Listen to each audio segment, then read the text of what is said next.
soldiers on a grand paper plane, rolling dice to echo cannons refrain. Kingdoms rise within this tabletop dust. In strategy and chaos we place our trust. The generals lean with a calculating stare. Hands of fate guide moves with a flare. Tiny hills climb where valleys fall steep. Battles fought while the house stays asleep. Wargaming dreams on a six-sided star. In this microcosm we travel so far. Heroes die small, but their legends grow large. In this tiny world we're always in charge.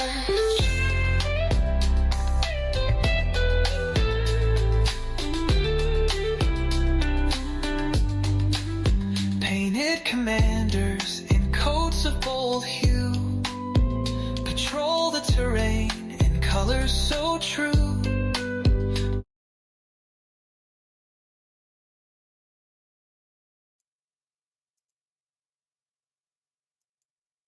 All right, hello again, everybody.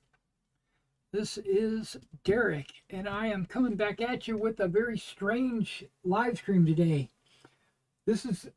I haven't done this one in a long time.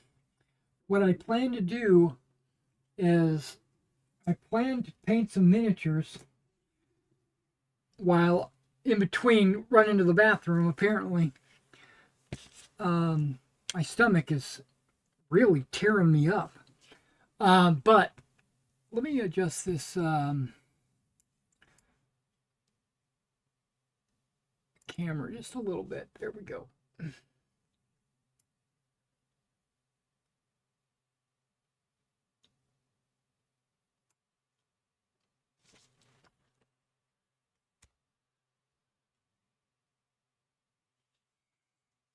All right, and so I plan to do two things primarily today.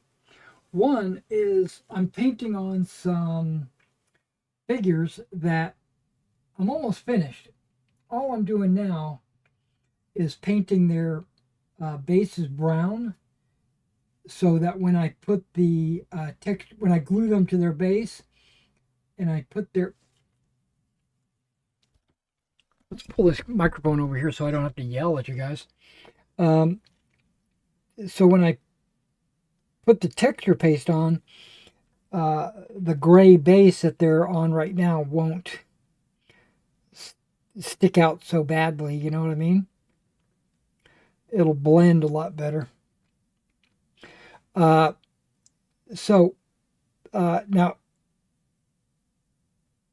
I'm planning on putting some finishing touches on these miniatures today.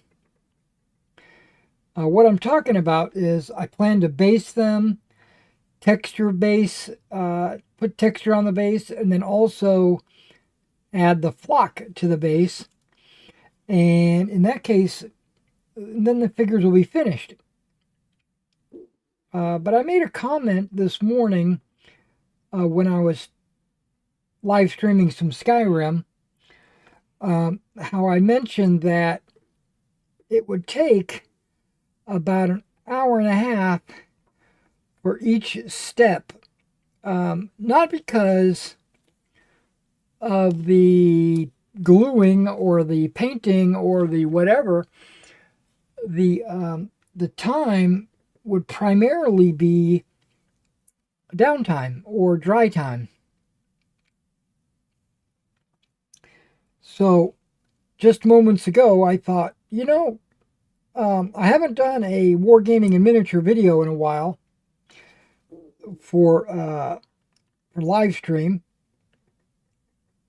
and I don't anticipate really needing a whole lot of time before I would sit there and stare at the wall waiting for something to dry. Right? And then I wouldn't want the camera to be running while I'm just sitting here twiddling my thumbs. I'm sure I could be preparing or working on other figures or working on my rules or something, right? I'm sure I could be doing something. But what I've decided, but I was listening to another podcast this morning, and it got me to thinking about playing some Star Citizen. Not because I am desperate to play Star Citizen or anything like that, but because there are certain tasks as part of this event that's going on right now that take about an hour to perform. So this is what I was thinking. I'll paint up until I get to a spot where I have to just sit there and let the glue dry.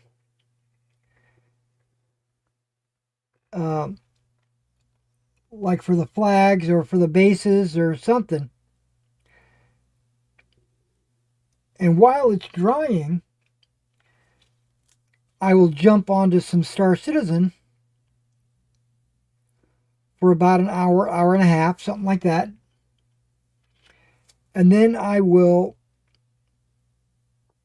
pause my Star Citizen game, jump back into the next step of the figure process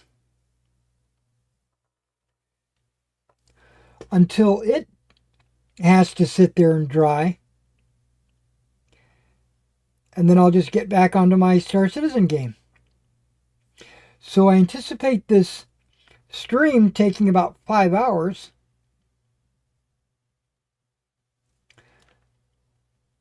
And it's going to be some painting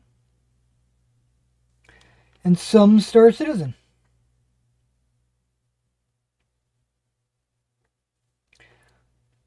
If you like it, let me know. If you hate it, let me know.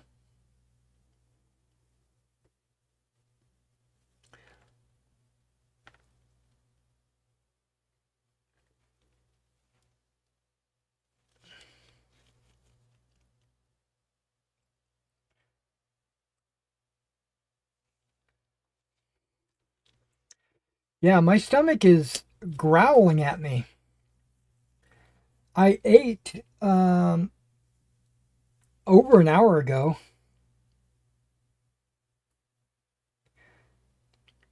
While I was watching the third episode of Star Trek, Brave New Worlds, which I really liked that series. I liked it way better than Discovery. I thought Discovery was a hot piece of trash. It basically sucked a lot. They tried doing time travel and all kinds of other stupid shit.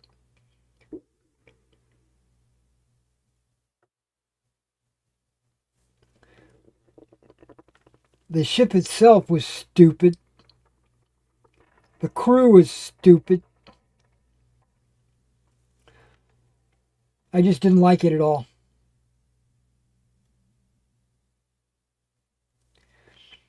And it was, I don't know who wrote it, but they were very much anti-Trump. And the writer was very political. And they made sure that you knew that it was definitely a political dog whistle, if you will. And I don't like my futuristic sci-fi to be that. And Brave New Worlds is not that. Brave New Worlds is what if. It's a what if. And I'm okay with what ifs. I'm okay with alternate dimensions and stuff like that. But what if Kirk was. No, okay, let me back up. Because originally, in the original series, the first captain of the Enterprise was not Kirk. It was Pike.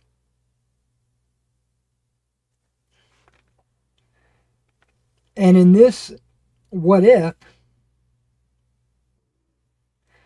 it's what if Pike was still the captain. I don't think it's a prequel because we've already seen Kirk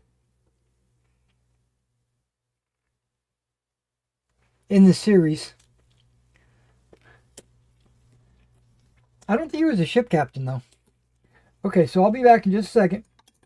I'll take a short break. Maybe grab me a drink. And then I'll be right back to put some more brown on these guys. Plus, I got to go grab the flags because I got to do the flags next before I start gluing them down to the. Well, I should also grab their bases because I'm going to have to glue them down on bases too. Okay, give me a minute. Be right back.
glasses to be able to see this. Reaching.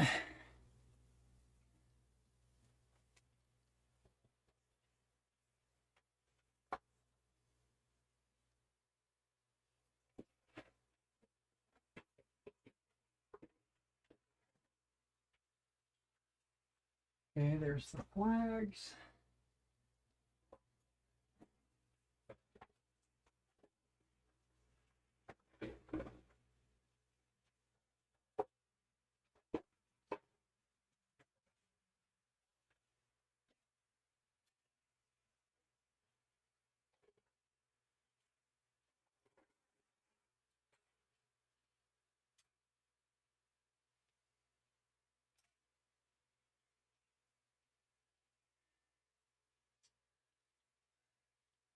Here's the bases.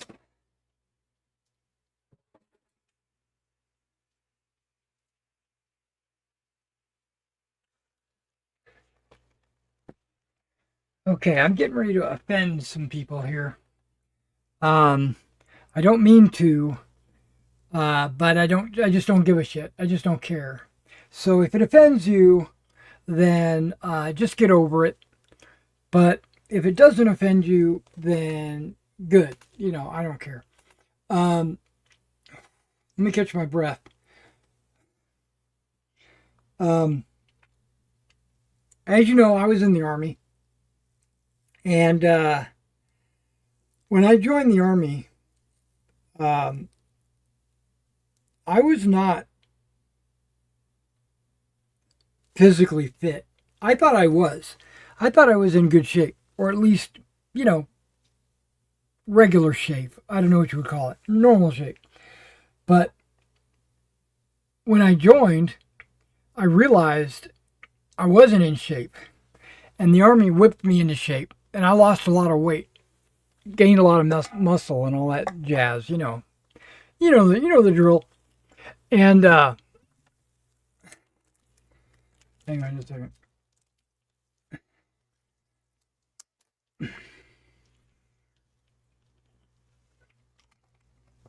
And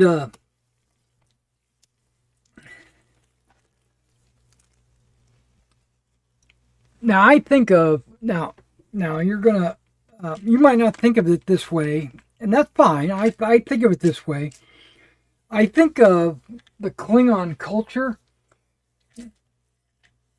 especially at the time of Pike and Kirk, like immediately after the Klingon War and the establishment of the neutral zone and all that. I consider the Klingons' culture to be very similar to maybe, I'm trying to, similarities, the Spartan culture.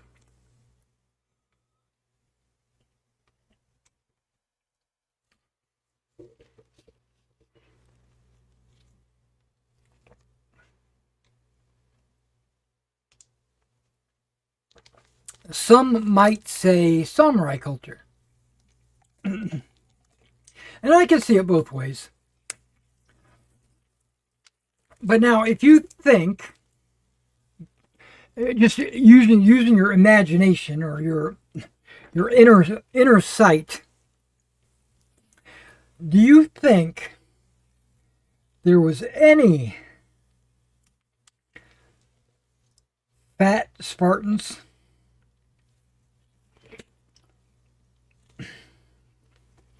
Probably, maybe a couple.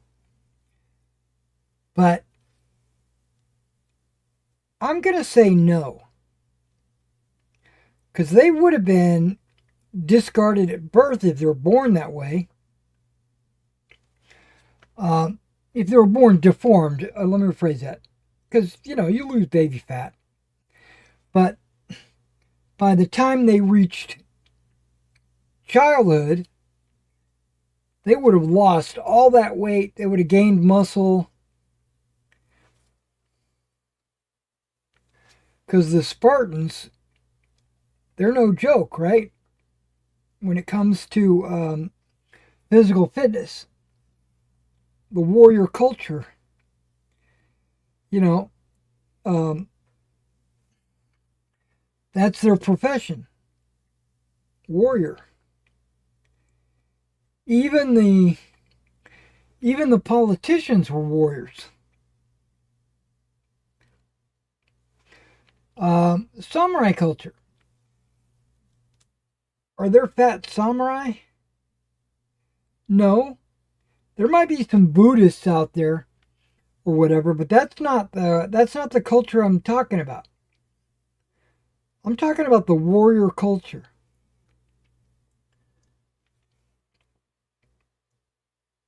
No, there's not. And I think of Klingons to be just like those. So I can't imagine a fat Klingon, or at least not a fat Klingon warrior.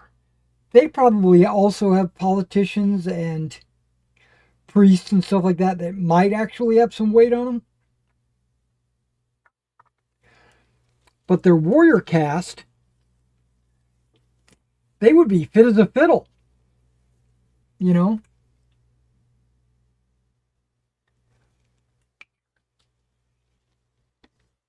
And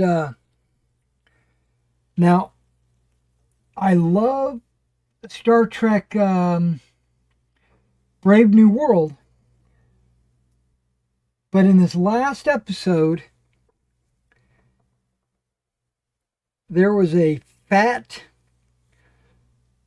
Klingon warrior woman.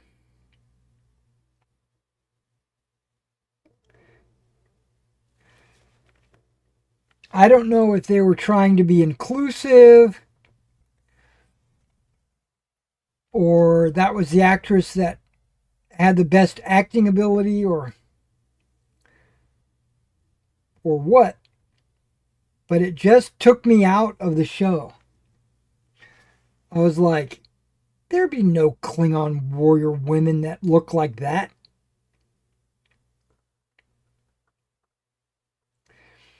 And she said she was disgraced, and I'm like, yeah, I know why. Because you let yourself go. That's not why she was disgraced, but there's an actual in story reason why she was disgraced. But that was like the first time I felt like this version of Star Trek was being a little bit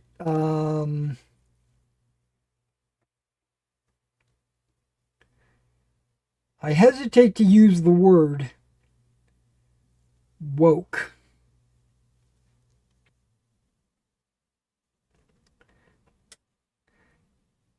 It just didn't feel right. And Strange New Worlds always feels right, or at least it has in the past. Thank you for your chat. I can't see it with these glasses on. And the only reason why I bring that up is because I didn't mean to start with Star Trek, but I did watch it this morning on Paramount Plus. And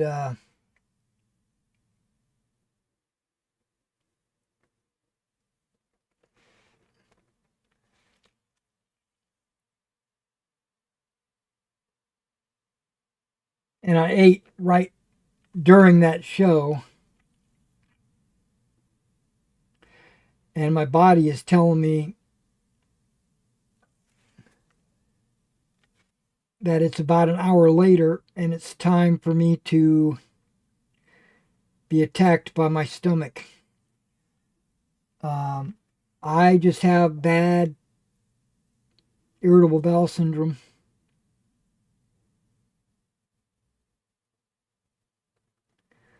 I have digestive issues.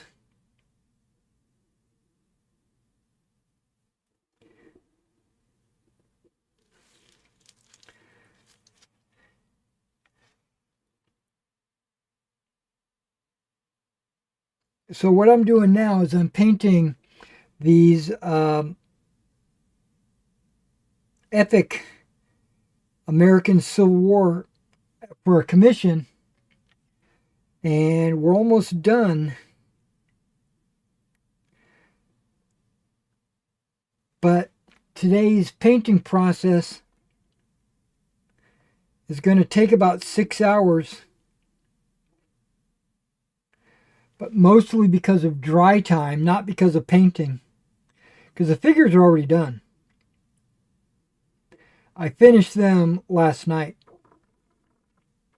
and I clear coated them this morning, and that's all dry. So now I've got to glue them to their bases, and I've got to glue the flag on them, and then I'm going to set them off to the side to dry. And while they're drying, I'm going to play some Star Citizen. There's not going to be a split stream. I'm going to do the figure painting and Star Citizen all on the same stream. It's just going to be like a 6-hour long stream. So if you don't like Star Citizen, or if you don't like painting,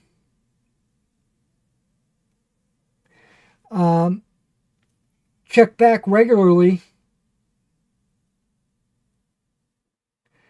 I'm kind of anticipating, I could be wrong, but I'm anticipating about an hour and a half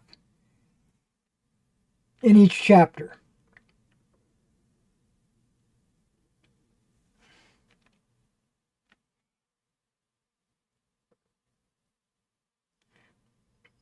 So like, I'll paint for an hour and a half. I'll play Star Citizen for an hour and a half. I'll paint for an hour and a half. I'll play Star Citizen for an hour and a half. But that's just an estimate. And it's not really painting while it's going to be gluing mostly. But when I put the texture paste down, that's kind of like painting. Sort of. Texture paste, that's the one I'm going to be using. Micro Mark. It's the newest texture paste that I've been using, and I really like it a lot. Not too thick, but it's not too thin. I'm not really fond of the color. I did an experiment a while back. I think I did it on a live stream where I mixed a little bit of it with some brown paint, and it came out looking really, really good. So what I plan to do is put some brown paint directly into this tub. I've already got the brown paint sitting right there. And let what happens happen. If it ruins it, then it ruins it. But if it enhances the color, which I know it will, but I always got to do the caveat, what if? But I know it's going to look good because I've already done a test run and it looked awesome. Give me a second, then I'll switch glasses and I'll take a look at that chat to see where you're at on that.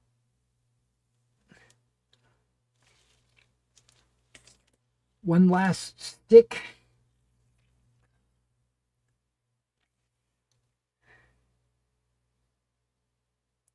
And then we're going to put some flags on these bad boys.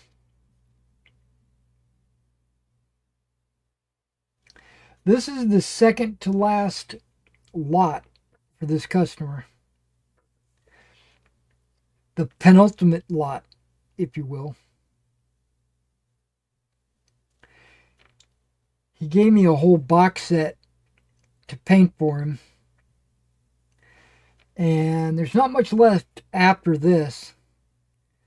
I think it's the officers. I think there's some dismounted cav. Some skirmishers. And then the building.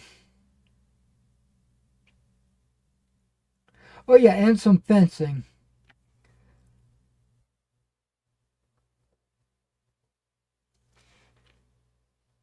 And then his stuff will be done.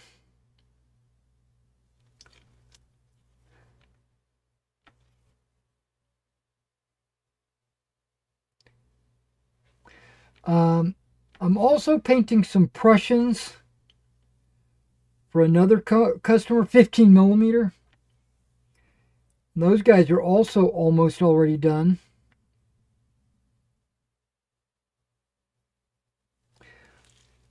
I just have to paint some details on them, like swords and straps,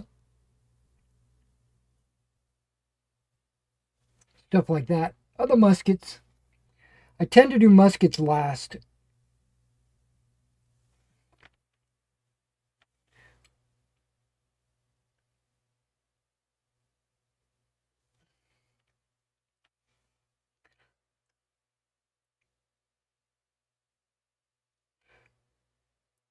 And one reason why I paint bases like this, instead of just letting the texture paste do the work, it's because of the size of the figure is so small that when you do the texture paste, if you try to get it in between all the legs, it's a tight fit. And so you might cover a boot, or, which is okay because it's just like the boot got mud on it. But by painting like this, I can take it easy and not force the texture paste in between the legs.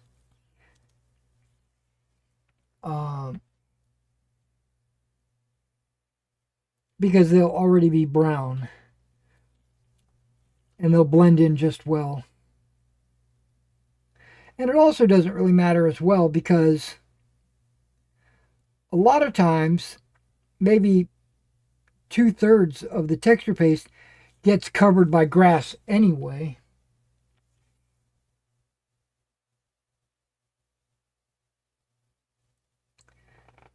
Okay. So that's good.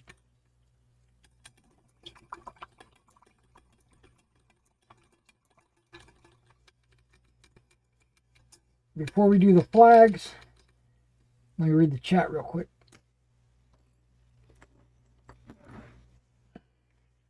I got to switch glasses because I can't read the screen with those magnifiers. All right, chat, what do we got? We got, I think that's Little Farrell. Luke Farrell says, good afternoon. Hope you've had a nice weekend. Thanks, Luke. I'm working on it. I have had a nice weekend so far. Luke basically has a lot to say. He says, Spartan boys began their military training at 7 years. They were hard as nails. Exactly. Yeah. And I think of Klingons very much like Spartans.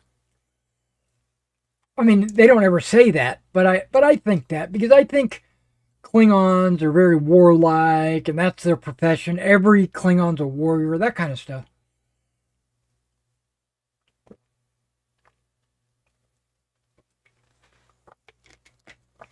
I mean, I don't know. I've never met a Klingon.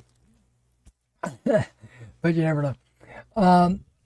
I quite like both those things. but I can't make today's stream in its entirety. No, I wouldn't expect you to because it's going to be a long one today.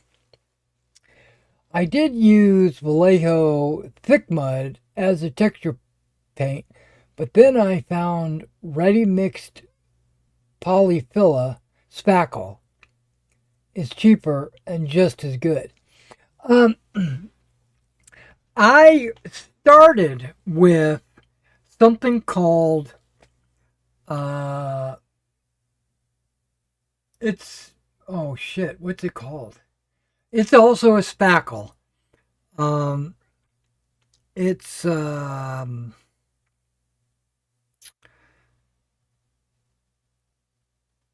It's not Dynaflex. It's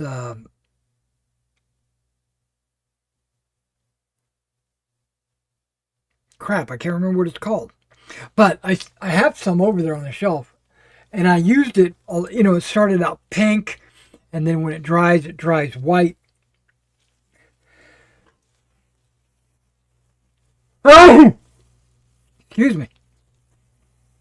And it works great. It works really good. The problem is, it's white. I'm sure I could mix some paint in there with it, but I probably could also mix some sand in there to give it some texture. I'm sure I could do all of that, but I'm lazy as fuck. So I like it all done ahead of time for me. That's why I used Vallejo. I've used AK. I've used a lot.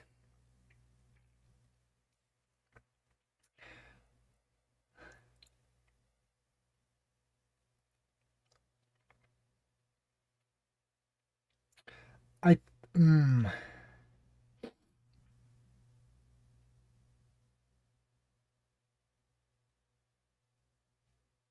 We're not doing the Irish Brigade. We're not doing the 20th Ohio.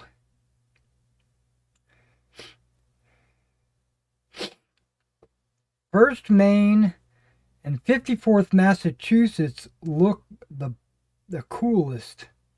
I'm just looking at flags. I think I'm going to do the first. No, it says Heavy Artillery Infantry Regiment. That's weird. Plus, there's Marines. There's the 55th New York, 18th Pennsylvania. A lot of these just kind of look generic.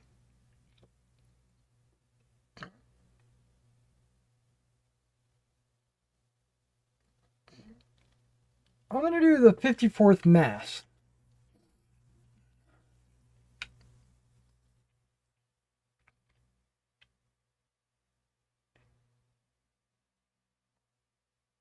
He did not give me any guidance on which units that he wanted. He didn't say, make sure you do these units here.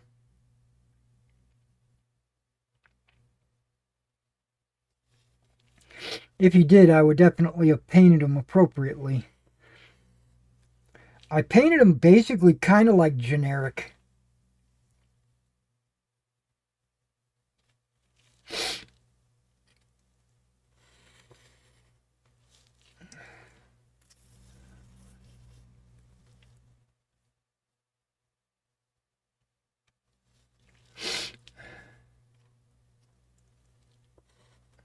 Okay, I've got some sniffles going on. I don't know where they came from.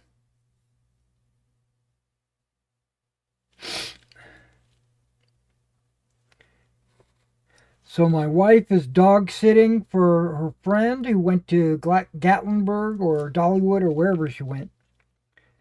And my son is at work, so I'm home alone. Which just basically means I've got time to chat with you guys. Because if they were here, I wouldn't be talking with you guys. And if you're curious, that's one of the reasons why I haven't been live streaming. It's because my wife has been home.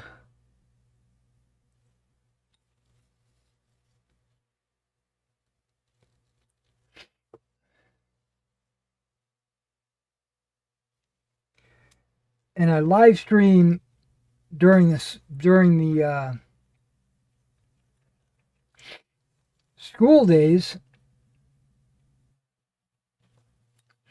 because my wife is a school teacher and she's not home.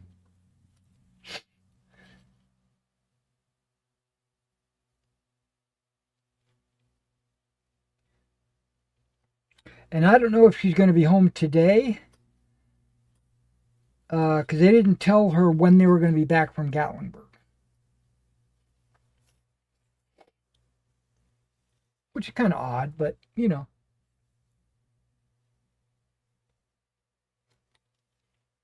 it is what it is.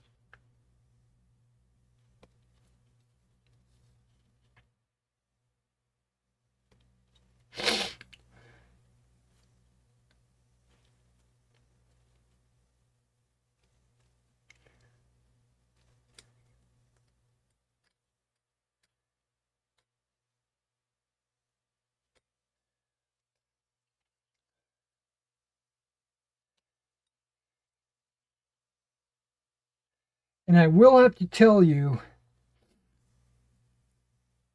I will never buy a Warlord Games Epic set.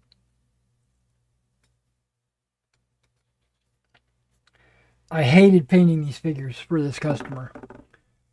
And that's a strong word, but it's true. I did hate painting these.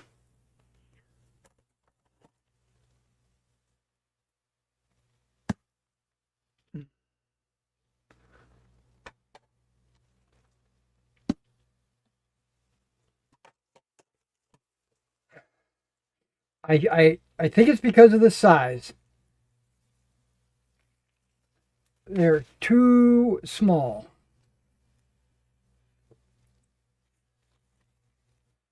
Too small. 13 millimeter. 15 is where I'm comfortable. And I don't mind painting 6 millimeter figures because they don't have any detail on them.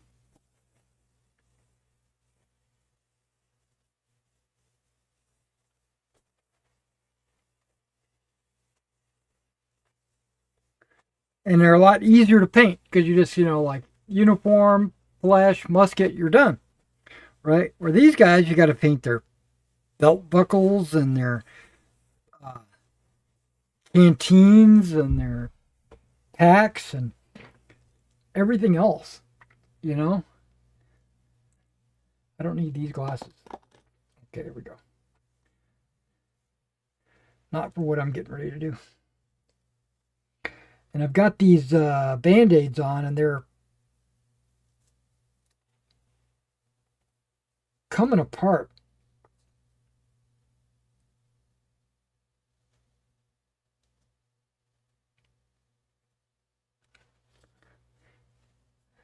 They're getting all fuzzy and stuff.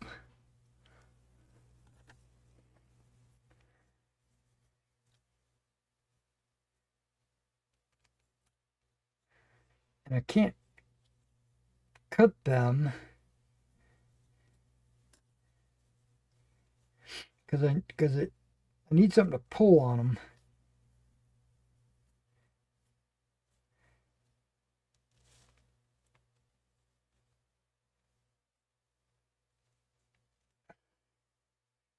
Yeah, that didn't work.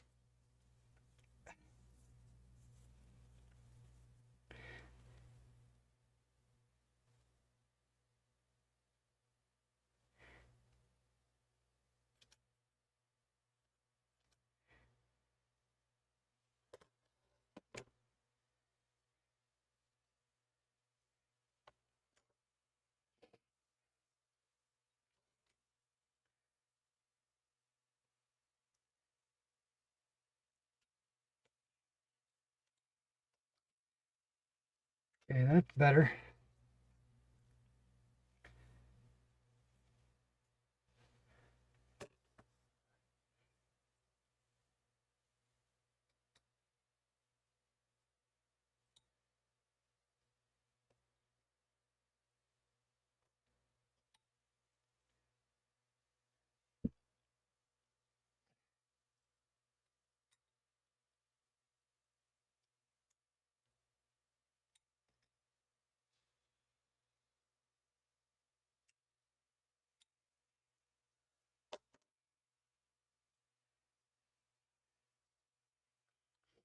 Okay, whatever.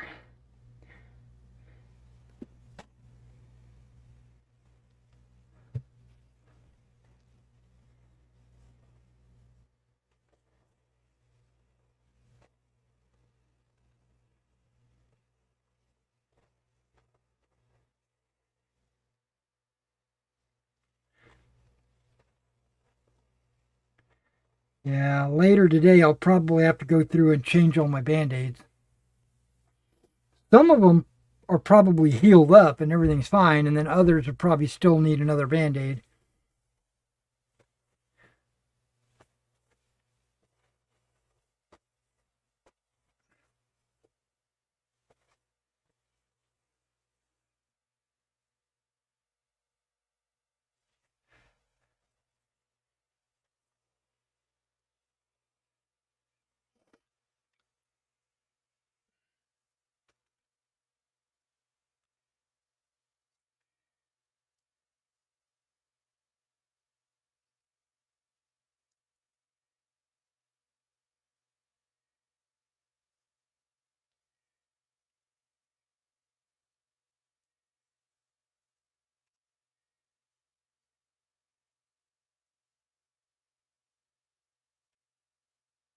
It's not going to work. Oh, hang on. It's because of these band-aids.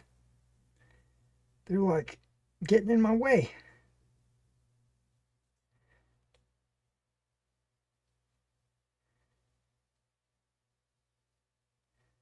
Okay, that's better.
Come on, paper.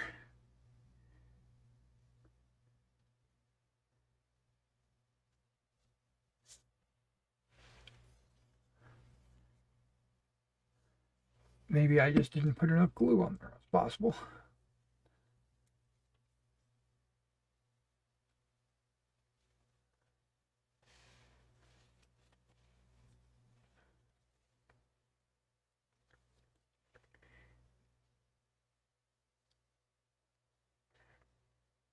All right, there we go.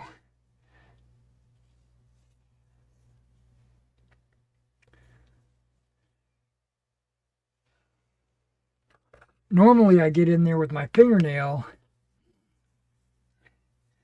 and I pinch the flag around the flagpole.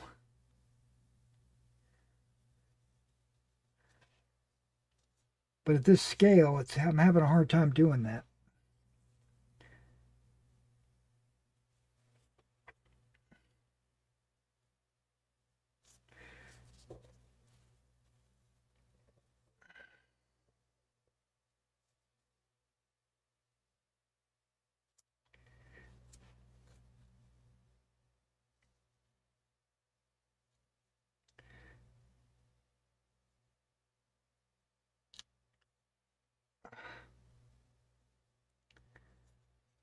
Come on, damn.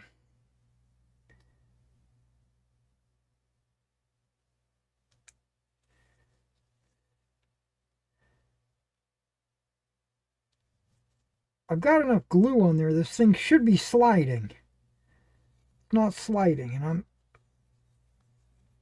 I'm getting frustrated.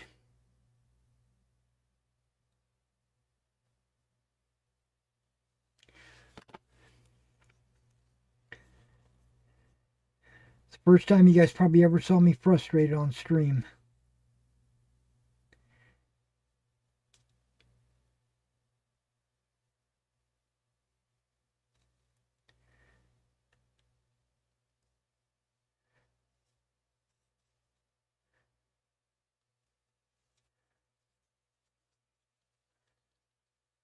Okay.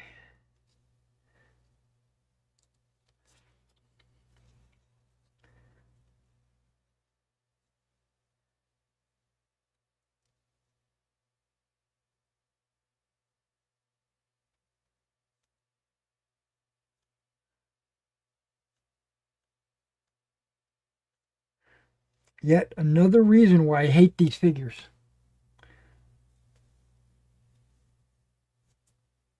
The flags are so small.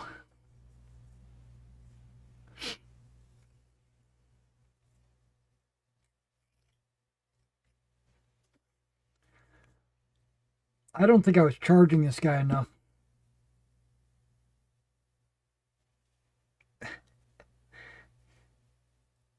For the amount of frustration that these figures put me through.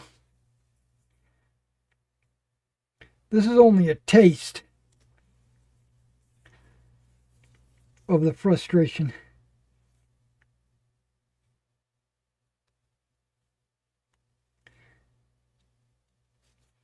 And I'm normally a super passive, very joyful person.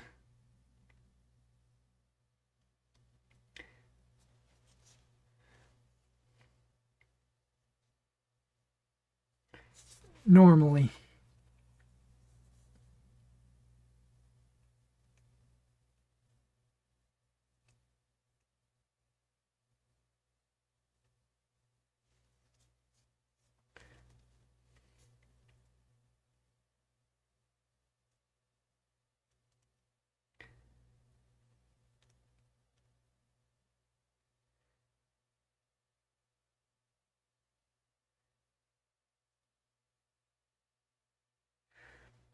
Well, the straight up and down flag is no problem. It's the one that's at an angle that's a problem.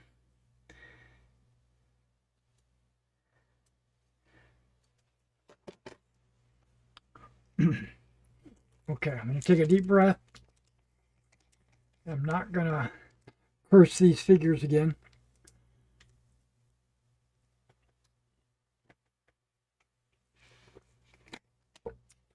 I do think these are the last flags that I will have to do for this set. Because I don't think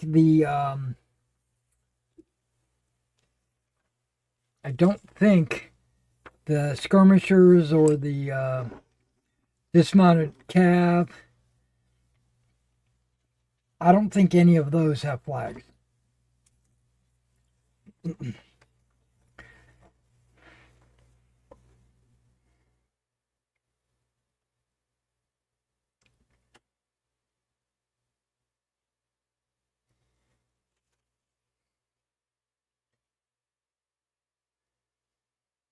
Okay.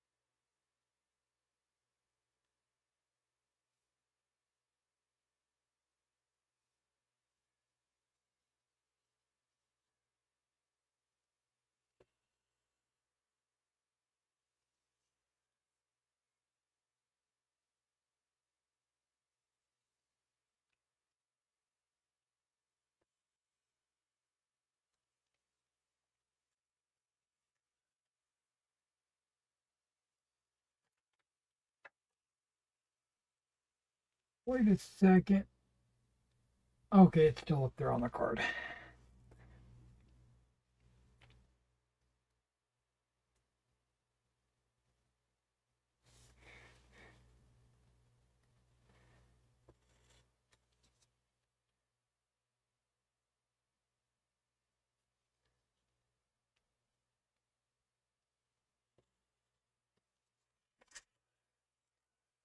Okay, there's that one.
Okay.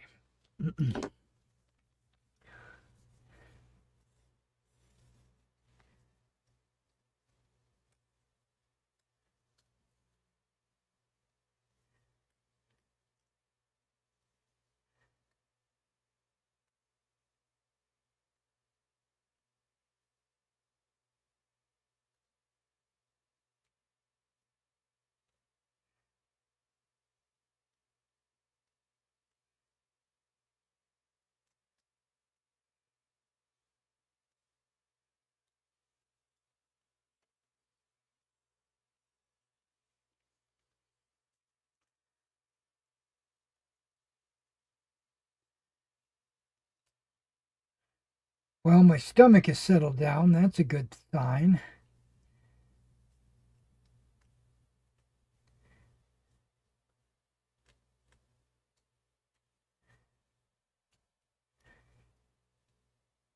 Makes me feel less um, anxious or, yeah, that one needs another band-aid. Okay, this is the battle flag.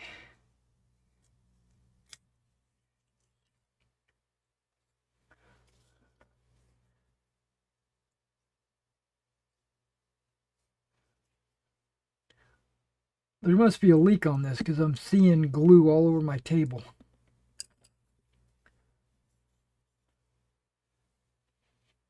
Okay. Not a leak, but like it's running down the side of it. I'll deal with that in the coming.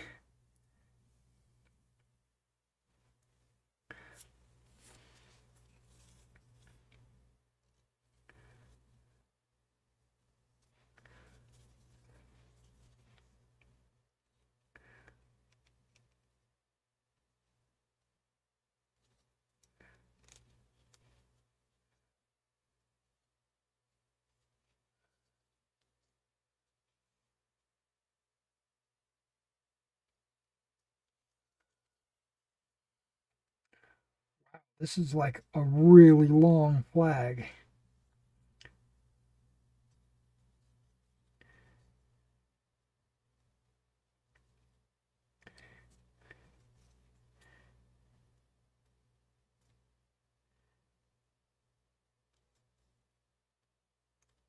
Oh, there we go. There we go. There we go. Come on.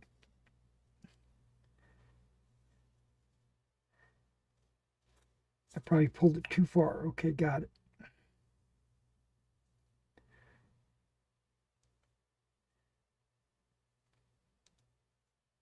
Okay. Moving. Okay, there we go. That's good enough. I can always drop a little red paint on that, square that away.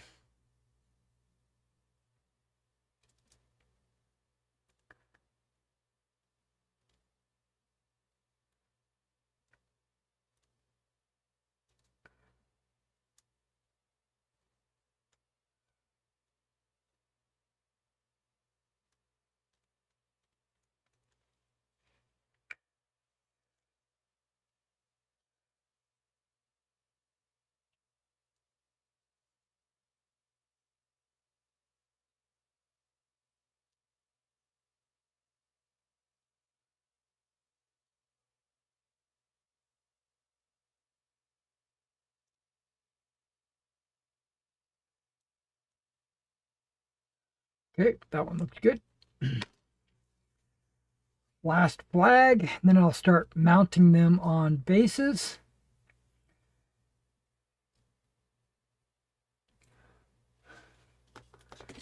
And I don't remember which one is supposed to be on top, the blue or the white. So let me look at the wording.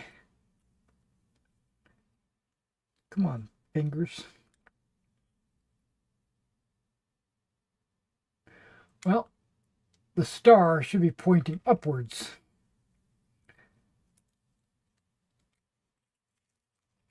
That'll help out.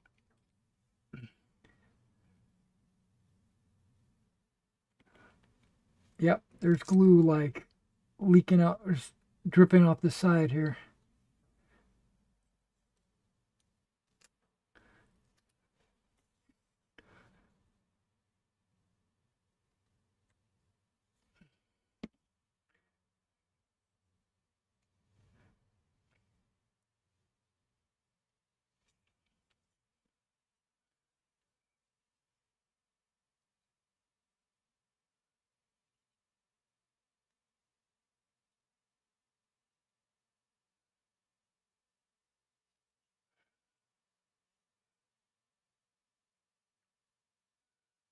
All right, there we go.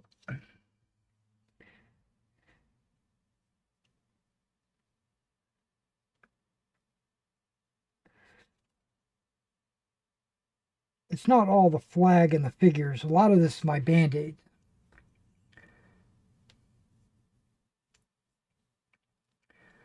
So I'm getting frustrated because I've got these Band-Aids on. And I hate these figures.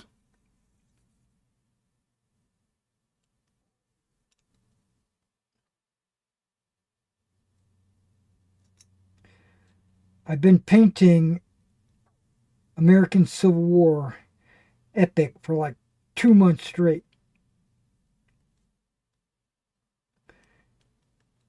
You know, regiment after regiment after regiment.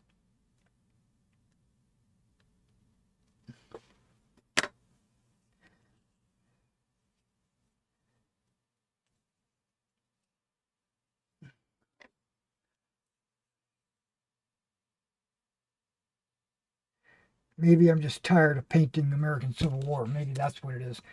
Plus, American Civil War is my least favorite time period to paint ever.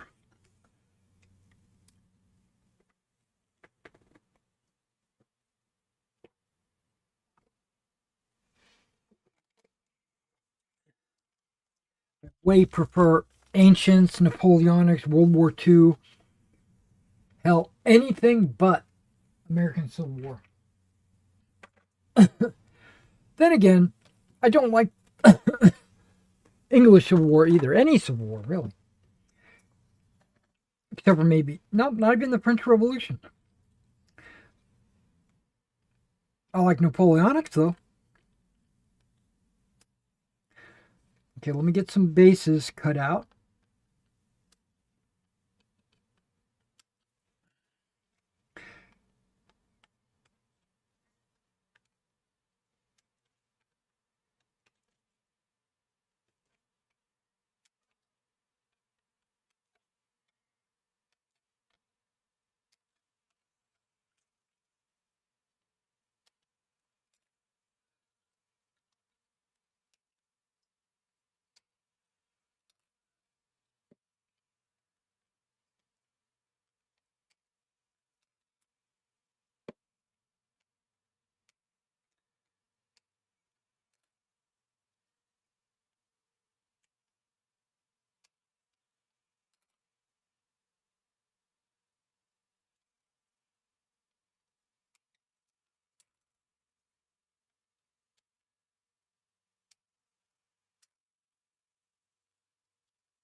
Okay.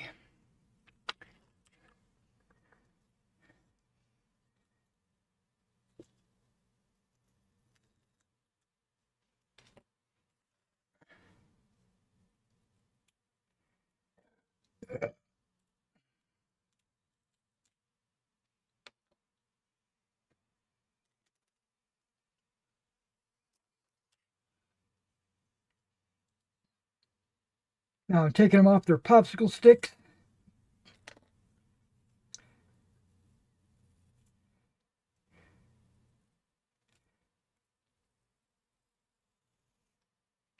Some of them don't want to separate from the 3M tape, like that one. So I'll have to go back in later and peel that off.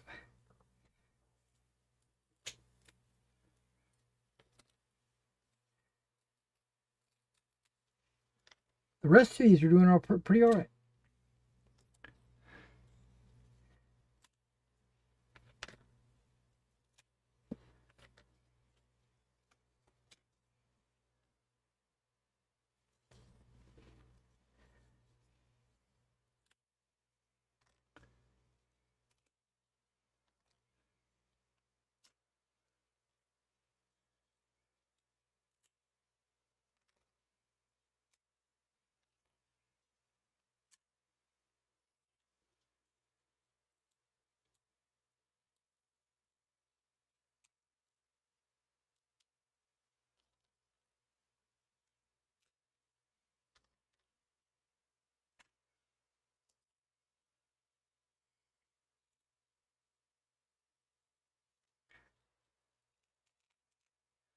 I saved the flags for last. Here we go.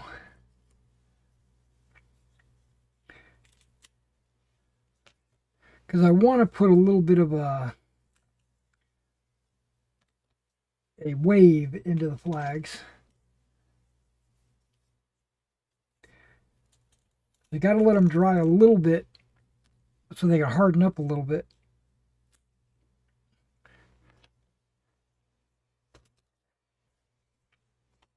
This is the only one that didn't want to peel off. Okay, that's pretty cool.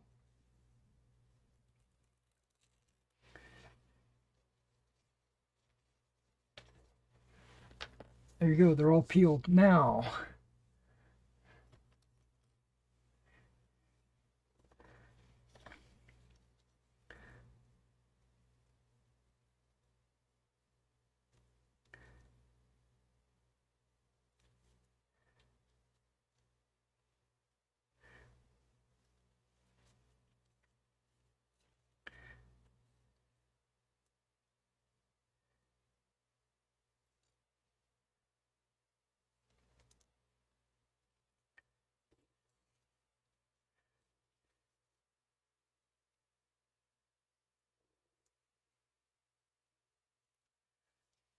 Okay, we got some waves in those flags.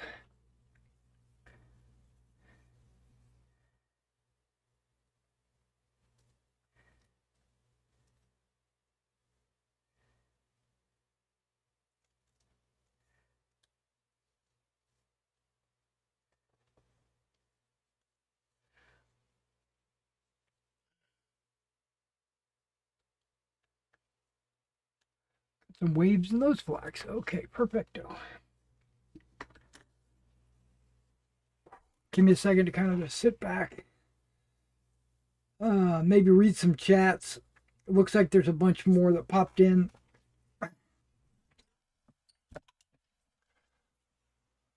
What do we got? Was it DOS air drying clay? No, no, no, no, no. It's DAP. It was DAP. Um, it's DAP. It's a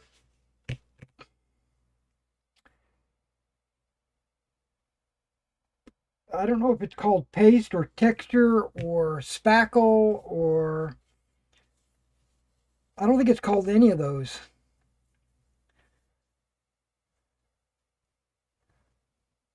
I might have to go look so I can tell you. Okay, I've had a nightmare basing 15 millimeter skeletons this week. Oh no! 23 figures on 5 by 10 bases. Yikes. You had a nightmare, or did you do it and it was a nightmare? Glad your stomach has calmed. I've known people with IBS and it seems quite it's not painful. It's just annoying because I have to constantly run to the bathroom. Um, I much prefer painting ECW to ACW. The tedium of plowing through the Union, I found a real struggle. At least with ECW, there was a good variety of colors. Yeah, you're right. That's why I didn't want to say ECW. But I've actually never played any English Civil War or painted any English Civil War. I've just never had any desire to do it. Medievals, I love. Napoleonics, I love.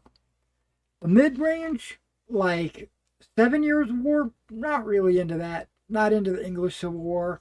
Not into French and Indian War. I'm just not into that. American War of Independence, yeah, I love it.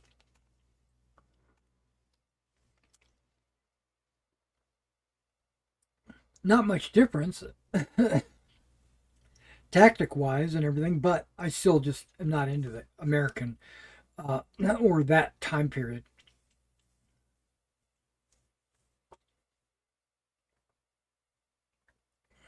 Pike and shot is not for me.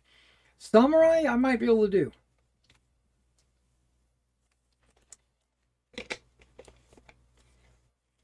But the only samurai stuff I ever did was um, man to man, like one on one skirmish stuff.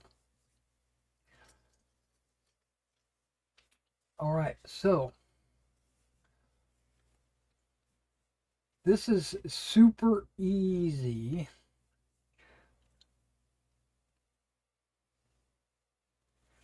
I just put a line of glue. I don't know if you can see it. There we go.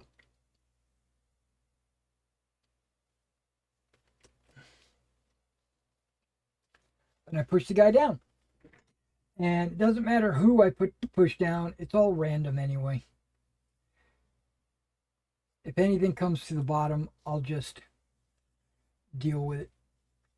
I try to avoid the holes.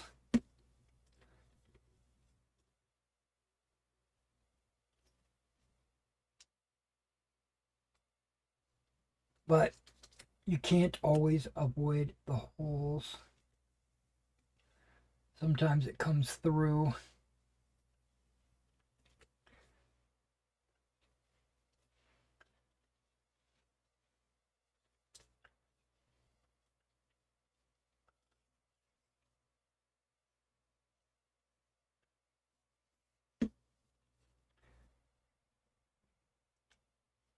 You might notice that I'm not paying attention to which one I'm putting on the base.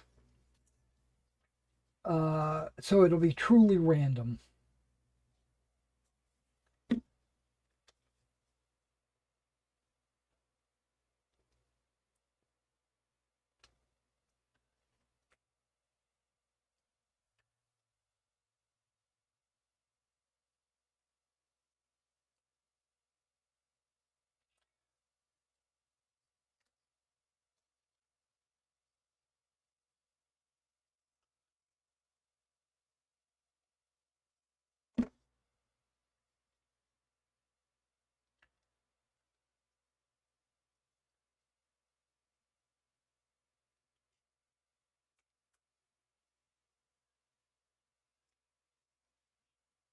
Okay, those are the 5 bases for the Union.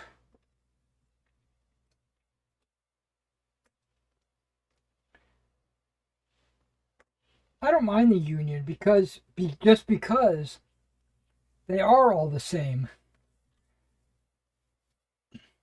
When I'm painting a commission, I kind of like them to be the same. No thinking, just paint them all the same and just do it. Just move on, you know. But like the Confederates, I have to kind of vary them a little bit with butternut and gray and blues and all kinds of different colors.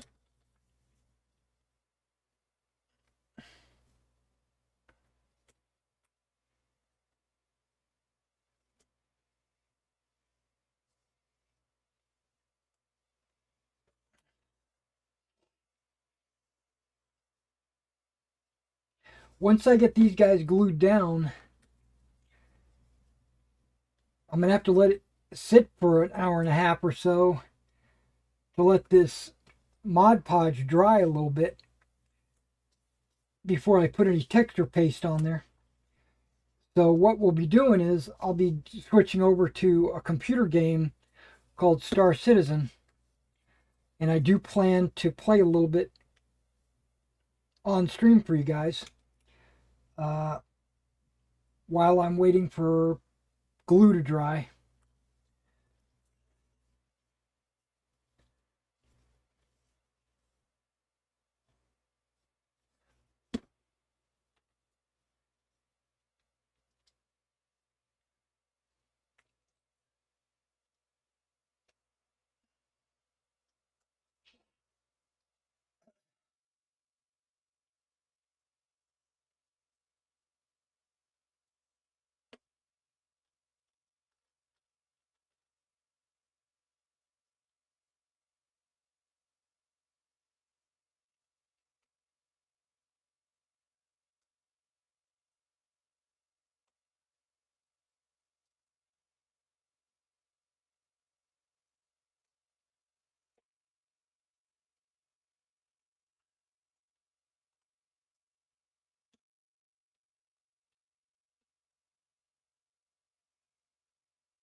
Maybe that lid's not screwed on all the way. No, it wasn't actually.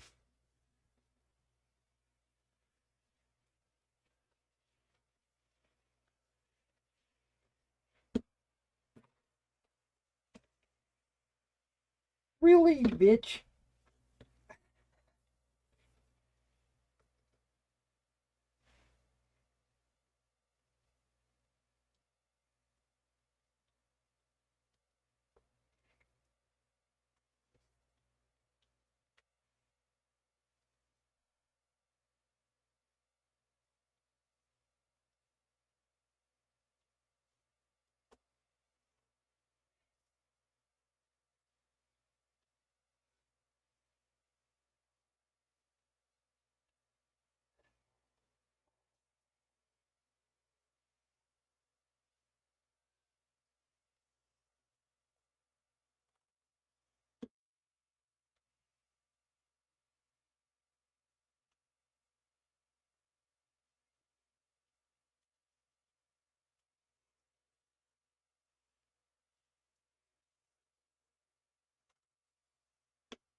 My stomach's starting to growl again at me. And it's not the growling, it's the urgency that I've got, like this feeling that I've got to go use a bathroom. That's what I don't like. And usually it's correct, like I do have to go or I'm going to have an accident.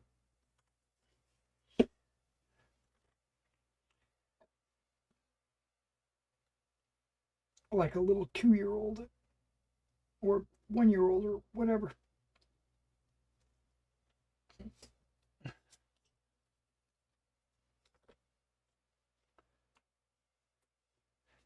Look at that. I'm making a mess.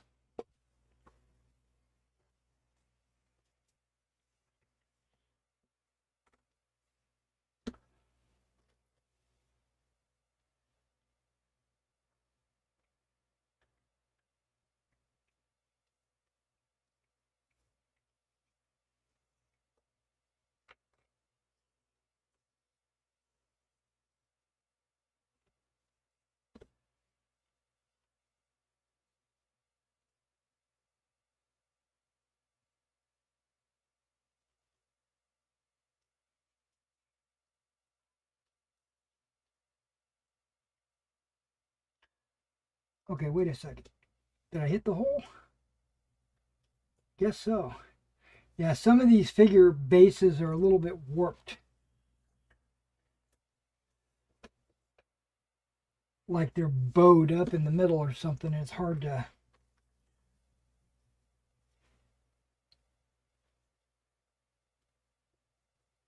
tell if you got it in there.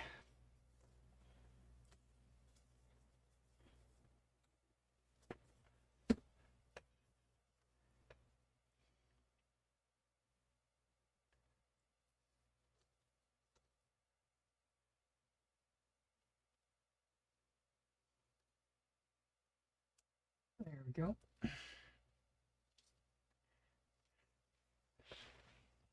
Okay.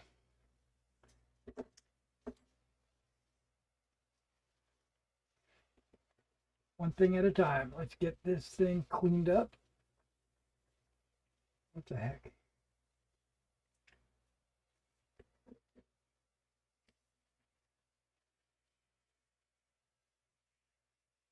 Okay.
Yep, I gotta go. I'll be right back.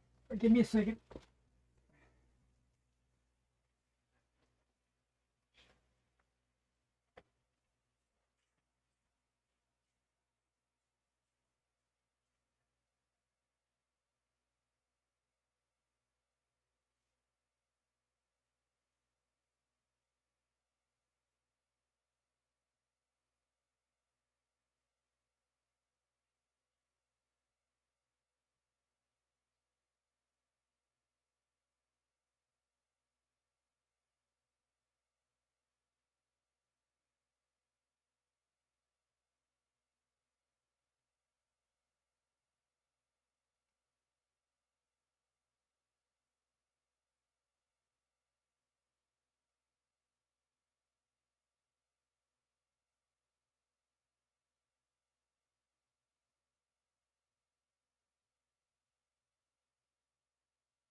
Well, I thought you'd be back today, but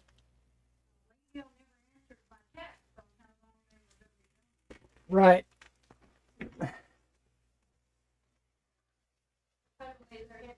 Titanic Museum. I didn't know there was one up there somewhere.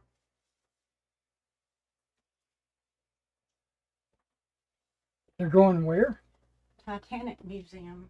Oh, I didn't know there was one in that area.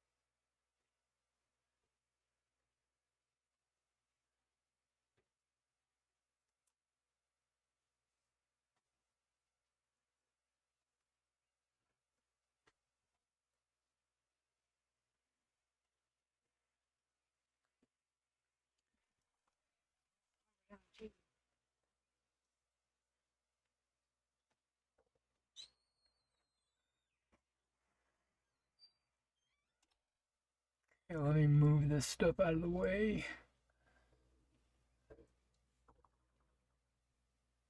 We're gonna switch over to some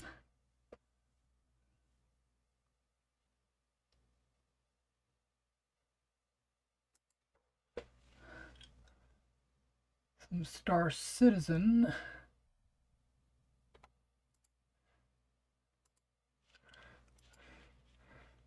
Let me go ahead and close that.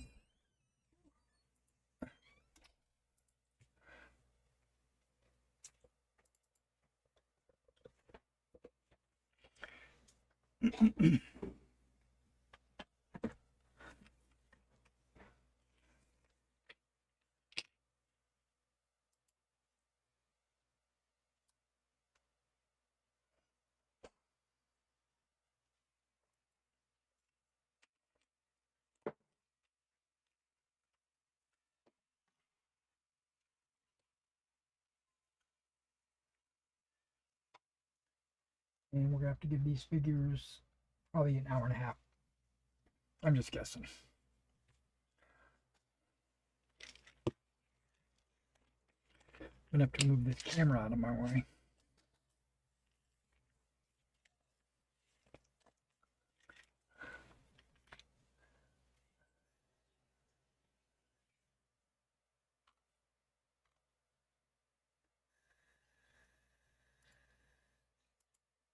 Deactivate that. There we go.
Got here. I've been Nightmare Right. Both. Maybe the difference between being paid and doing it for enjoyment. Opening that box of Gatesburg from Warlord, it was immediately daunting. Yeah.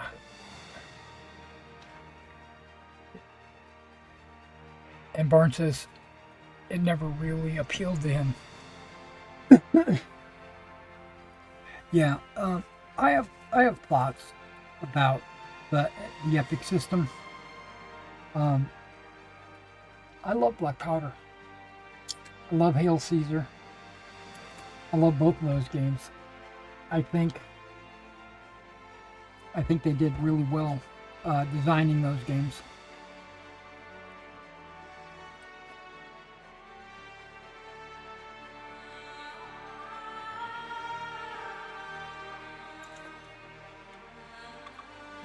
The problem I had with, you guys are probably gone now anyway, because looks like my attendance has just dropped a lot. But that's okay. I'll say it because you might come back and watch this later. Epic,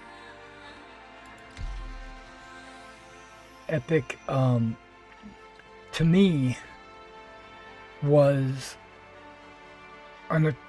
in my own mind, not in the actual game or not in what their design was, but in my mind, Epic should have been an attempt to make the game huge, if that makes sense. I need a band-aid.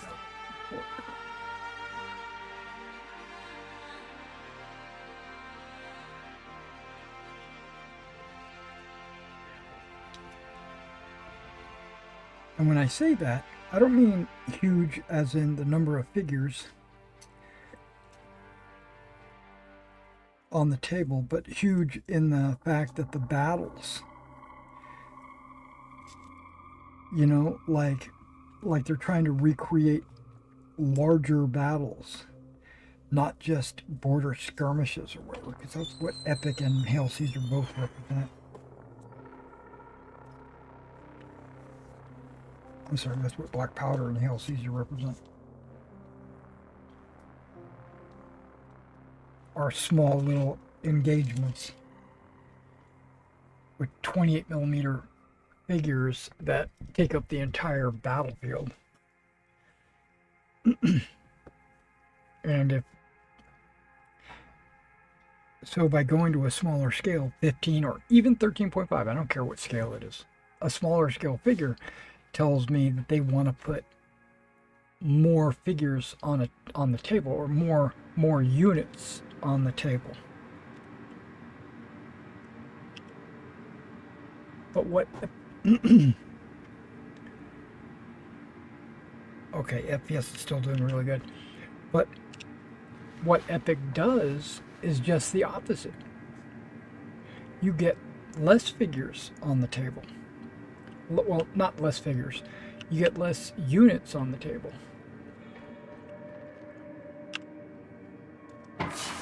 And I say that because in Black Powder, I'm just going to use that one as an example.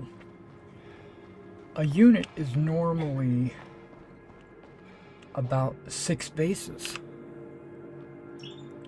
And 6 bases has, what do you got? Like 40mm across.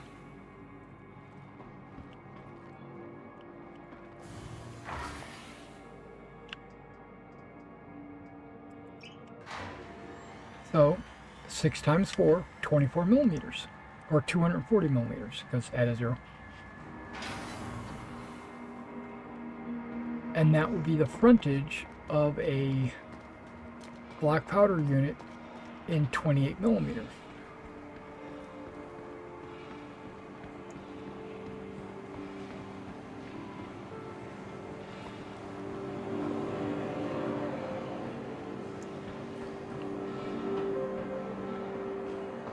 And in Epic, a unit or a base is 60mm, which is 1.5 times bigger.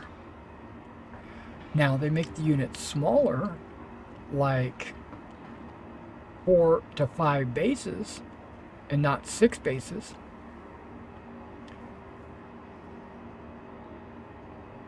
That winds up being exactly the same. 4 bases winds up being 240mm across.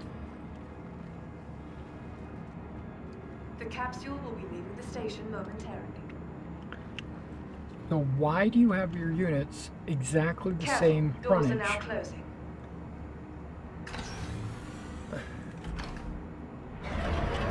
And each base has 20 figures on it instead of just 4 figures. So it does look like each base has more figures on it. And I think that's where they get the word epic from. It looks like there's a ton of models on the table. But as a wargamer, I feel like it's not the same, it's worse.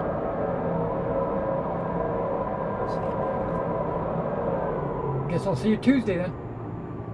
Tuesday night? Tuesday night. Yep.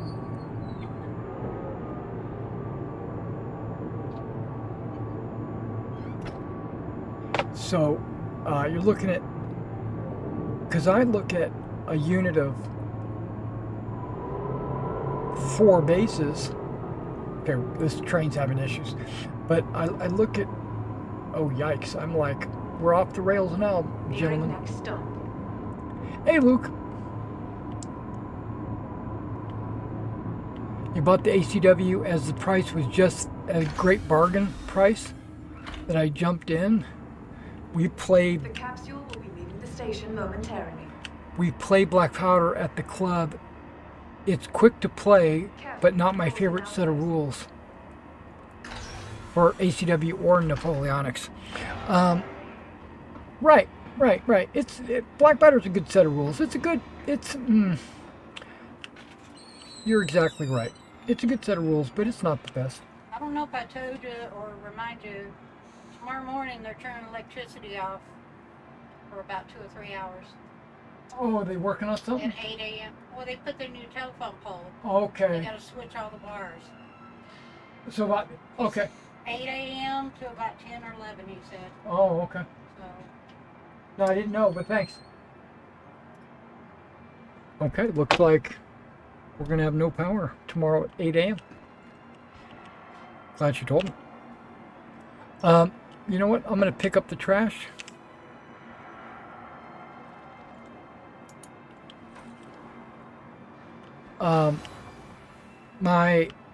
My thoughts about Black Powder is it's a really good set of rules because it's not super complicated or overly detailed or it's mainly the complication. It's like super easy, but there are other rules out there that maybe throw in a little bit more detail or maybe handle certain things better that Black Powder doesn't handle. You know, it's, I feel what you're saying. I 100% agree with you. It's a good set of rules. It's fast, it's fun, it's playable, you know.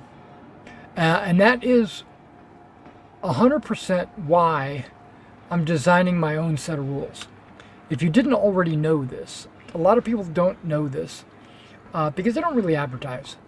But I am writing my own set of rules called Marshals and Generals. And it is a Napoleonic set of rules. And my mantra is it's going to be fast, fun, and playable. I'm not looking to make it overcomplicated. We're not bullet counters. We're not going to keep track of individual bayonets breaking, and you know, we're nothing like that, right?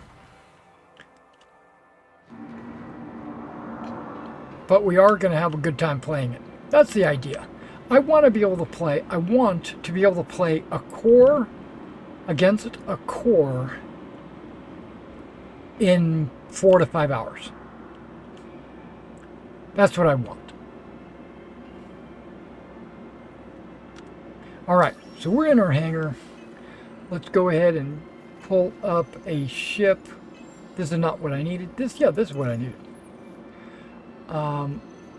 We're going to do the resource drive. We're going to do microtech. I'm going to do a medium cargo because I'm a basic bitch. All right, track that. I'm going to pull up my medium cargo ship.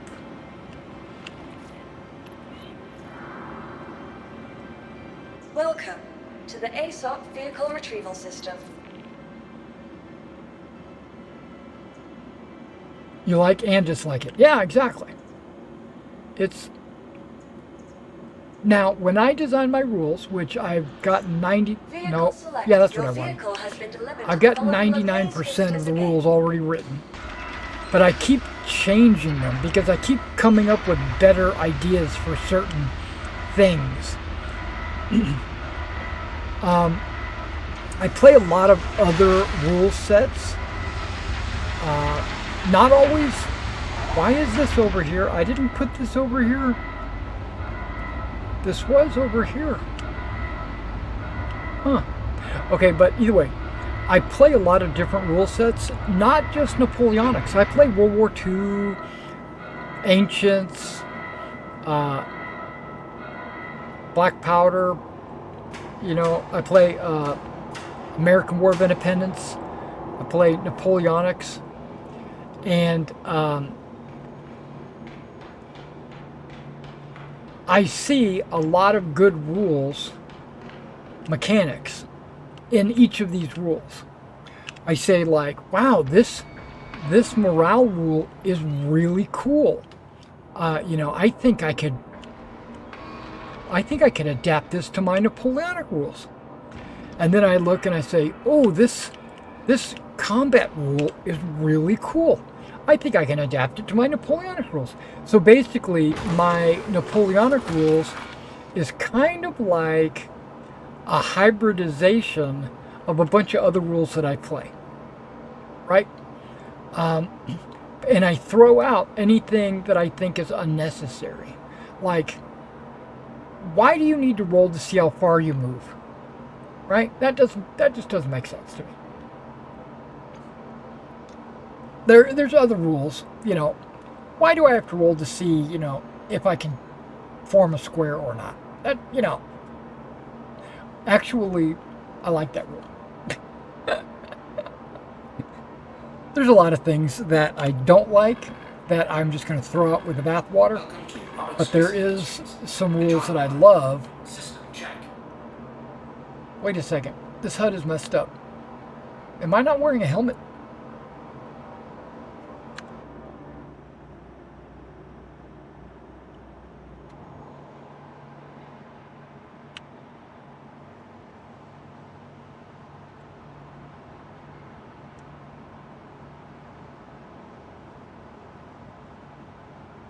Doing this the hard way.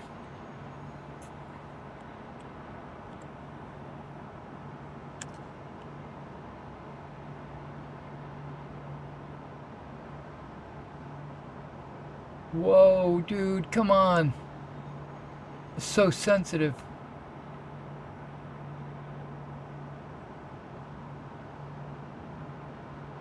I am not wearing a helmet.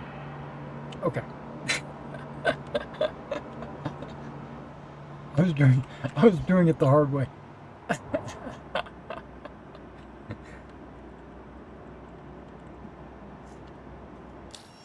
And I knew I wasn't wearing a helmet as soon as I sat down, because of what's on my HUD. You can see my self status and my target status right there. And when you have your helmet on, I have a combat helmet.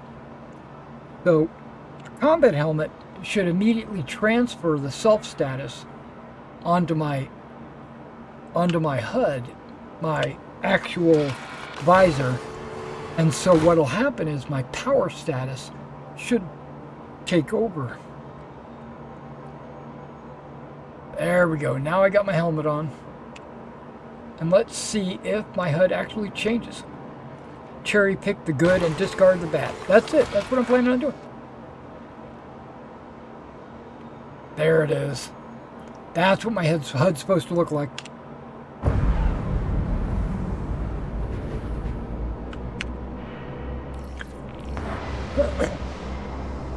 That was a big clue, like I didn't have my helmet on.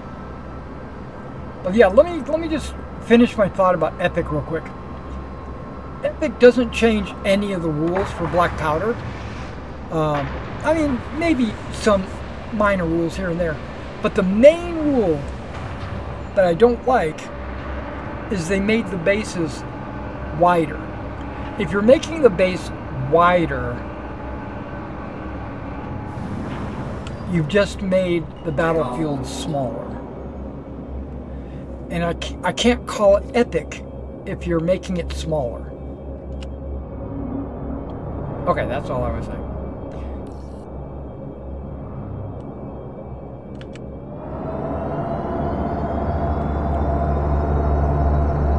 Landing gear raised. Shields off. Okay, let's get out of the atmosphere. And then I can use my quantum travel.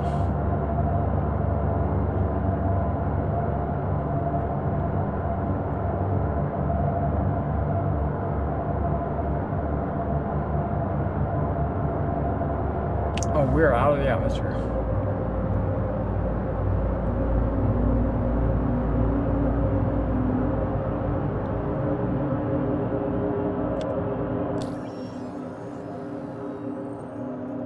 Select shipment is on the planet. Okay.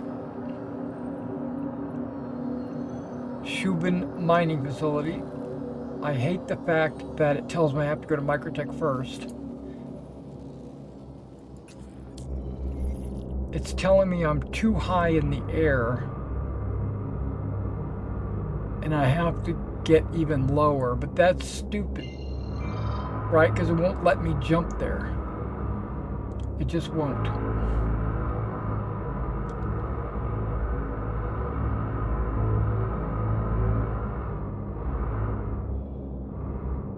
So what we'll do, whoops, we won't do that. We will turn this off and we'll do it by hand.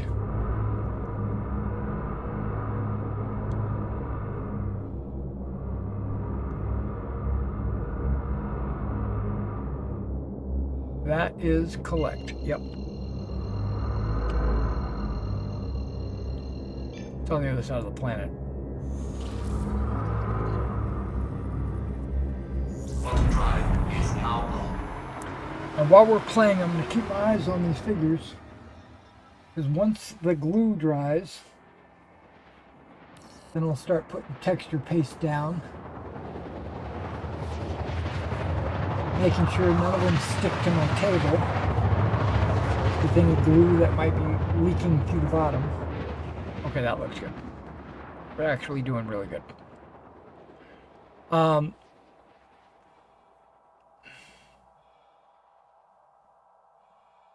Yeah. Quantum drive is now off.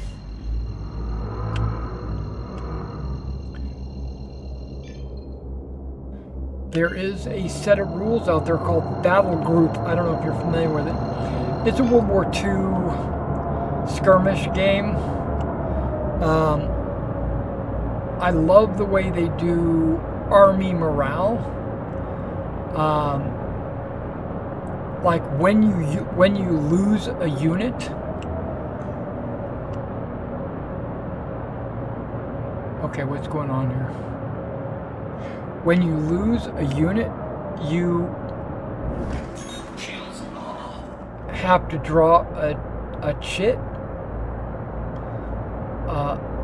draw a token out of a bag, and that chit will have a number on it. And you keep that secret from your opponent. Why is there this flashing light going on down there? Is there combat happening, or?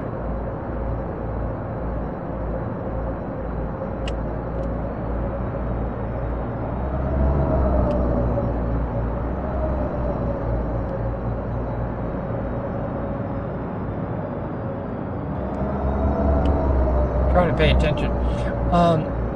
And so your opponent doesn't know, like, what number you drew out of the bag. And your army is assigned a certain number. It's usually based on how big it is and what units are in that and stuff like that. Well, we won't talk about all that. But so your army, your force, your side has a number, and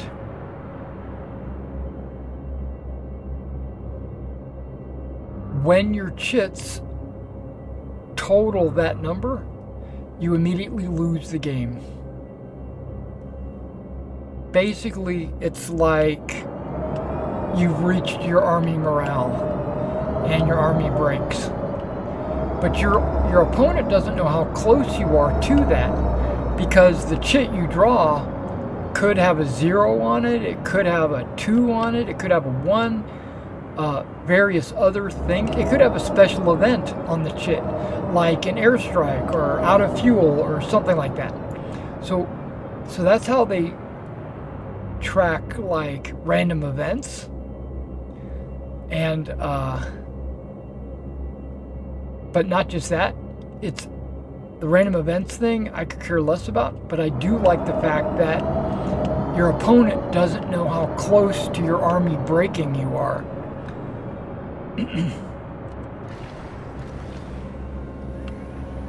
I love that secret army morale. I think that's really cool. So I'm going to implement that in a Napoleonic game. Okay, I don't understand what's going on with this ship. Is it just blocking me? Is there a guy down there loading cargo? Is he just being stupid?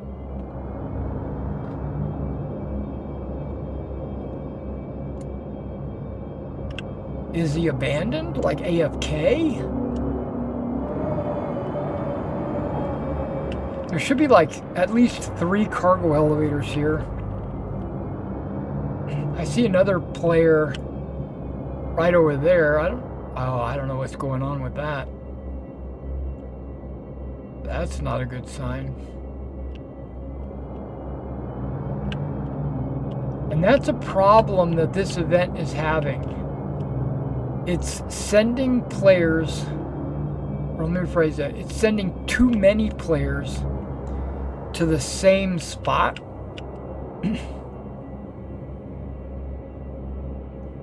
And it's overloading the landing pads. Okay, I thought I saw a flashlight down there.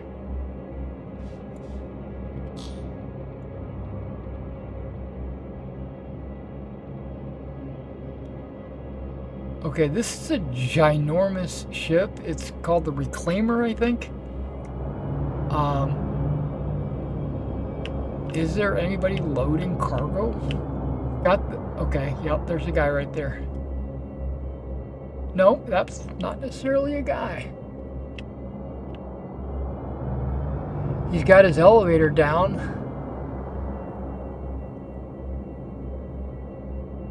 That's that right there. I don't see anybody working with the cargo.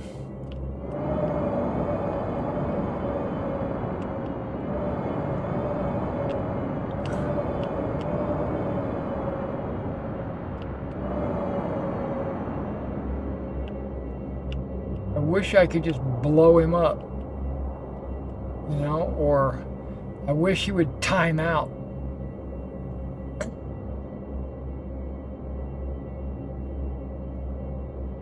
You know, have the ship just automatically despawn after a certain amount of time. Because a lot of these ships are AFK. Like, look at all these ships. There's not a player in every one of those ships waiting for cargo.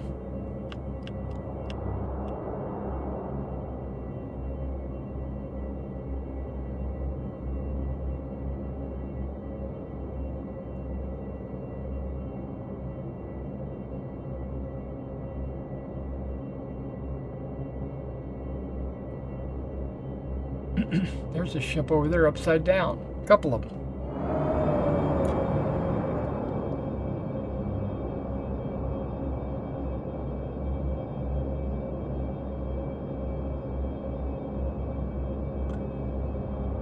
It's a version of my ship right there.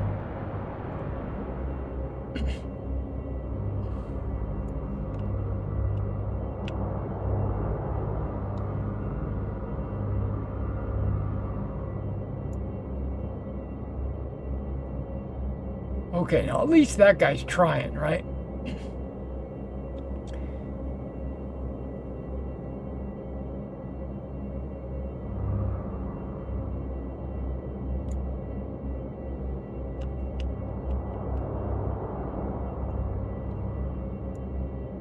there's a guy trying, I'm totally okay.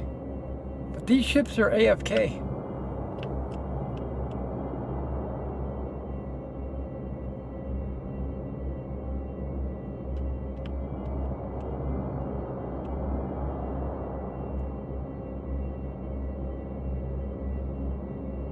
So when he leaves, I'm going to land right over there.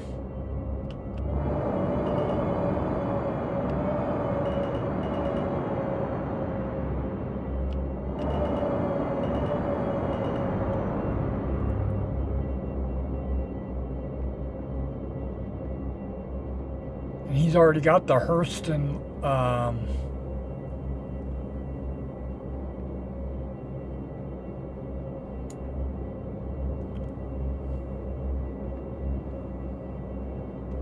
he's already got the Hurston skin.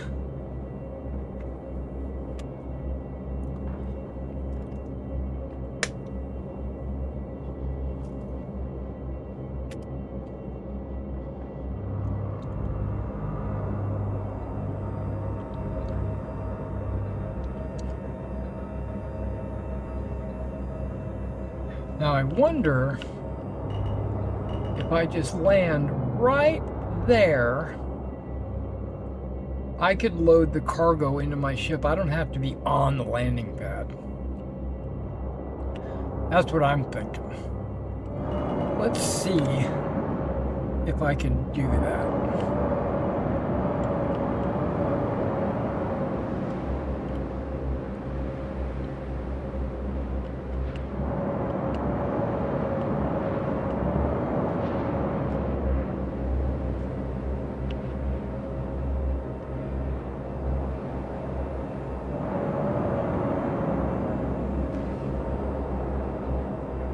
Okay,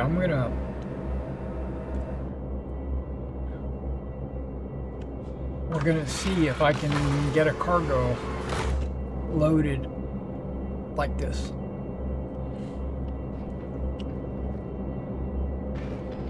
Gotta head off now. F1 fan, gonna go watch the Grand Prix on TV. Okay, well, have fun, man. Sounds like fun. When you said F1, I thought you were going to go watch the movie.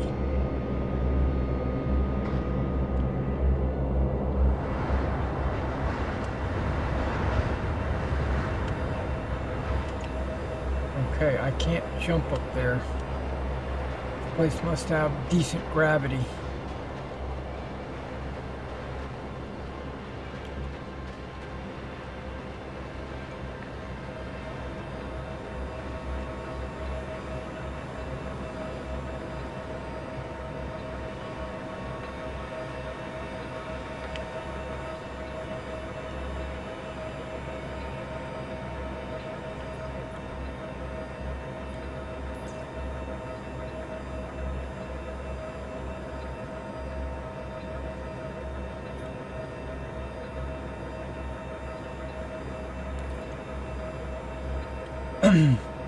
Current selection exceeds. Okay.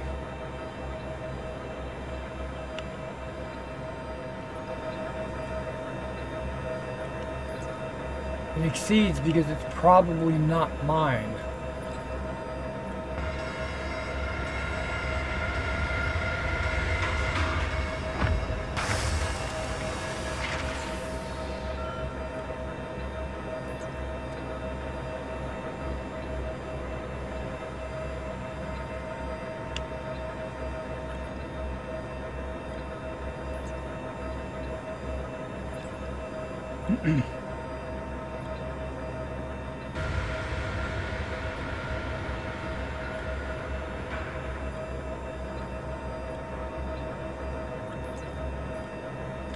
Now hopefully we can do this. Elevator overloaded.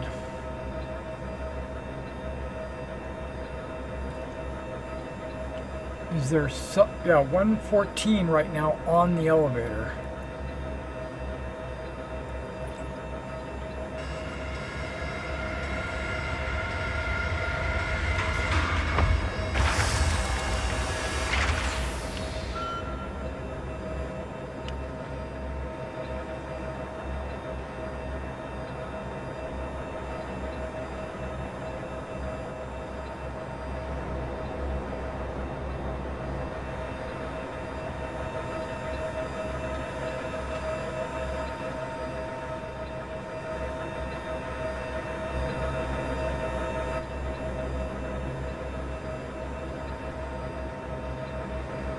Why is this ship so far back?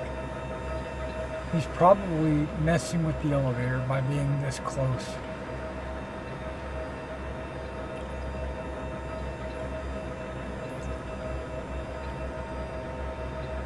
Okay, it says 0. When I lower it, I wonder if it'll say 0.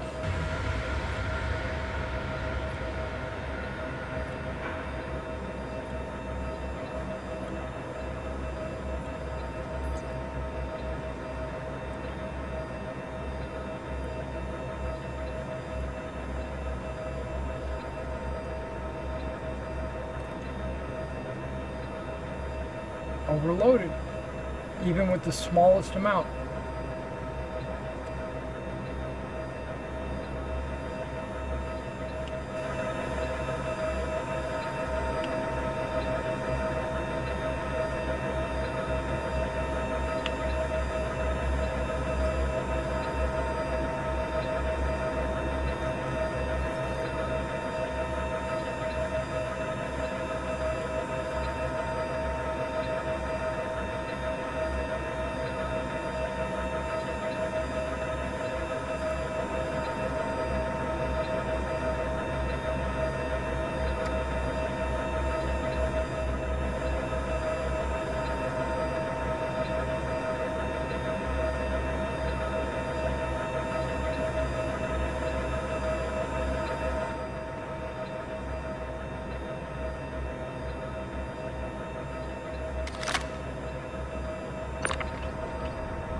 Go.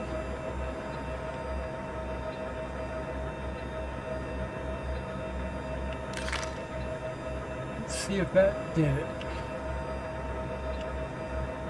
Because I noticed by moving that body, the ship moved a little bit.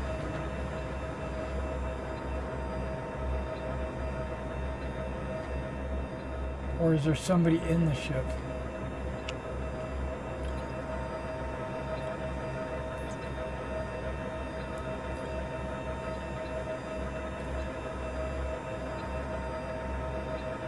Fuck.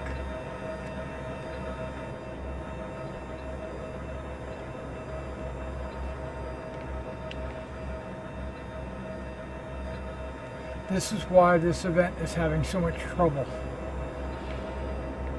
People can't get the elevators to work.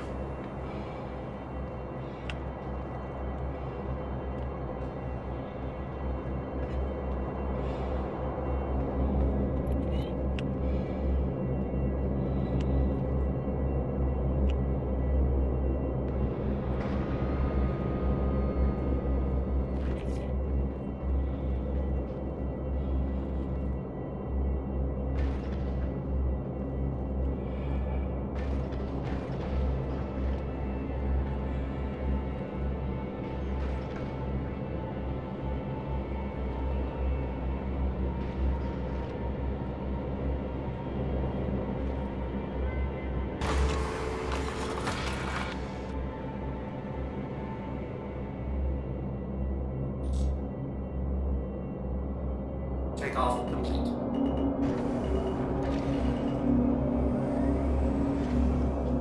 Landing gear raised.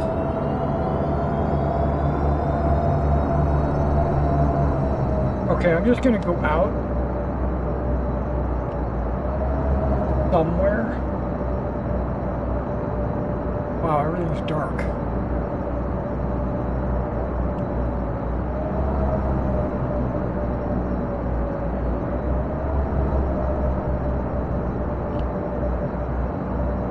Yeah, gears up.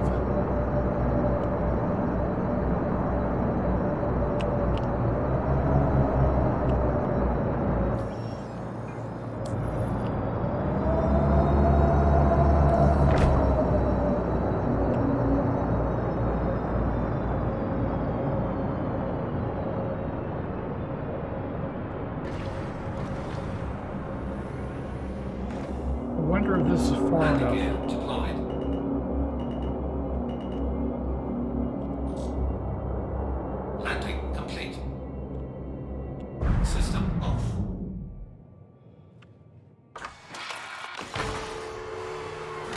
see if it says bed logging not allowed.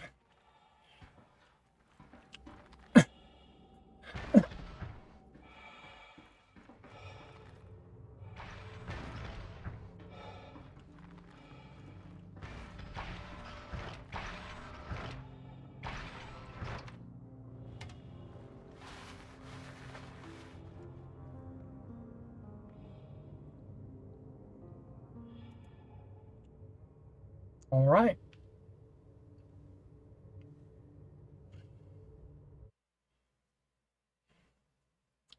I'm exiting to the menu. I'm going to switch servers and I'm going to come right back in, pick up the mission again, and see if I can find a spot that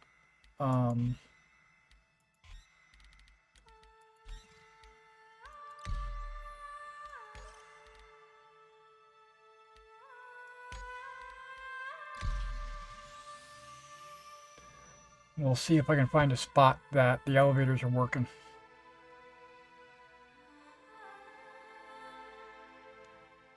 Now I thought about playing a little bit of Skyrim in between my painting, but I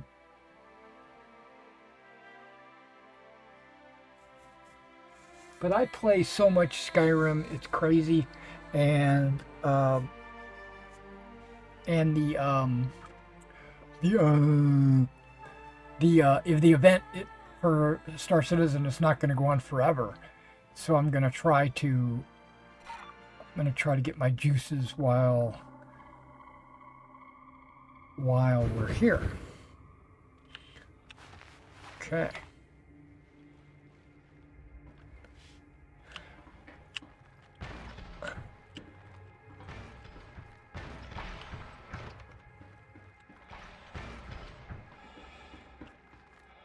So we're on a totally different server.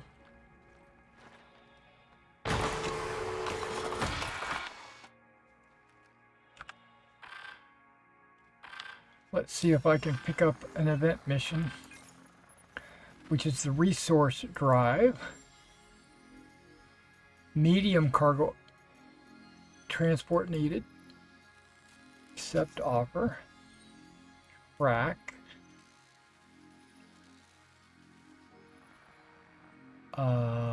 Map. Collect. I wonder if it's where I'm at. No, it's all the way across on the other side of the map. That's awesome.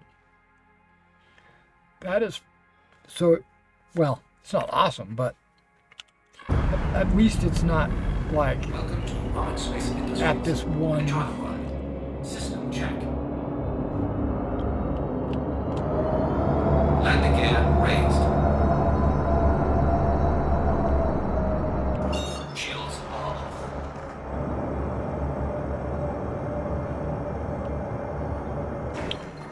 Got to get to 11,500, I do believe, on Microtech. Altitude.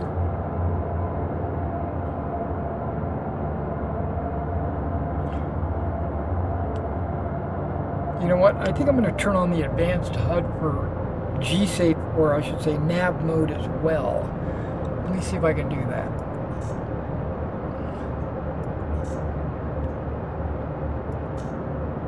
Nice. Does it give me an altitude? Altitude, yep, 11 there. Okay, we're good.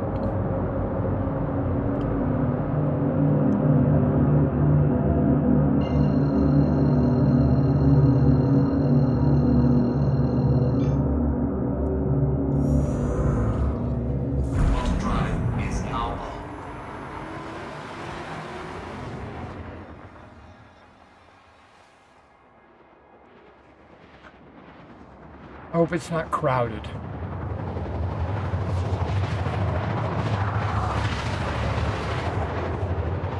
With a bunch of junk ships and AFK ships blocking the elevator, and elevator's not working. Quantum drive is now off.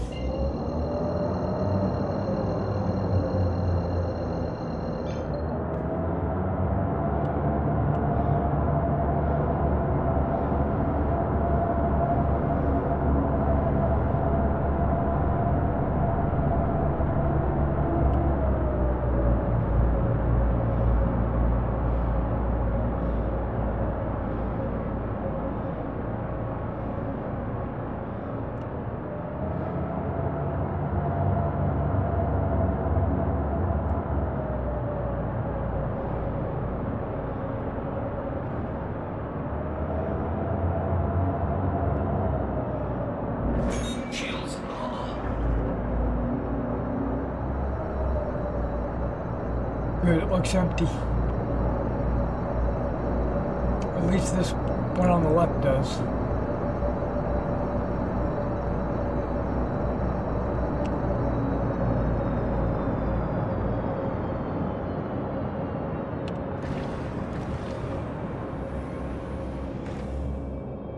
Landing gear deployed.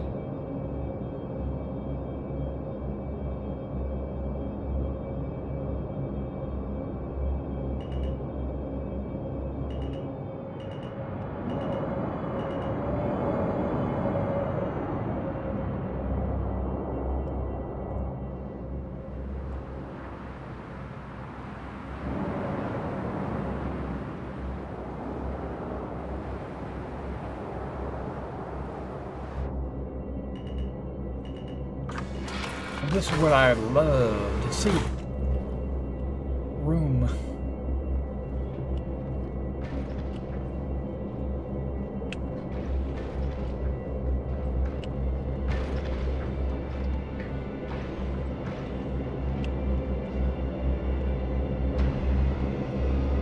Please let this cargo elevator work.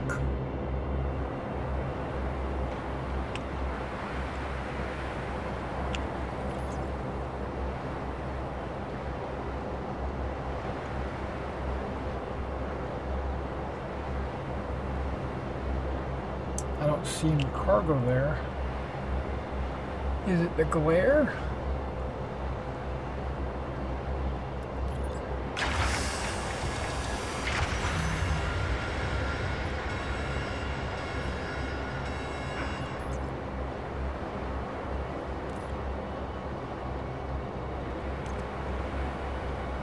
I don't see any cargo.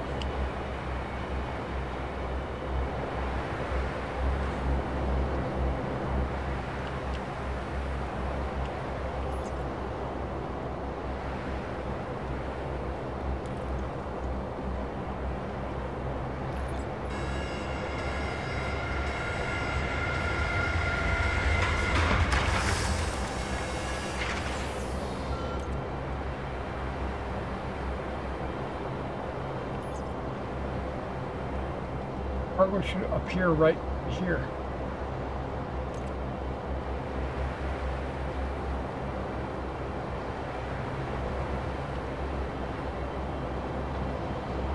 Am I at the right place?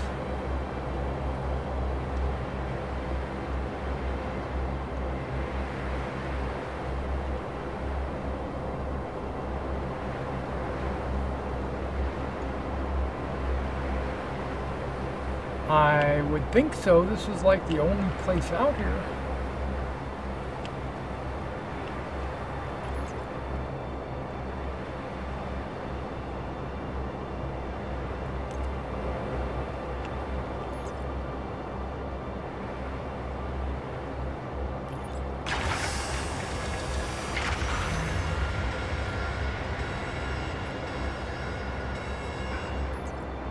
There's no cargo here for me to click on.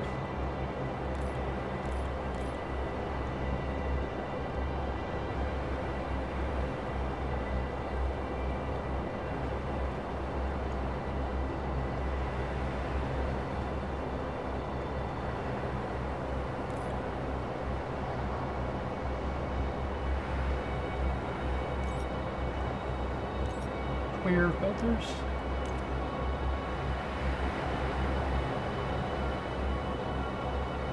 Well, when that guy gets up, I'm going to go see if I can grab the cargo from over there, maybe.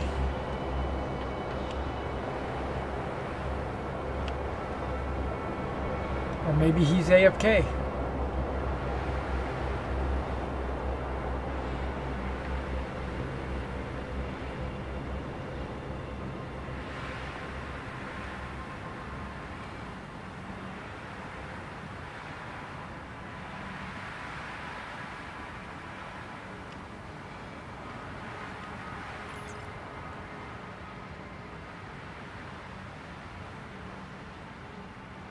I don't see any cargo here.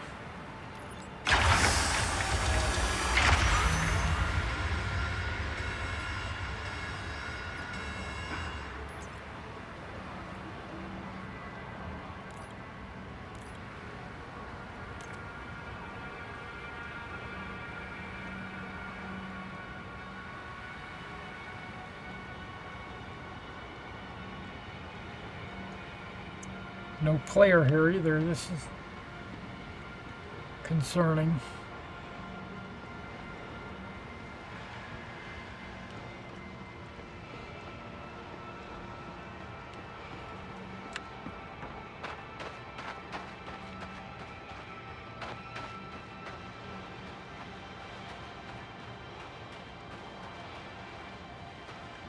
We'll look to see if there's a player over here.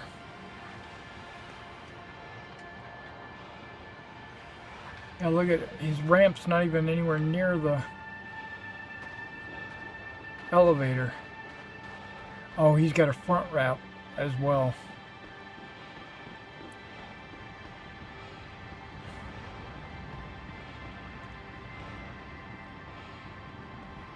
Nothing in the elevator.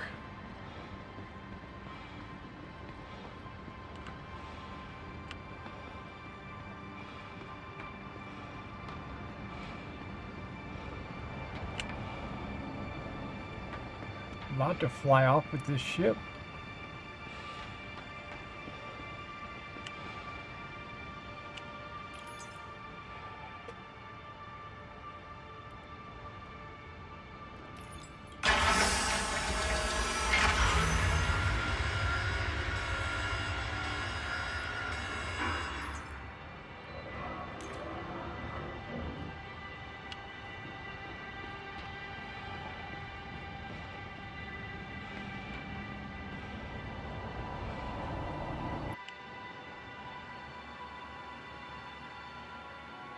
I guess it doesn't want me to do that.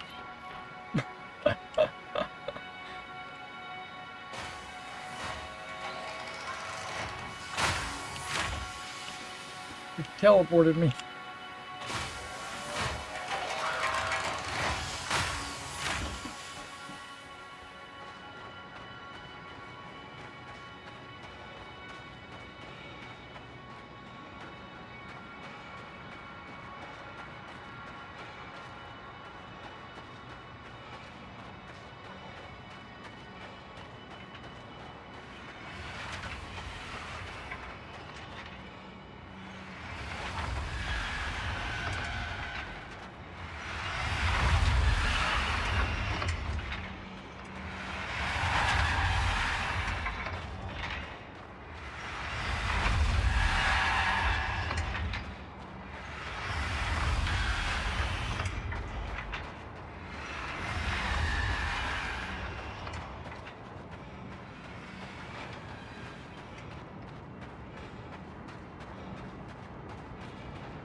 Okay.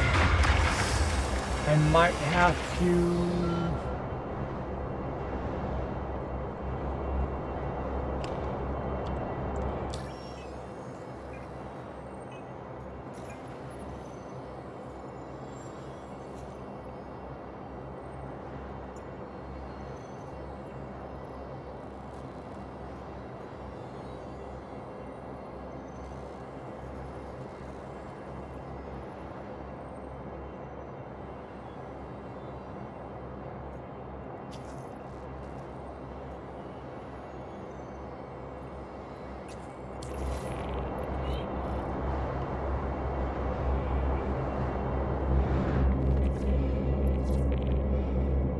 Try and get for an elevator.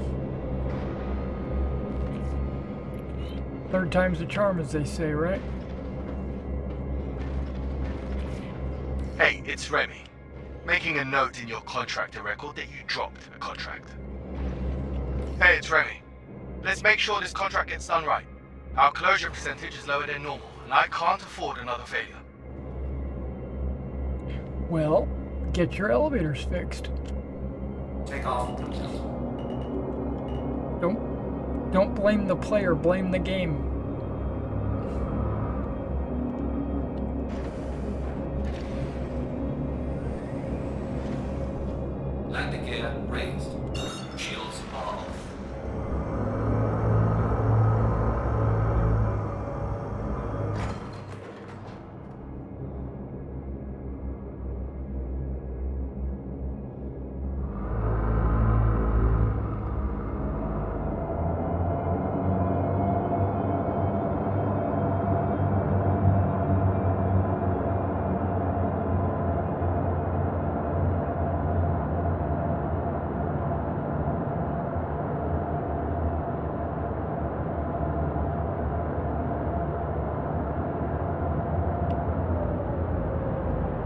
can't see any of the chat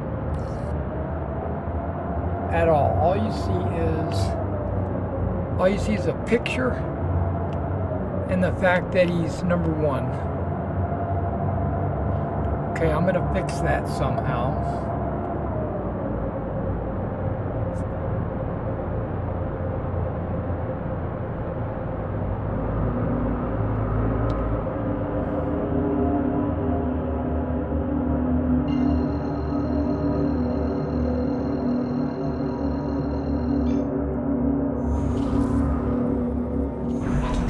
Give me a second. I don't want to do it while I'm flying.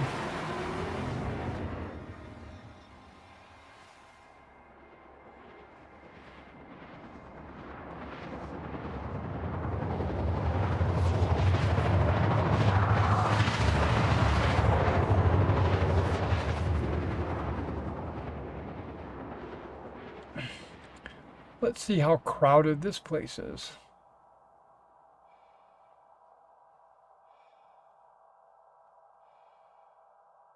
Quantum drive is now off. Okay, Alt Tab. That gets me out.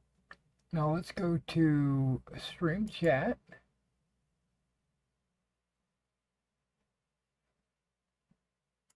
Filters.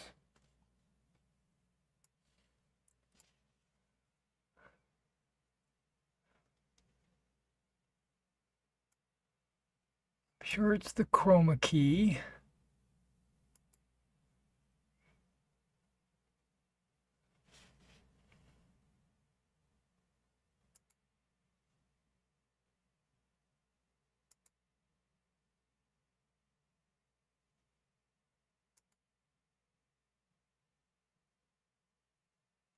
Okay.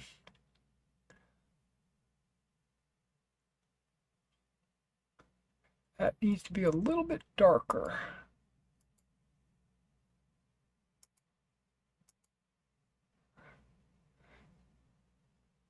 Maybe. I don't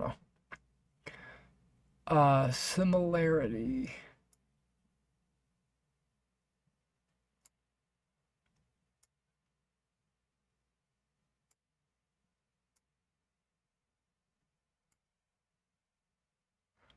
Okay, so maybe it needs to be different.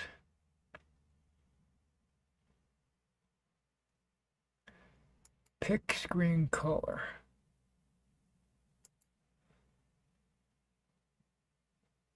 Does that work? Did it let me?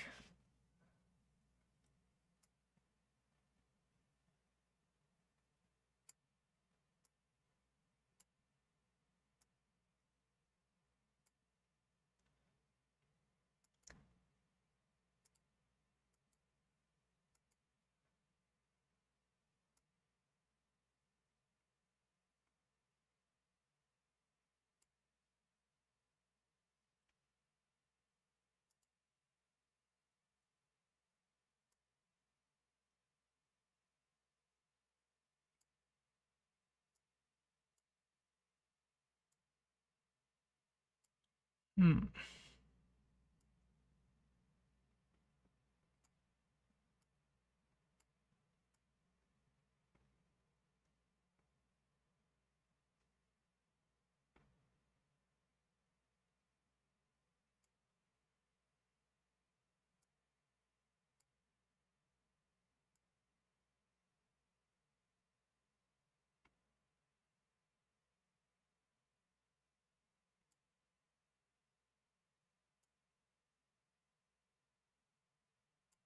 Yeah, why is it not picking that up? It picks up the number 1, a bunch of other things that are the exact same color.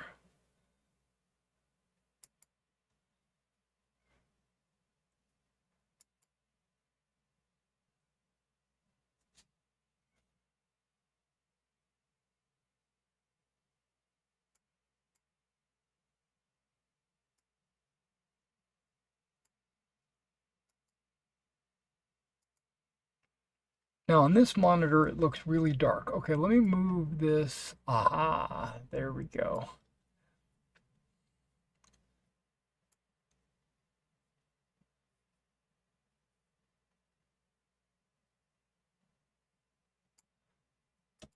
that should work.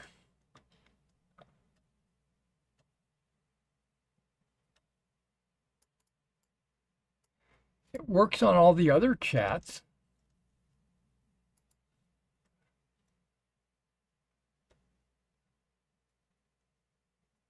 Okay, let me do this. Chroma key, delete.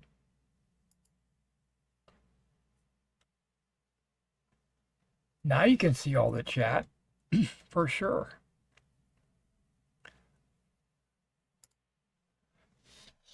But what it doesn't do is it doesn't black out the,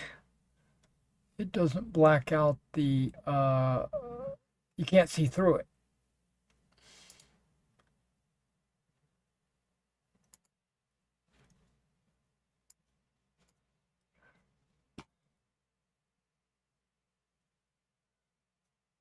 Okay.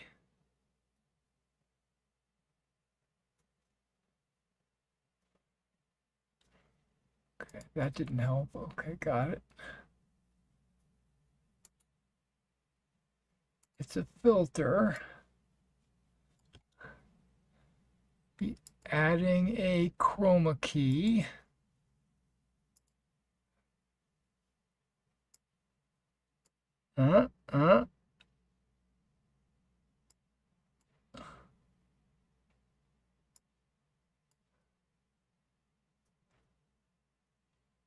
Okay.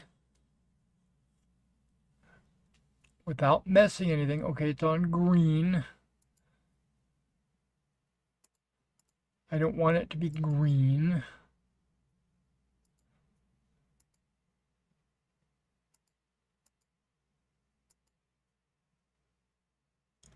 Okay, I picked that color and it just goes frickin' black.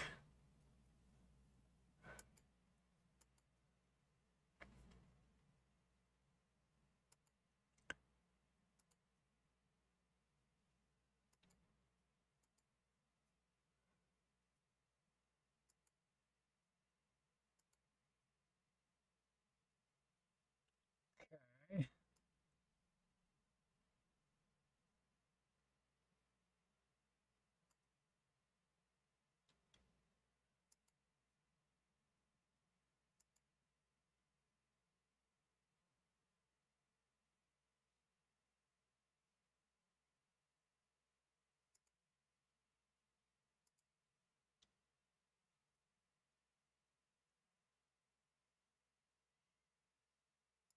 Maybe I should just go with green.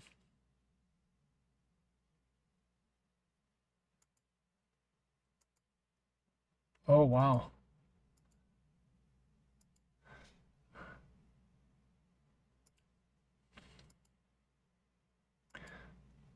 Let's try something a little bit less.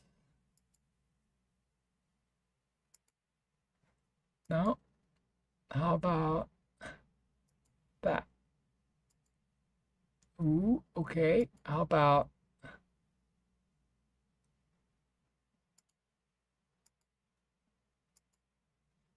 well, okay.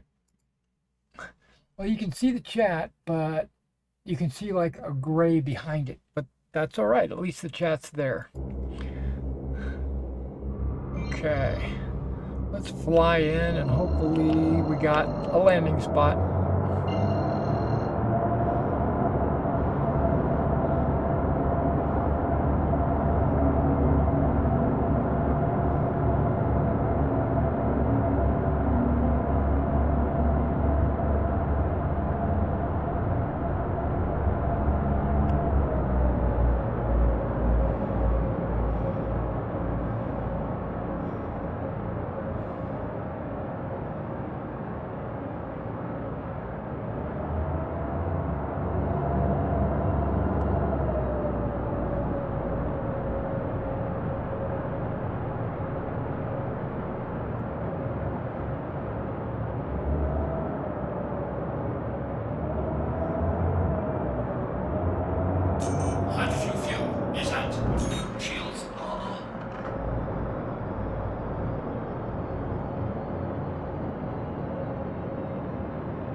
Okay, there looks like a landing spot.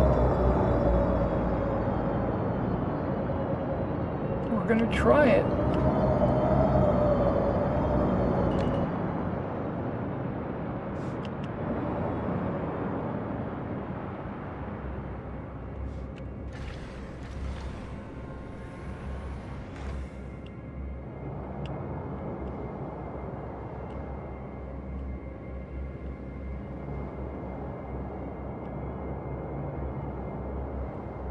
See what happens.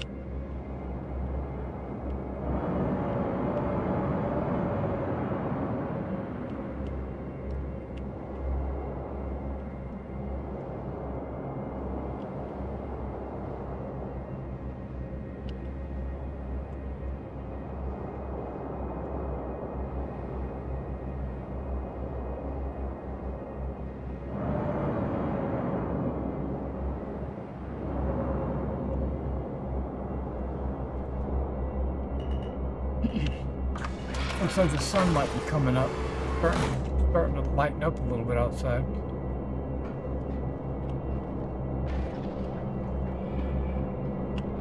Let's see if this elevator works. This will be the third time that I've tried an elevator.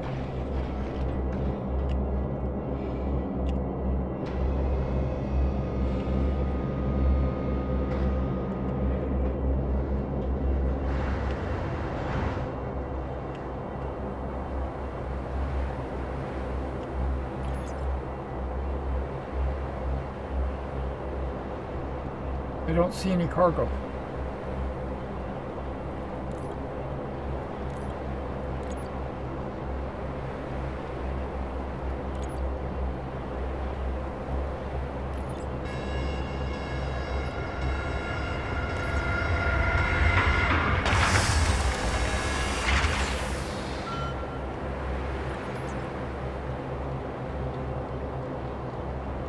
No cargo there for me to pick up.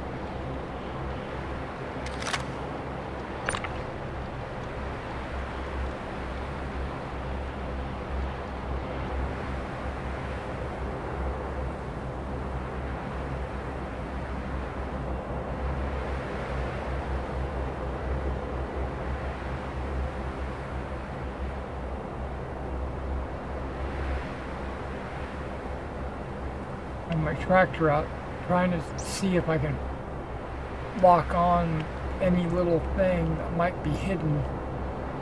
Haven't seen anything yet.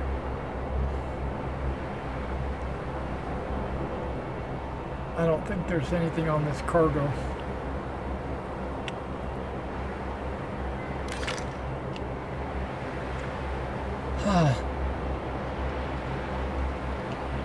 CIG, what is wrong with you? So what we might do, because I'm frustrated already. I can tell you right now I'm frustrated.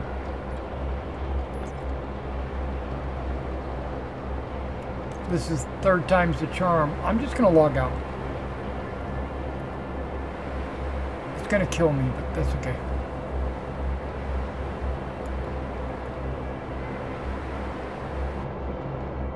There was somebody wandering around trying to figure stuff out. Okay, I just quit the game. I know that if I load Skyrim, it'll work. Okay, but nope, that's not dry yet. I still see a lot of white. Some of it is dry, or dry enough for me to put paste down, but some of it is still white. So we're just going to jump into some Skyrim.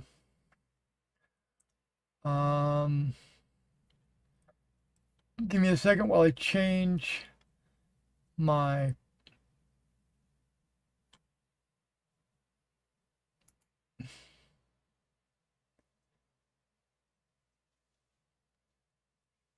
Skyrim game. Oh, okay. So over here, it doesn't matter because that's not over the game. Ah. Let me see if it has a different filter. It has the same chroma key filter.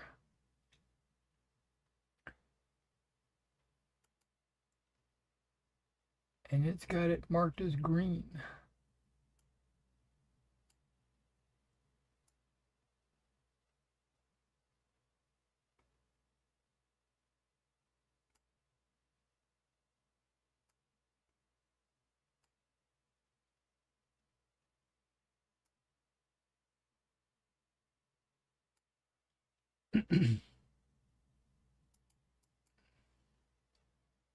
But it shouldn't be green. It should be like black.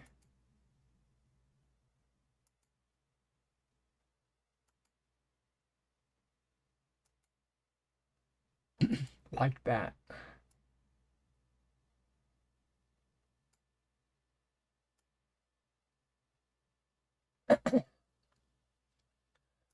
Or at least gray. Okay, there's gray. As soon as I touch it, everything disappears. Okay, let me fiddle with this just for a second.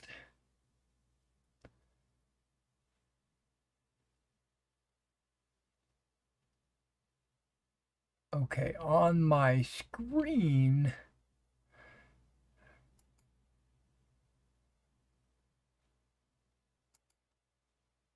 let me do that.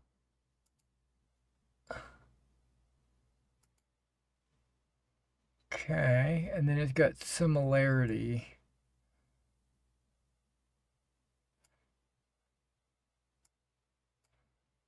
That doesn't work.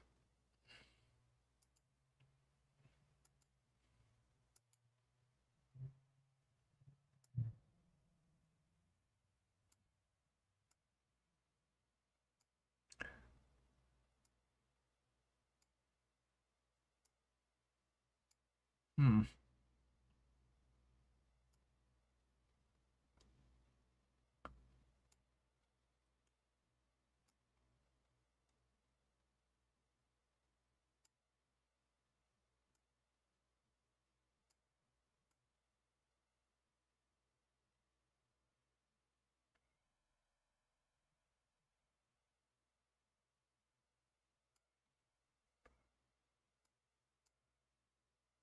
Okay, well that looks okay. All right. Now let me put that on a window. What would it be called? It'd be called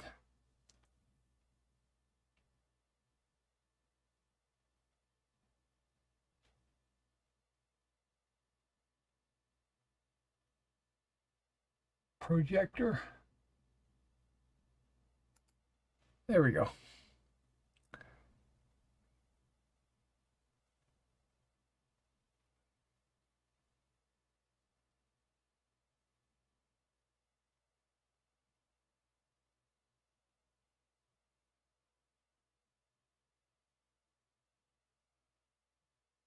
Yeah, I'm not sure if I like that.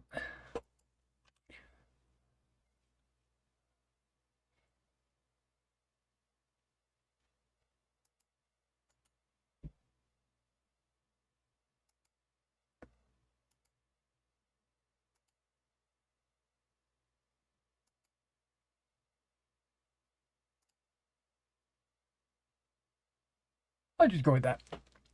I'll just go with that. Okay, so let me open up Steam. Let me close this Star Citizen. Let me open up Vortex. That's where I load my mods.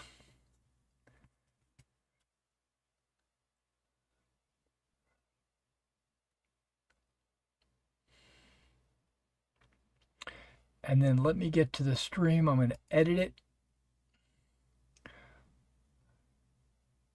Star Citizen, comma, Skyrim, and figure painting. There we go. Now we got it all.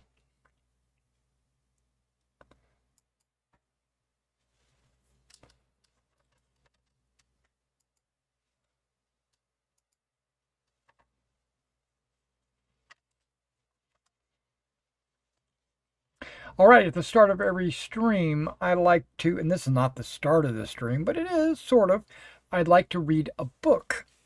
So I'm going to Alt-Tab, go to my book list, which maybe I go through my books and verify my list. I normally do that off stream, but this is a good opportunity to do it on stream.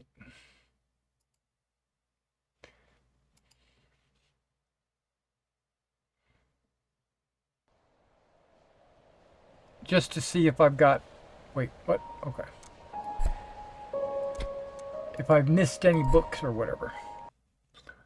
Because it does usually take me about 15 minutes.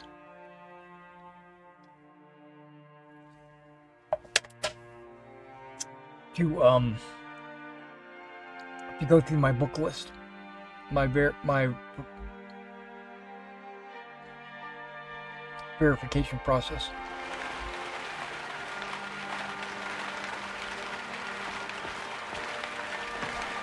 Okay, now I'm going to look at this bookcase. Oh, and it's got some books in it. So we're going to take those. Oh, okay, so those are actually two separate bookcases.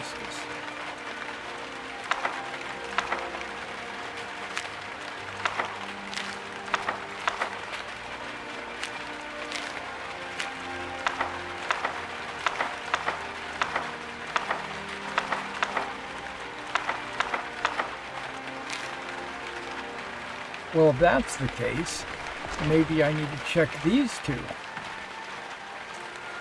Oh, look at that. And this one. Okay, that was some more books that I didn't know I had.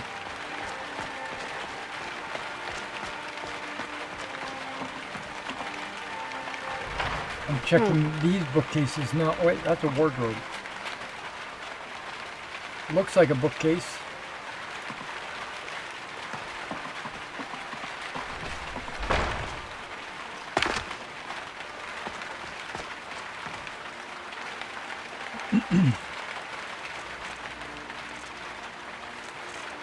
Yeah, so I definitely have some books that I probably don't have on my list.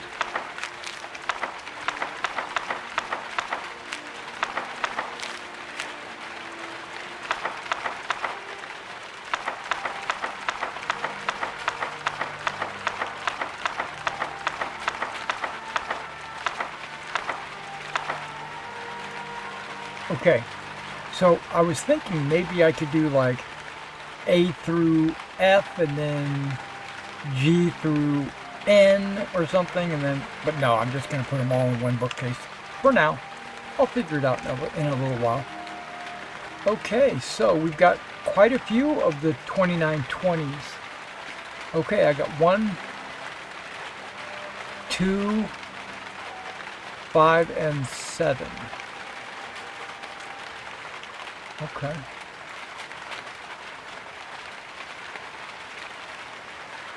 One, 2, 5, and 7. We're not going to read those until I get a lot more of those.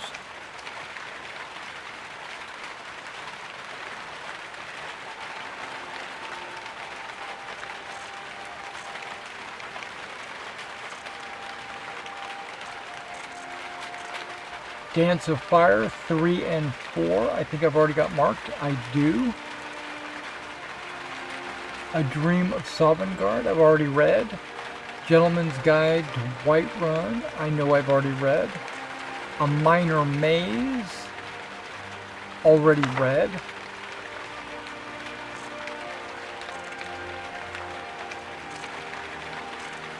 Adra and Daedra, already read. The whatever that is, already read. Explorer's Guide to Skyrim, Ancestors of the Dunmer. Ancestors of the Dunmer, Explorer's Guide, already read. Both of them, actually.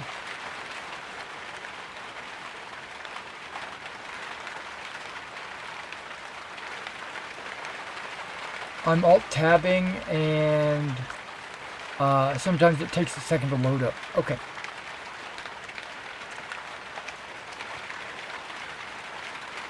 Anecdotes of Dunmer Law, the Argonian 1, 2, and 3.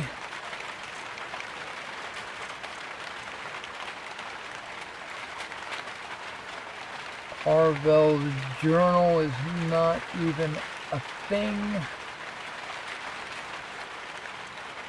Assassin's Journal as well is not a thing. Azura in the Box. We've already read that. I already know because I remember that. It wasn't that long ago. Battle of Red Mountain. Okay, we might be on the second line. Let me scroll up.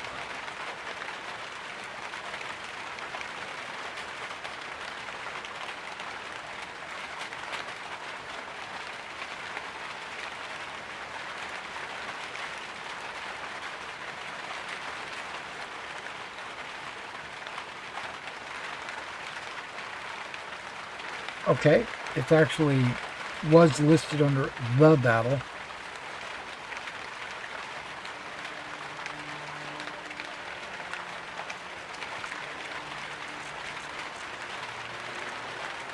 Before the Ages of Man, I think we've already read that. Beggar Prince. Beware of Necromancers. Is that a book?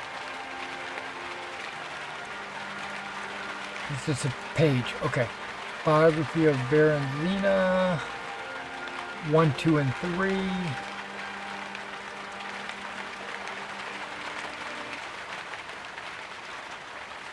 Right, that's where we're at. Okay, got it.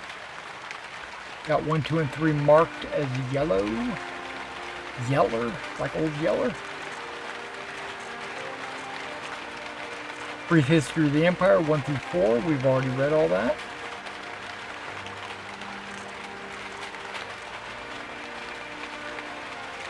Simmerviridium, I've already read. Wow, we're already down at the bottom of the list. Dragon Language, Myths No More.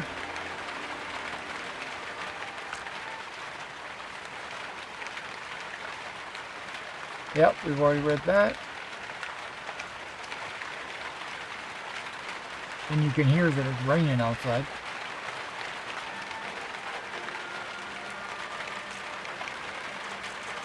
Now I gotta scroll. It always goes back to like the top of the list, unfortunately.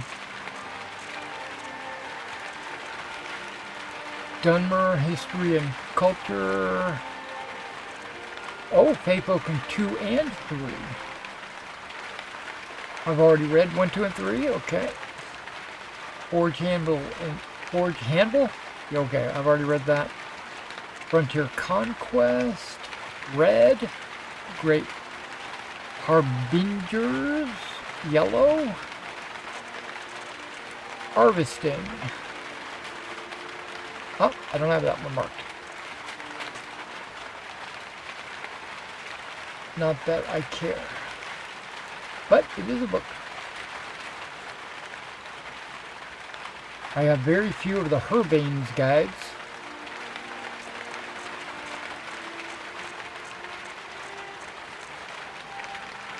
Herbane's automatons. Porker attacks. Immortal blood. Okay, I'm going to mark both of those. Immortal blood and automatons. Immortal blood. Automatons.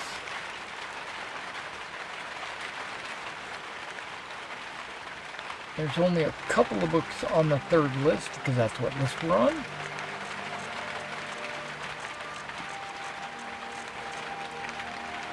Invocation of Azura is marked. Killing before you're killed, already read. Kolb and the Dragon, I think is already read. I think it's on the next list. It is. We're finding a few that I haven't already read or marked. So we are on row Delta. We're on King Olaf's verse, which I don't have. Okay. Lakeview Manor and all that. Okay, letters. Life of Uriel Septim, I've already read. Somewhere? Where is that? Yep, I've already read it. Light Armor Forging. Luminal Bridges. Magic from the Sky, we read just the other night about the moon ore that dropped from the sky. Mixed Unit Tactics, read many years ago. Mysterious Akavir, marked. Mystery, whoops, I didn't mean to pick that up. 1 and 2 I've already got marked, but I don't have 5 marked. And Myths of Sheogorath. Okay. 5. And the Myth. Okay. We're still on line Delta. Column Delta, whatever you want to call it. We're down to the Myths. We're on M's.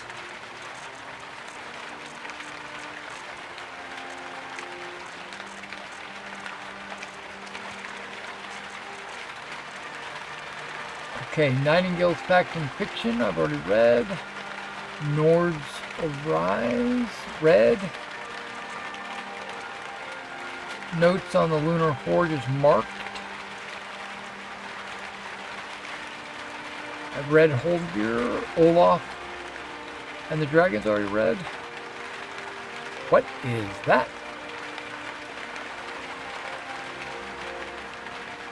That's not even on my list. Oppius Gullus, LeMay Bow. Okay, it might be on E, so we're going to go to the top of E. It is. That was one I don't think I've ever seen before, but it's now marked.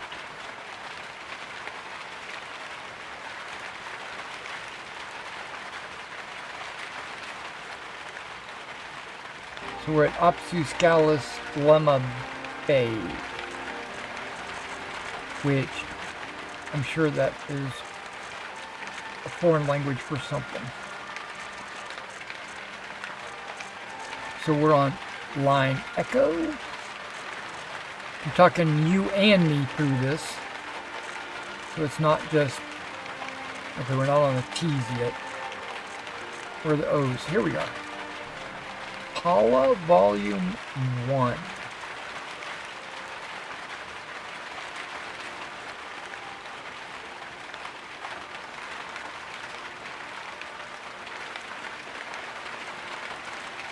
Okay, I have pensions, but what's this? Oh, that's a recipe. Purloined Shadows, I think we've already read. Maybe not. Nope, that's just yellow. Let me go ahead and mark this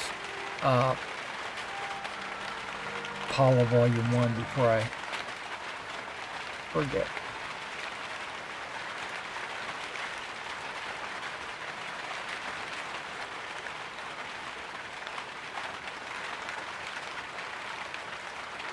Okay, Purloined Shadows.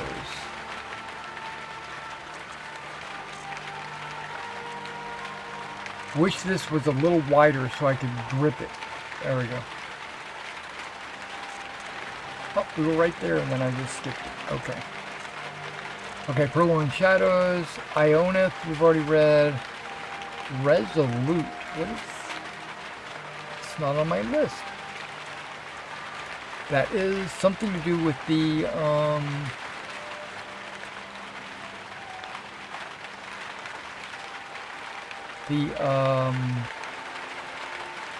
Stendar guys, right?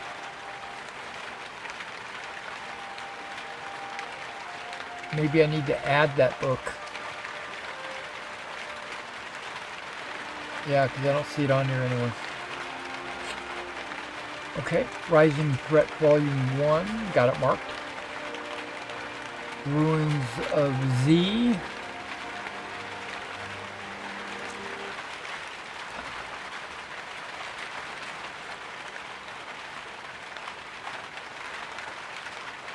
Song of Askeldymen.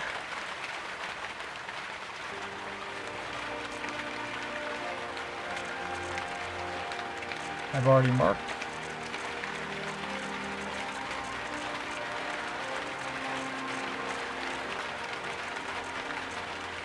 Okay. Song of Return. I have 19 and 56, but I don't have 2.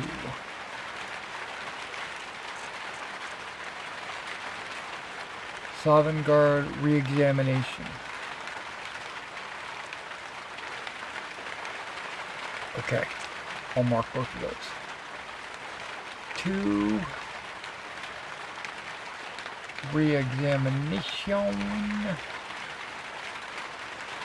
And we're going to F.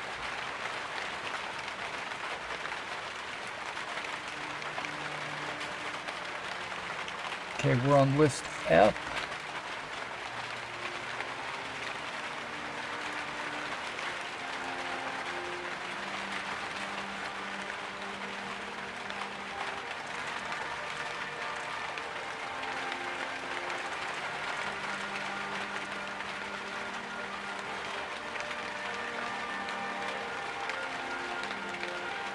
Oh, wow, we skipped right past F, S, F, whatever.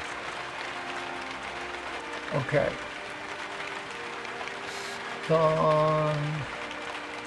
Surfeit of Thieves. There we go. That's the top of the list. Ethereum Wars, red. Apprentice Assistant, red. Arcturan Heresy.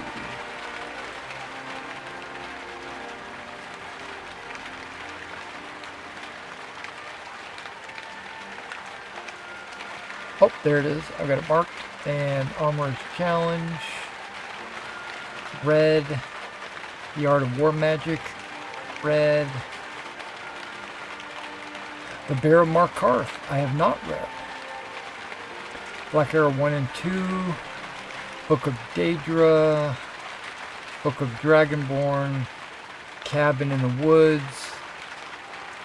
Cake in the Diamond. Okay, so what did I miss? The Bear of Markarth. Okay.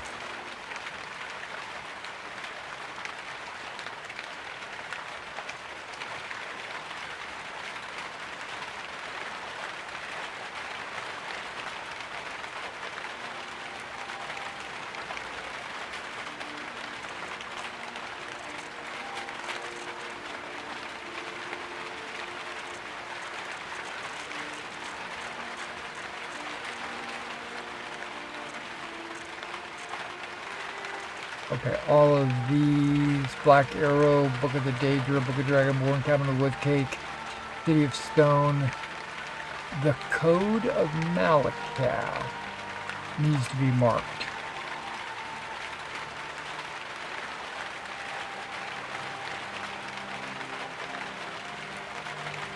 The Crimson Dirks.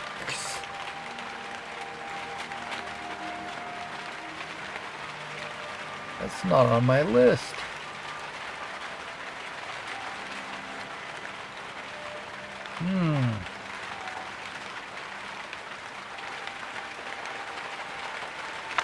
I think I'm going to pull that. Okay, the Code of Malakath needs to be marked.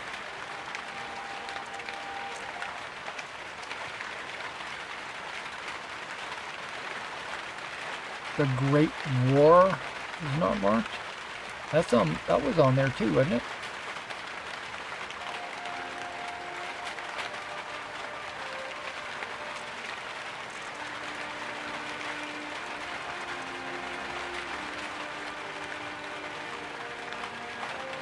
I pulled the Crimson Dirks because I'm planning on reading it.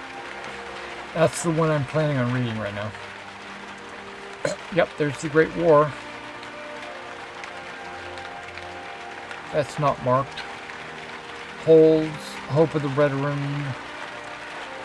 And the Lusty Argonians are on the next list. So let me mark the Great War.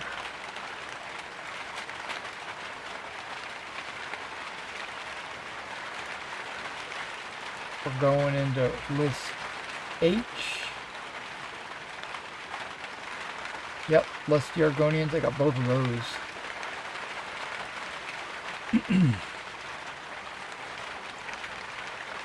Red already.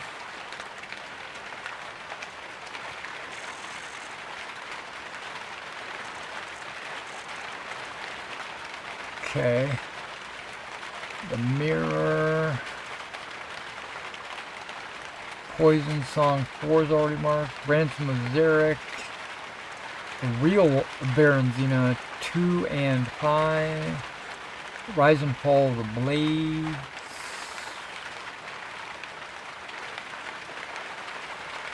You can't see that on my list.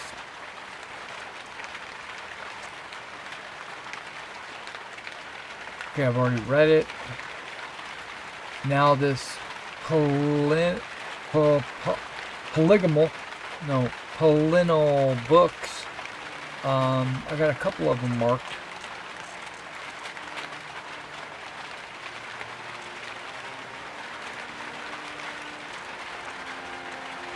One, 4, 6, and 7. Okay. 1, 4, 6, and 7. Okay. Just had to mark 2 more. Whoops, I picked up a book I probably didn't want to.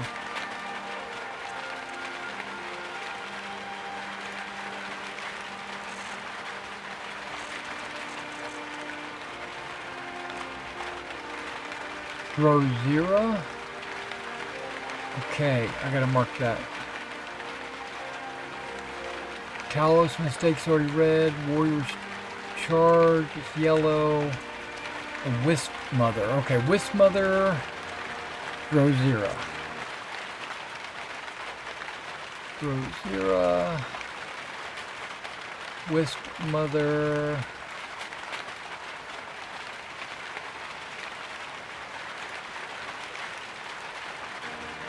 We don't really have that many more books left in my collection.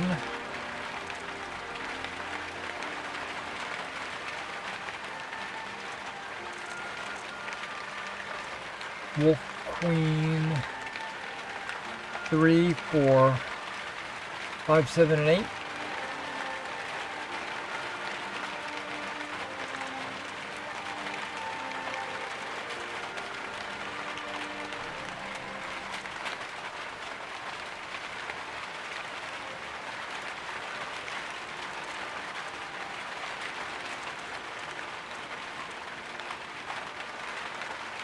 Okay, 5, 7, and 8.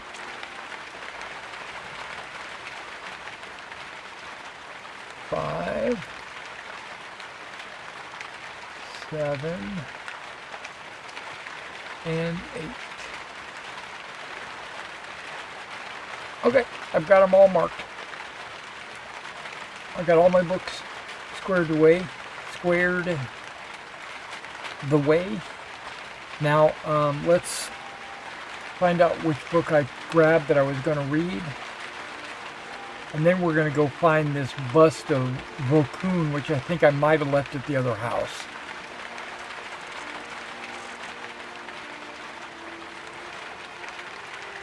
Yeah, the Anecdotes of Drummer Law, I picked up by accident.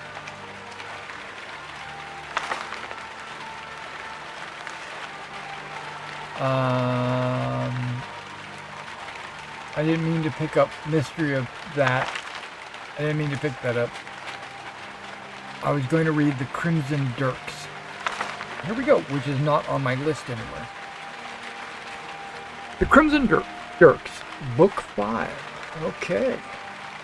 Well, what happened to books 1 through 4? By Gathers the Coin. Irwin was convinced the ring was cursed. At first, the proof came in small doses. There were bad streaks at the card table, sudden pain in her tooth, and stale bottles of mead. Soon the proof took on a larger, more dangerous form. Her blade would miss its mark. Potions would cure too slowly, or she'd step on a rune that her barbarian companion, Skill, had no business skipping over. Then there was the greater proof, the instance that threatened their livelihood. There was the coin drying up, new guard patrols at the usual haunts, and word that the East Empire Company had taken notice of their works. All told, it argued,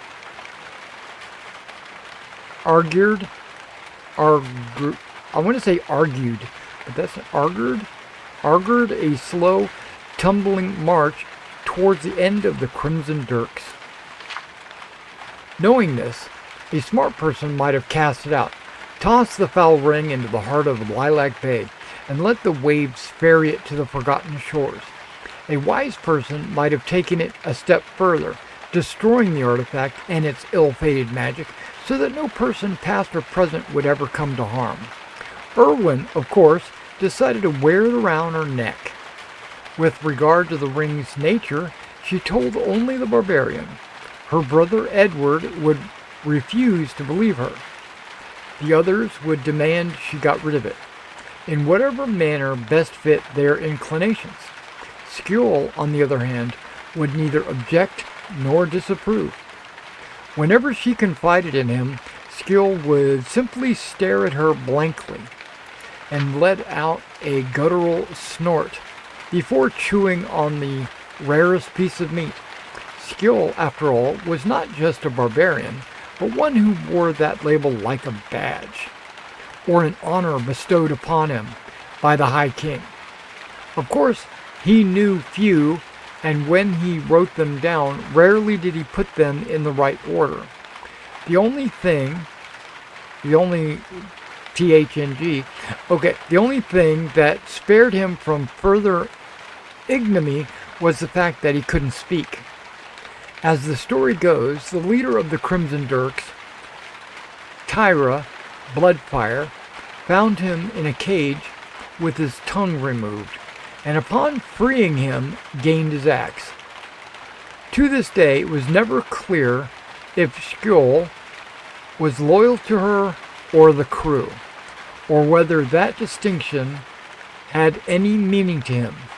If Tyra asked him to back Irwin on a job, he would do so without question. He absorbed whatever secrets,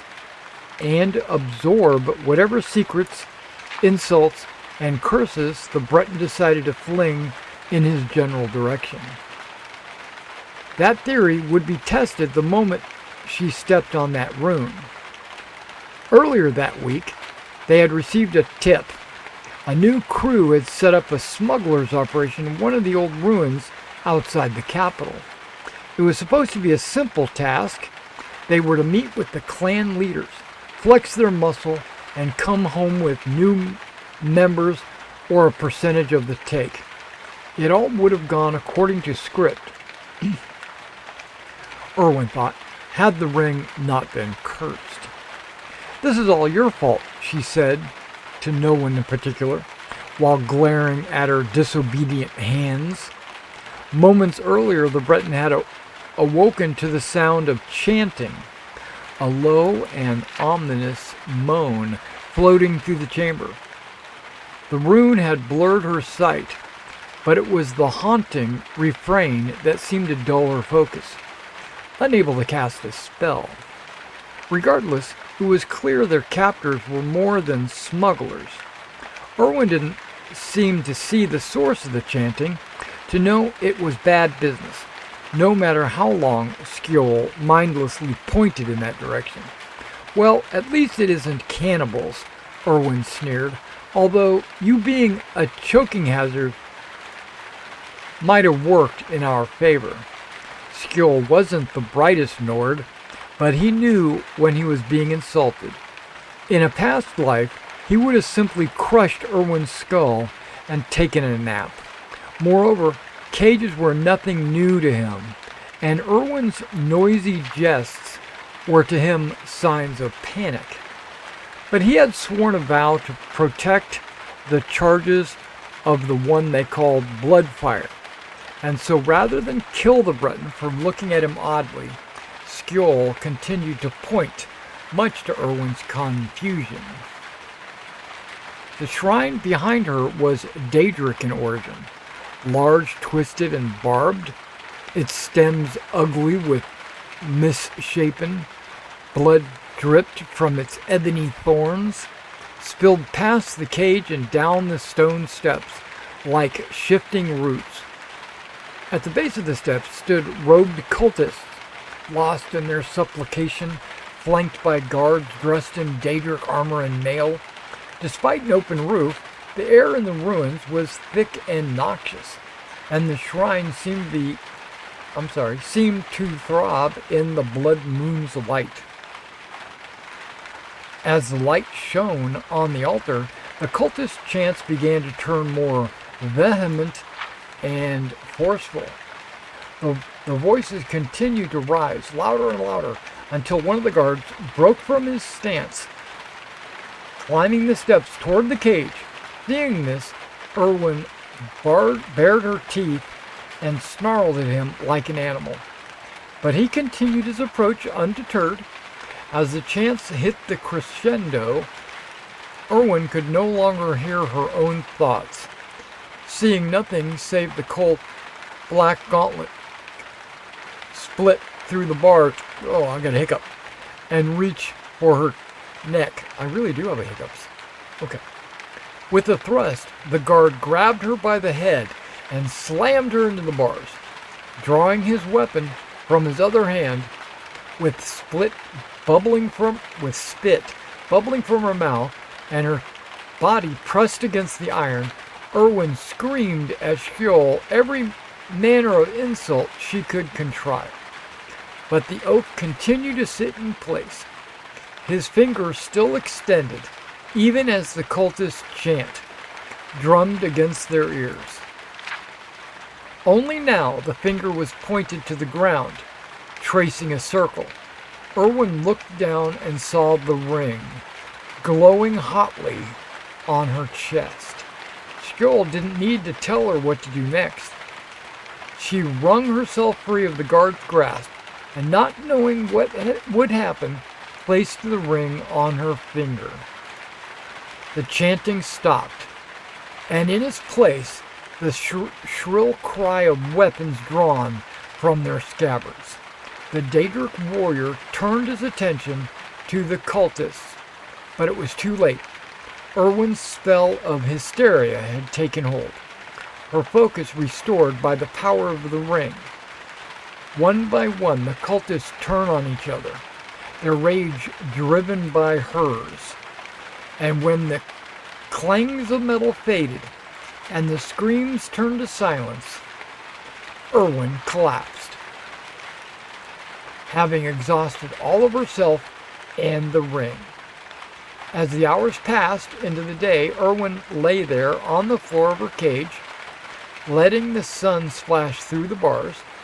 Skjold snored softly in his corner, shifting on occasion to scratch himself. Otherwise, ravens picked at the flesh of the dead, sharpening their beaks on the bones and paying no mind to the living. The others would come looking for them eventually and fetch Mashara to pick the lock. But for now, Erwin was content as she was. She held the ring up against the sky, circling the area where the moon once stood. Perhaps she had made a mistake, and the ring wasn't cursed after all. But Erwin still held out hope. Okay. The Crimson Dirks. I'm going to add that to my book list because it's not actually on there anywhere. The Crimson Jerks. Mark that as green. I can close my book of books. And now we can go adventuring, maybe? No, right, I gotta get that math. I gotta focus. Let's put any extra books that I might have picked up by accident.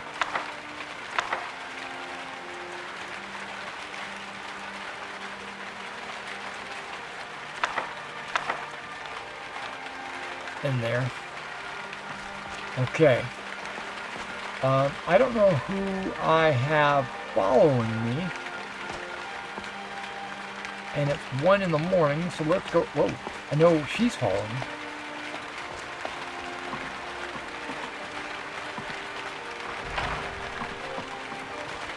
One in the morning, so I'm gonna get me a few hours sleep before we head out.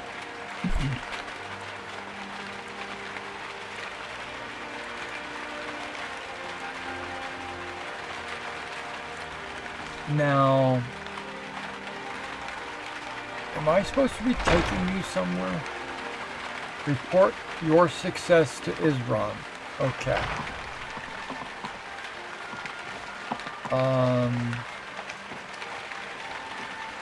Are you coming with? He might be.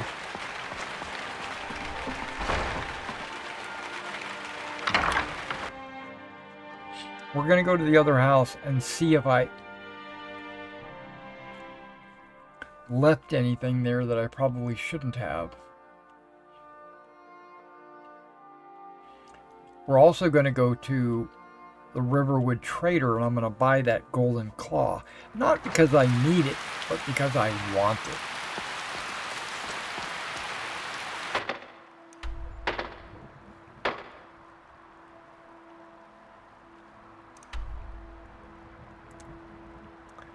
This is where I think the mask is at. I hope it's here, because if it's not here, I don't know where it would be. Might be in Granite Hill, but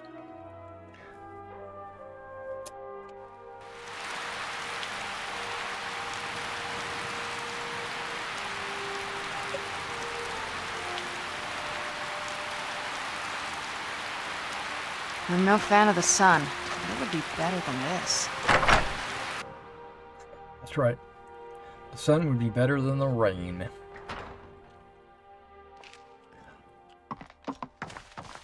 Okay, so I might have put it down here.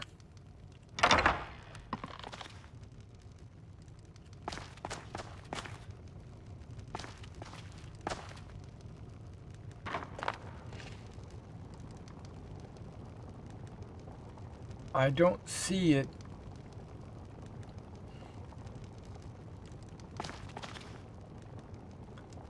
Fudge. See, place Vokun, not pick it up. Crap. And then there's no...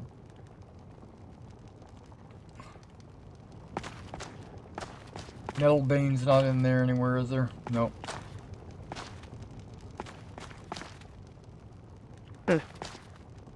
Good place to store everything, but it's not there. Where would I have put this mask?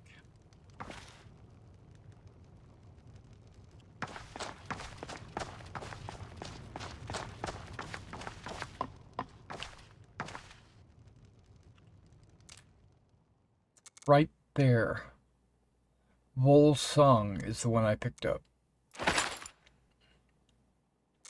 And there's Nettlebane. Pick that up too.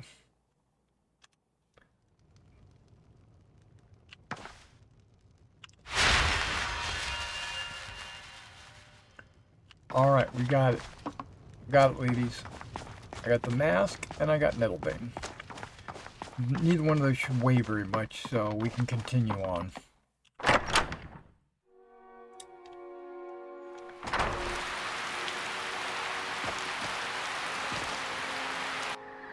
It's still relatively early.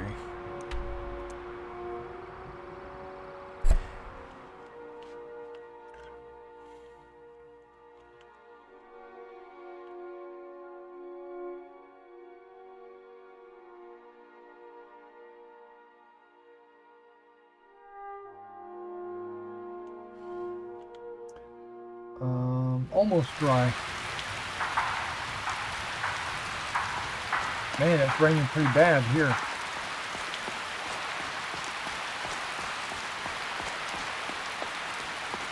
Okay, I thought I reset this quest.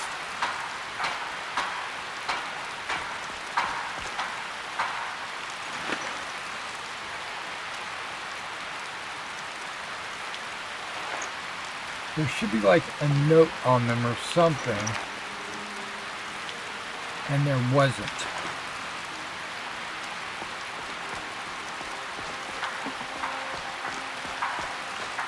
Okay, I thought I reset that quest. Meaning I would expect the bodies to just vanish. But maybe Come not. on in. We got I don't think you were followed. warm Come on, drinks and I have a warm plan. beds. Oh, wait. I didn't mean to come here. I don't want to talk to you, Delphine.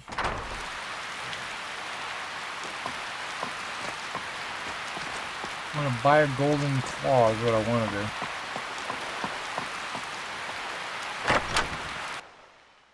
And I messed up. Delphine's like, where's everybody? Ah, good to see you. You and me, we're the only people around who aren't complete fools.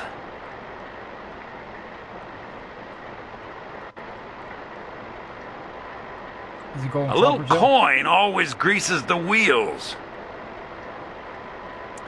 Wow. It's gone up 500 gold every time I've... Not 500. 250 gold every time I asked. The first time I asked, it was 500 gold. But I'll gonna take pay it. But I'm gonna pay it. Thank you. Here, this is for you.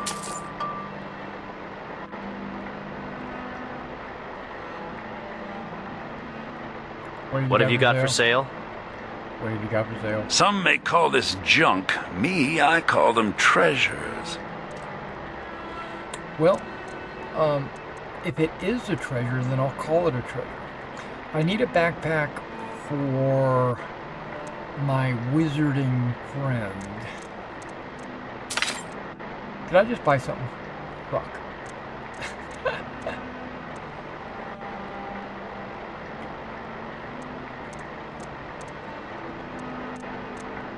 Oh, you got a mage backpack. I'll buy that.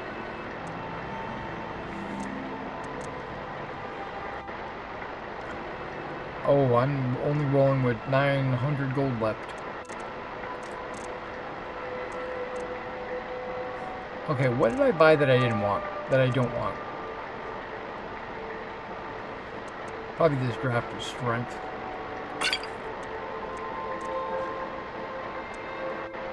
A fishing rod.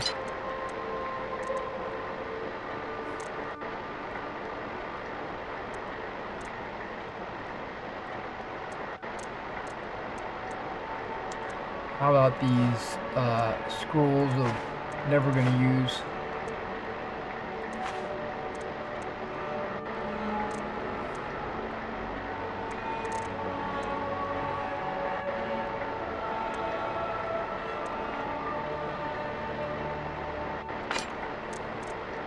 If you'll buy it, I'll sell it to you.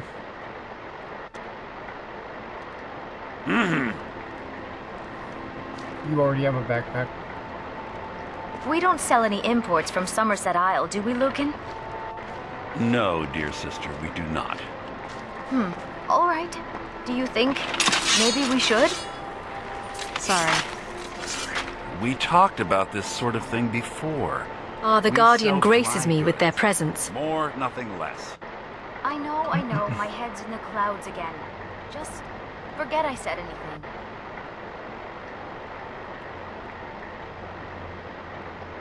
Planning on giving me your things? How careless of you. I'm giving you a backpack so that you can carry my things.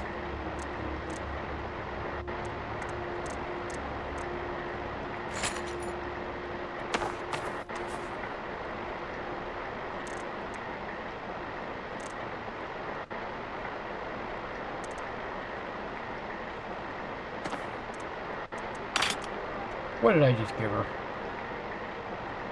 It just automatically clicked. I wish it would say... Give me that book. What do you got a book for? Dwarven pickaxe. I must have handed it to her.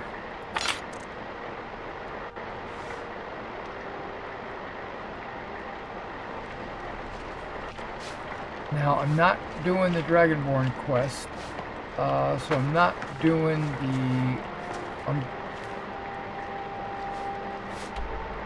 I'm doing the Dawnguard quest is what I'm doing.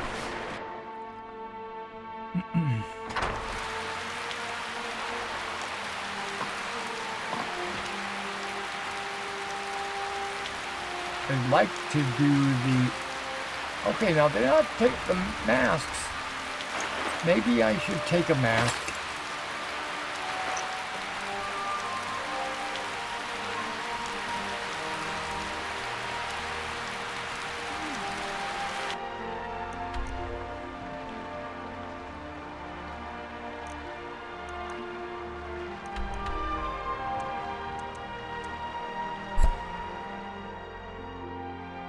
So that should be about 3 hours. Okay, it's 5:30.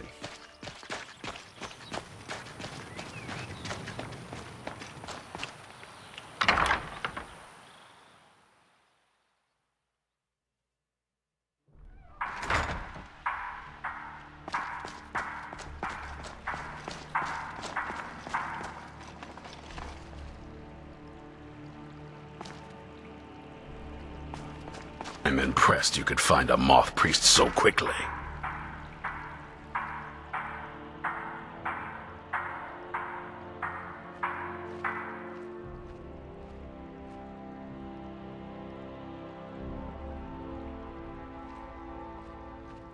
Does he have the scroll? Is everything ready?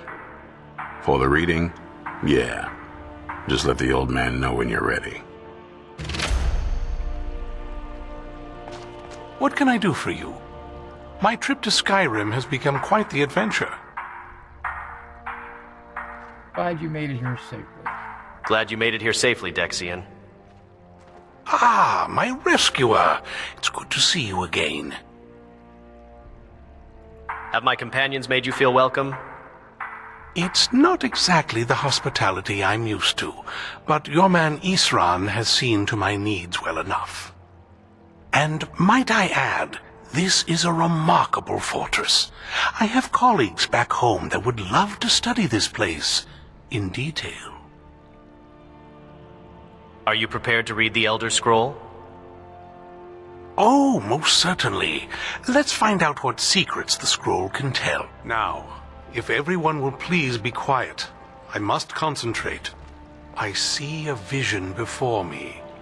An image of a great bow. I know this weapon. It is Oriel's bow. Now a voice whispers, saying, "Among the night's children, a dread lord will rise. In an age of strife, when dragons return to the realm of men, darkness will mingle with light, and the night and the day will be as one." The voice fades and the words begin to shimmer and distort. But wait, there is more here. The secret of the bow's power is written elsewhere. I think there is more to the prophecy, recorded in other scrolls. Yes, I see them now. One contains the ancient secrets of the dragons, and the other speaks of the potency of ancient blood. My vision darkens, and I see no more. To know the complete prophecy, we must have the other two scrolls. I must rest now. The reading has made me weary. Come on, old man. You should get some rest.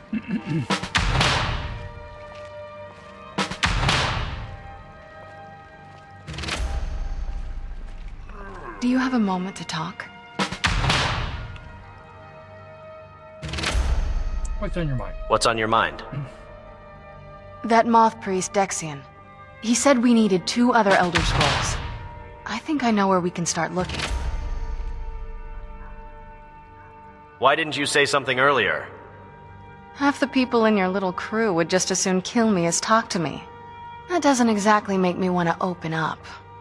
I got a warmer welcome from my father, and that's saying something.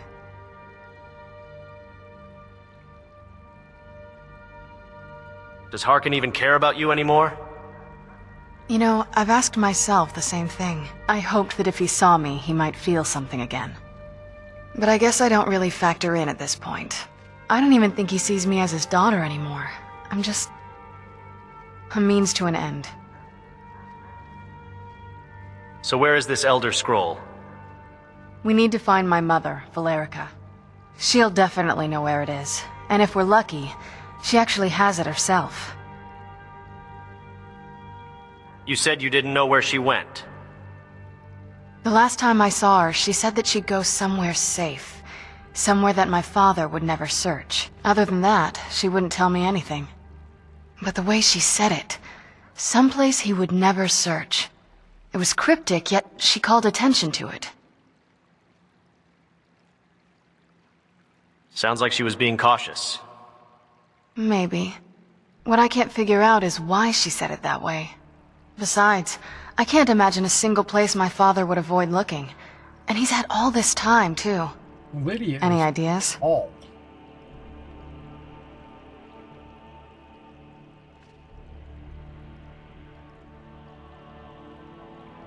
Sealed away like you were? I don't think so.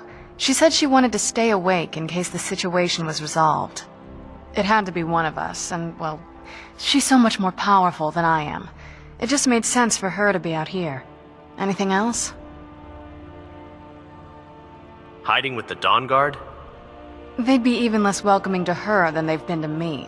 It would have been a bloodbath. And since the Dawn Guard are still around, that must not have happened. Any other ideas? Just one. In Castle Volkihar? Wait, that almost makes sense. There's a courtyard in the castle. I used to help her tend a garden there.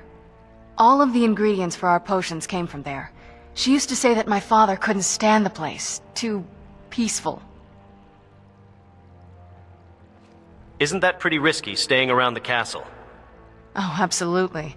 But my mother's not a coward. That is, I don't think we'll actually trip over her there, but it's worth a look.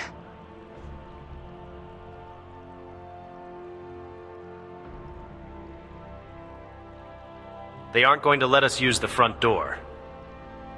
True, but I know a way we can get to the courtyard without arousing suspicion. There's an unused inlet on the northern side of the island that was used by the previous owners to bring supplies into the castle. An old escape tunnel from the castle exits there. I think that's our way in.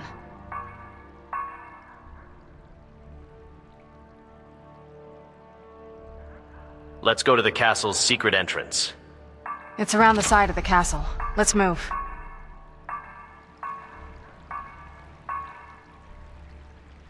Yes? What did you need? We're going to get some rest first. Trying to remember where that bed was. I think it's over here. Yep, I was right.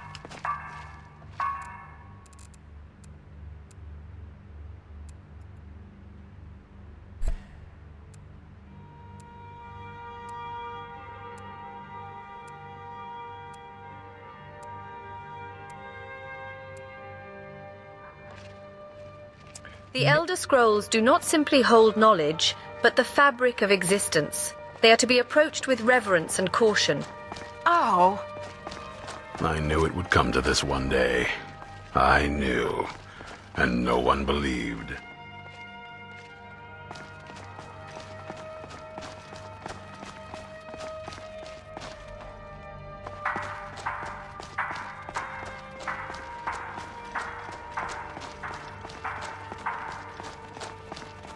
Huh? I don't plan to go, like, just run to the quest and do it right away. I'm gonna do some side questing.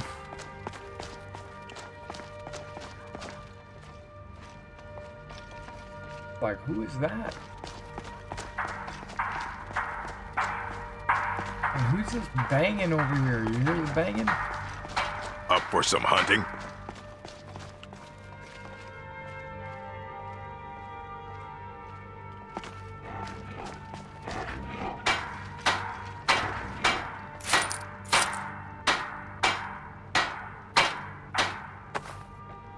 Oh!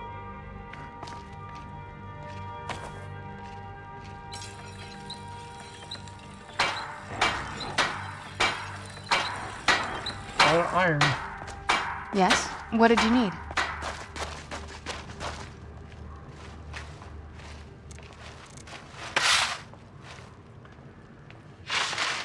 Okay, so that what I just picked up doesn't make dwarven anything.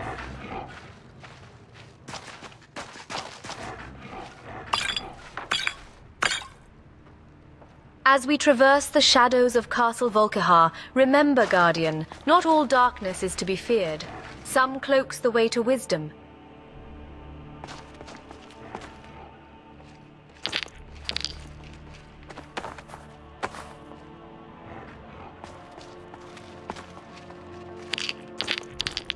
I wonder if that will regenerate.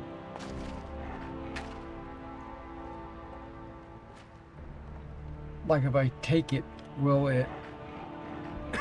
If enchanting were a dance, you would be the belle of the ball, truly breathtaking.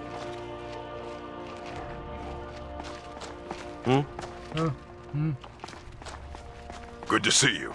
Yeah, good to see you too. Who are you?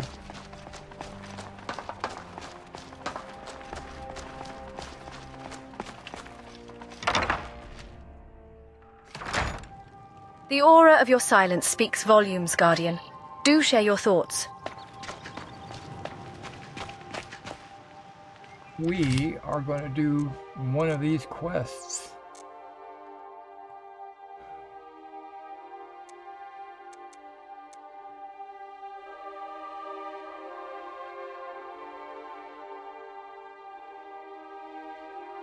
I don't know where Arcwind Point is.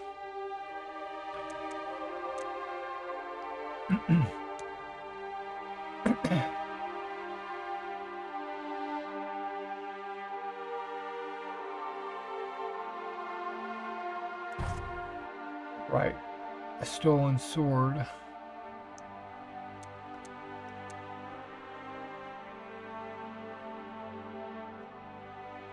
Search for the Vigilant at the Wind Peak Inn.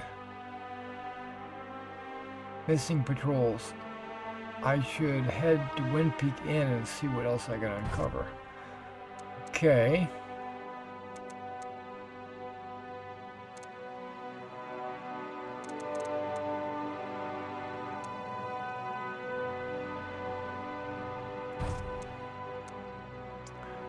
These ruins. Okay, those are all the quests that I'm interested in for right now. Let's see if anything is close by.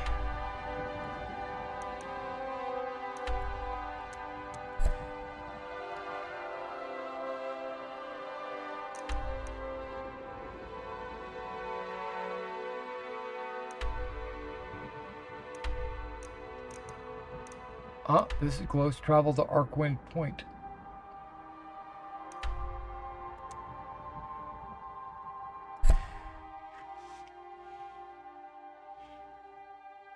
There's Harkon. The Harkonator.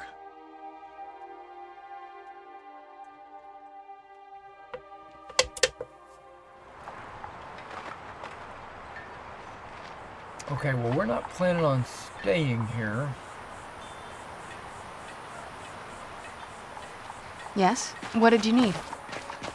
We're going this way. We're going to find Arcwind.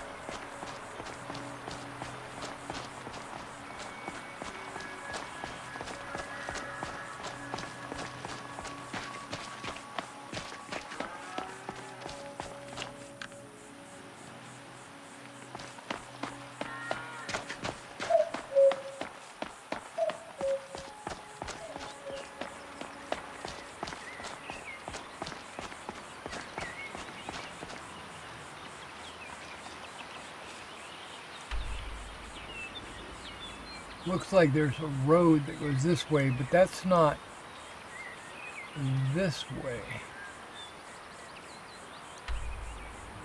I think we've got to go up here or up this way. Oh, wait a second. This is the area where all the skeletons are, isn't it? What is that? Alright, we're good. We're gonna figure this out. While my figure's dried. I figured they would be dry by now, but they're actually not. I had a feeling about this.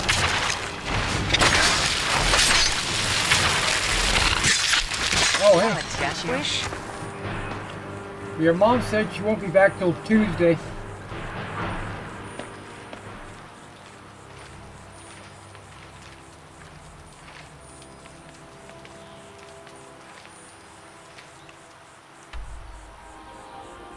I don't want to go this way.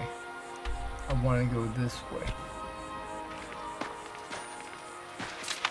I thought there was a second spider over here. Maybe they killed them with some ranged weapons. Is someone there? Nope. What have you got? Or maybe not.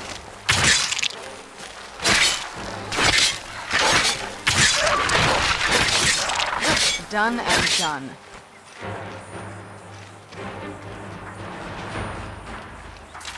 Let's move faster. The sun is... It's not great for my skin, if you know what I mean.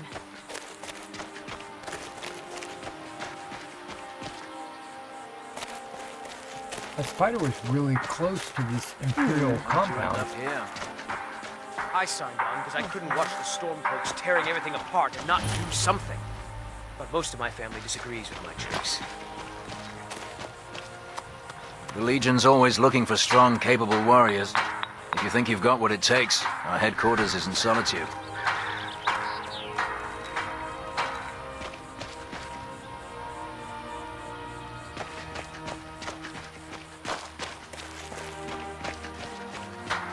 Ah, the sun's gentle kiss.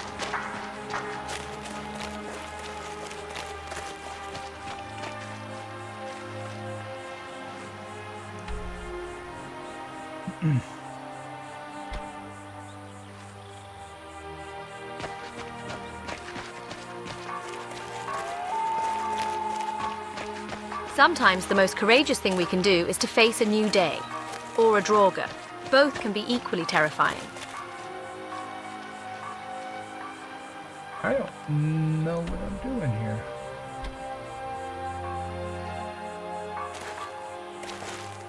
It's so bright out here. I don't know how you stand it.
Oh!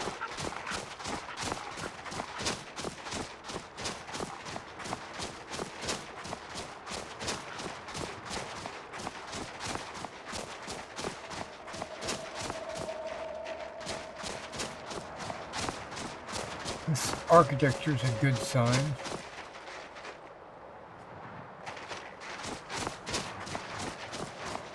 The sun is so warm and comforting.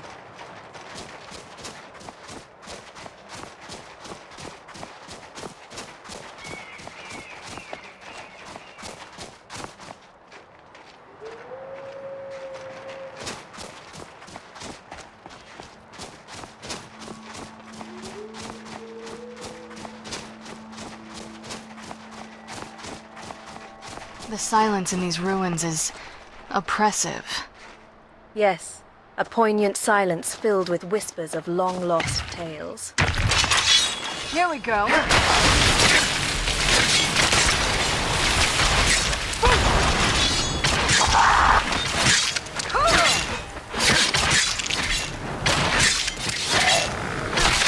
I have faced greater foes than you and emerged victorious. Don't let your guard down, Guardian. Done and done. Watch out! Hostiles incoming. Done and done.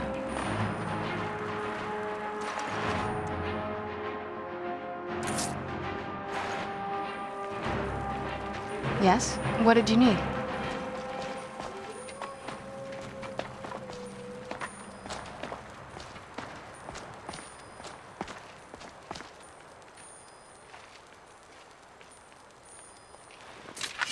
The sun shines upon us, Guardian. It's either a good omen, or we're about to be incinerated.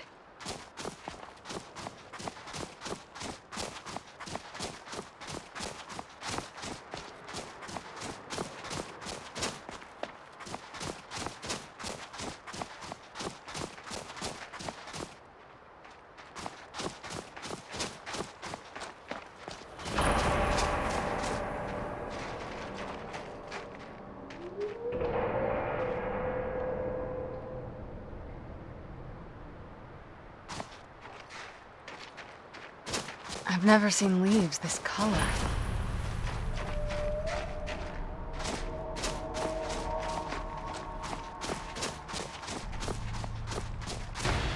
Come on, we can do this. I know we can.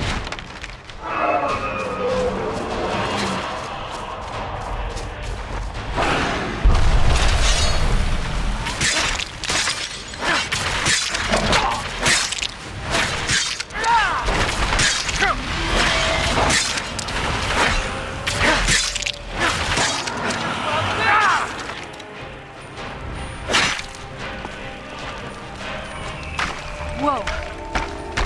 You're finished. Stay on your guard.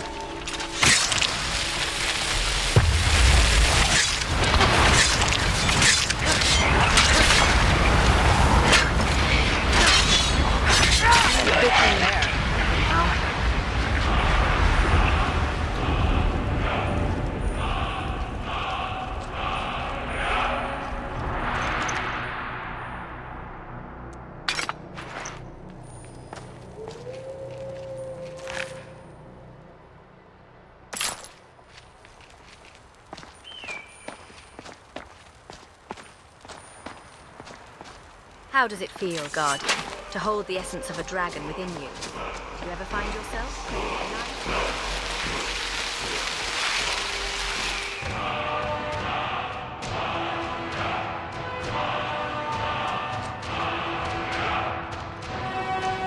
Yes?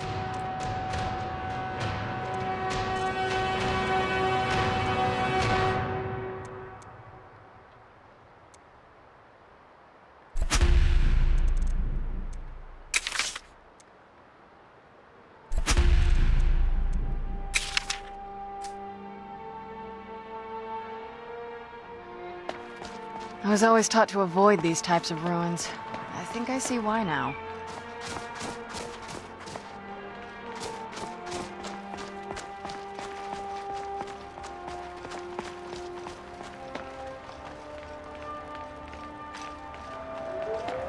Is someone there? Come on!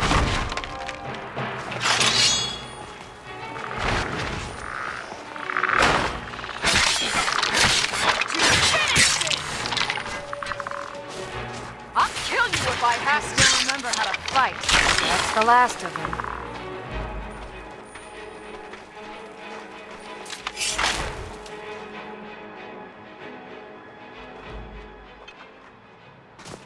Yes? What did you need?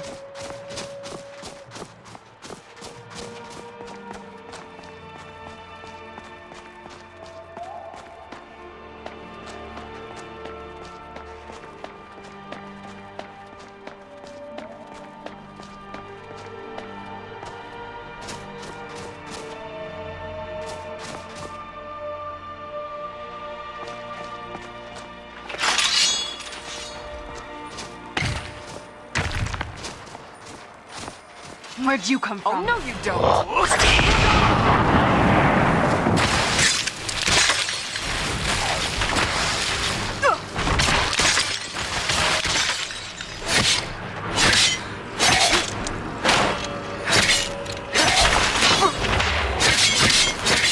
You won't get the better of me. Oh, no, you don't.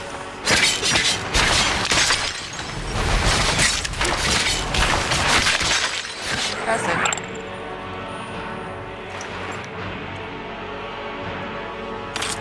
What a beautiful sky, don't you think?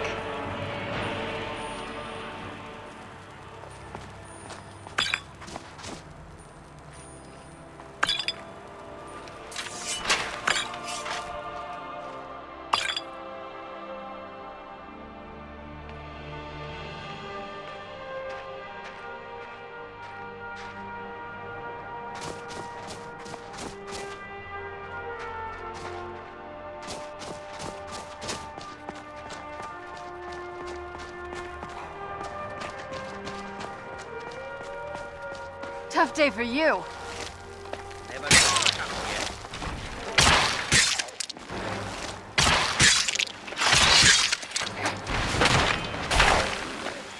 How many of you are there?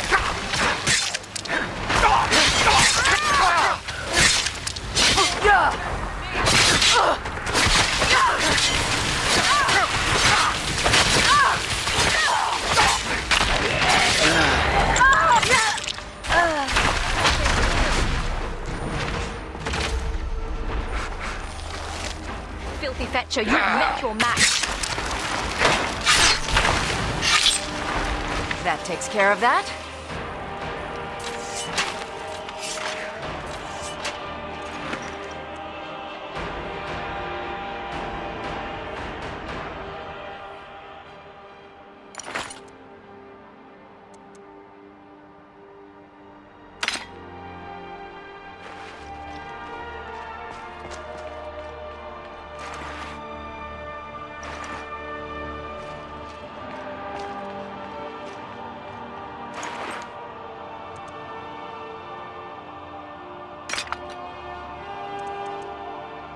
Only taking it because it's magical, and then maybe I can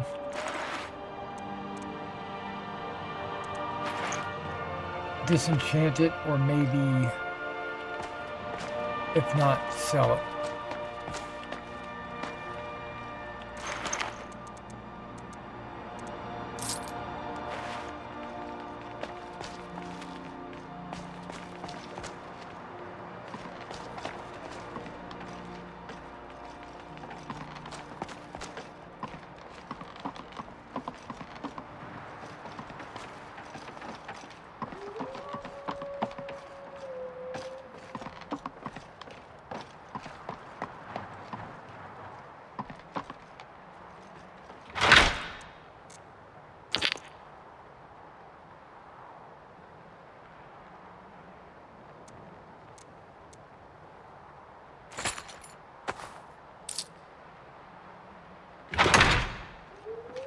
Oh.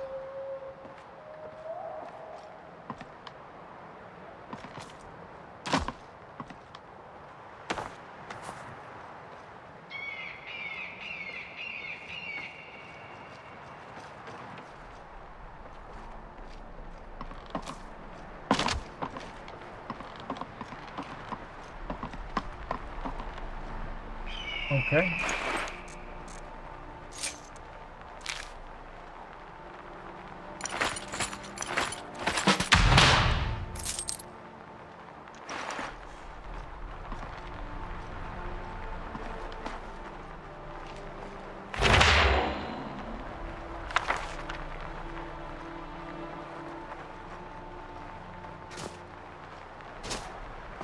Yes? What did you need?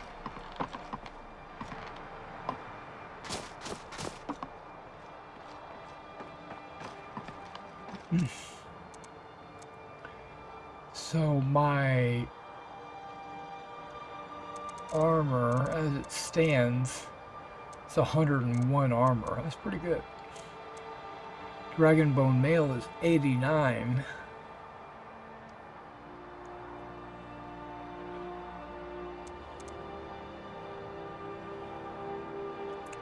that's a pretty healthy helmet there. 45 and 50 health. 45 and 50 health, stamina, and magicka. So that's way better.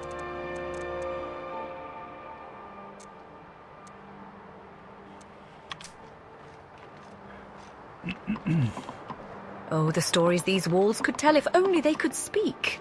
It is a shame we will never know all their secrets. That's true.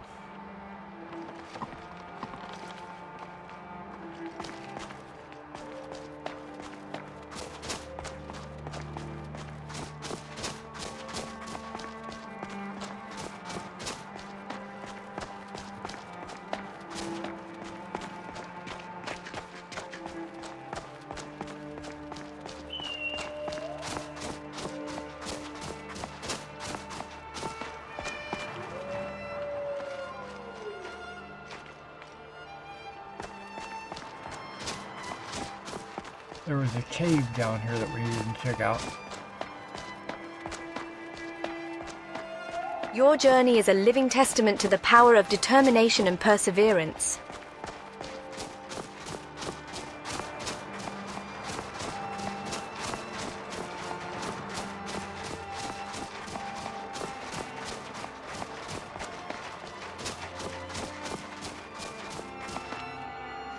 I always find solace in the silence of the wilderness. It's a welcome change from the clamor of the cities.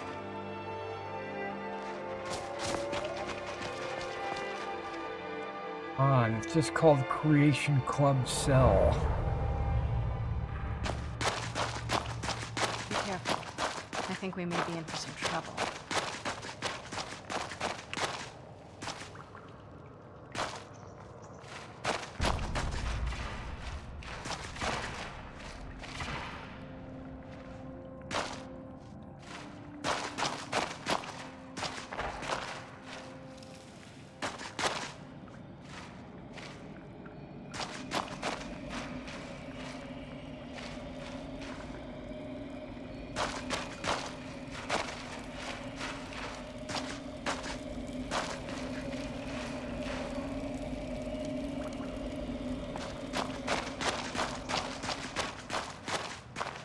Well, if we wanted to sleep, we found a place where we can rest our weary bones, as they say. Now, I found an ebony sword, but I'm using a sword right now that does 40. Ebony does 29.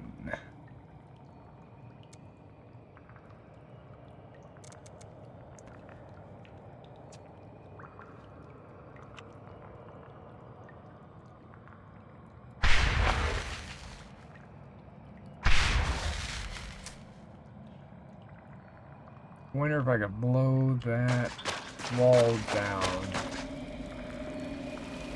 or chop it down.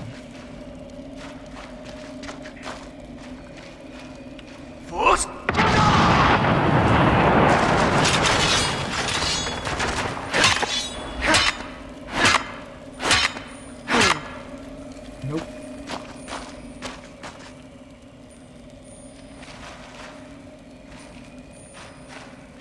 No problem.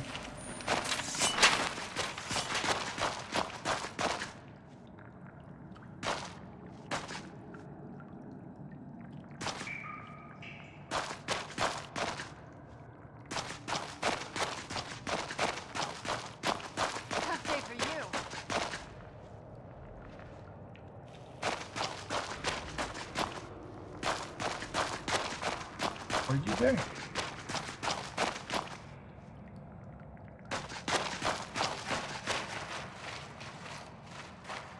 Where's Serana anyway? Die!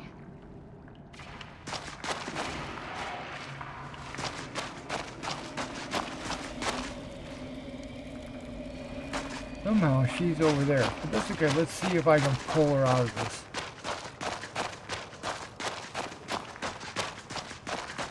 If not, we'll have to go back to our last save.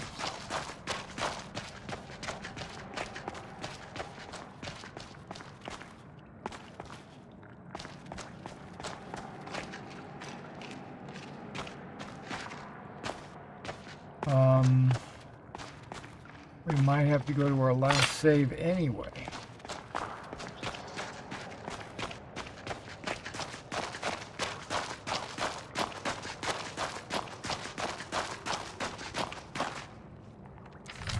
Yep.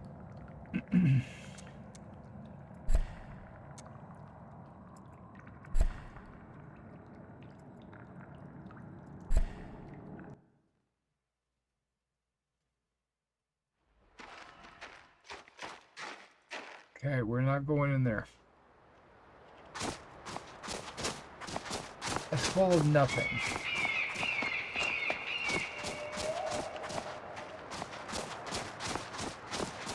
I've been noticing a lot of the Creation Club stuff is failing on me. I don't know why.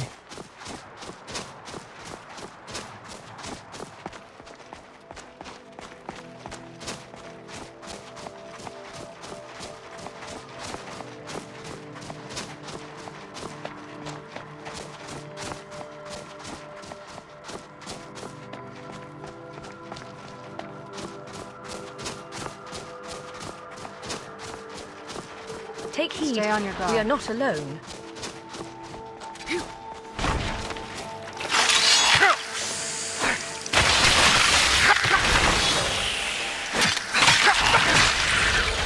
won't get the best of me!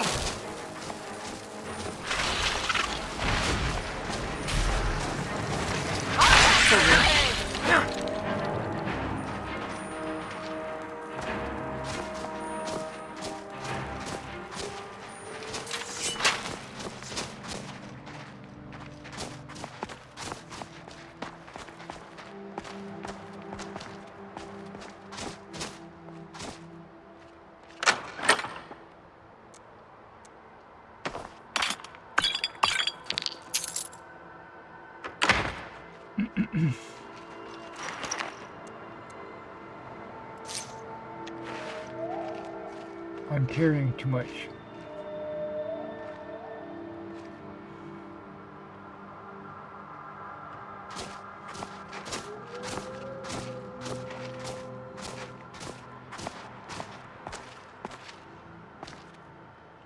Let me know if you have anything you need from me.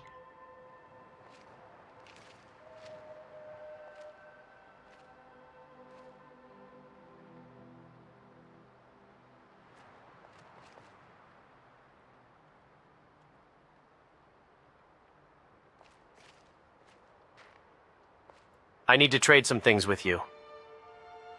I am at your command.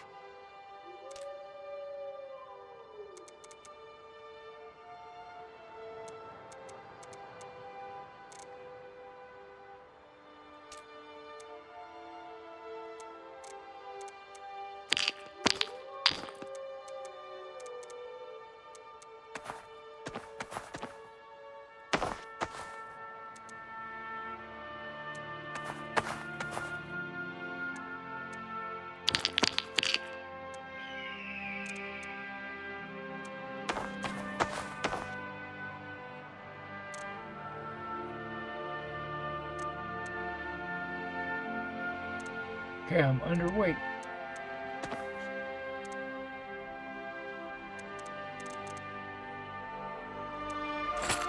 What did I just do?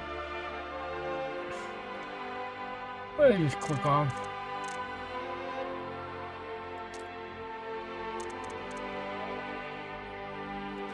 Give me my helmet back.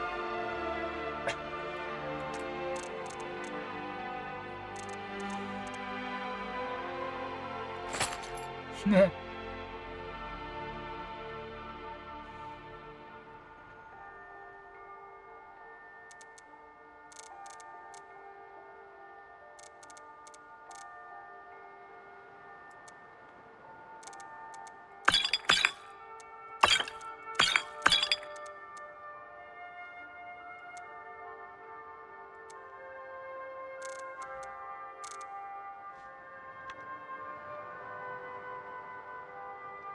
Is there anything else you need?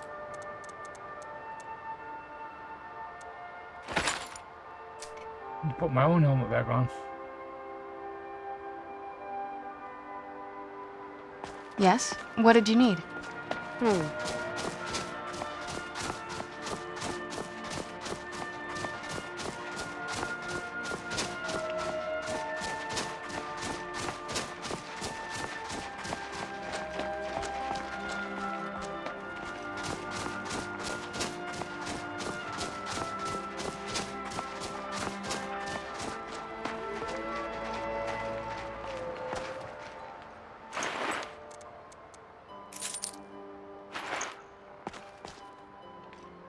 Huh?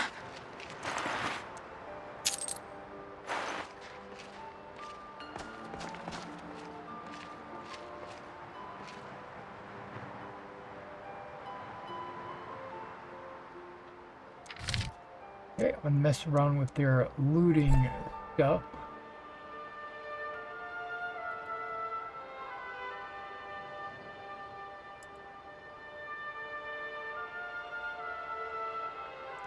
Lydia is looking for gold. Lycia is looking for potions. And Serana is not considered a follower.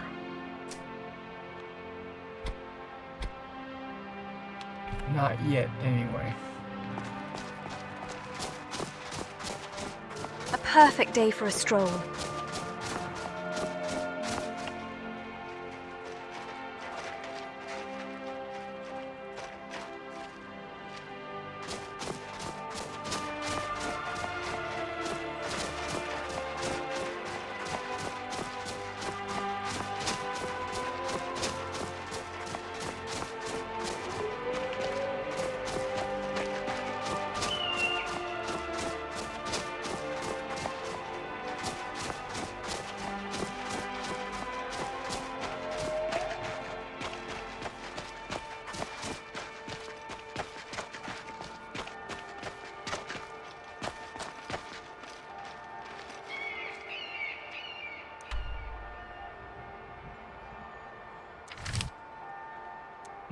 We're not doing chasing echoes yet. We're not looking for Elder Scrolls.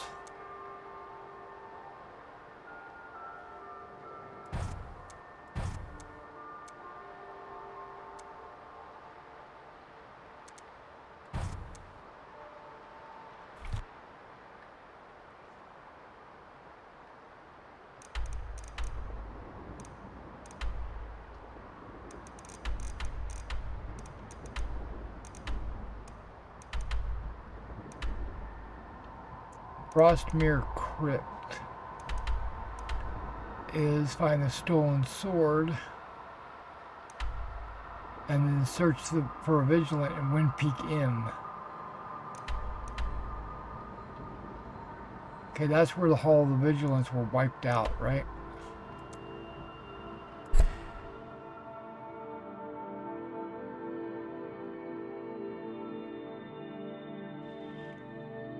Okay, it's been quite a bit of time.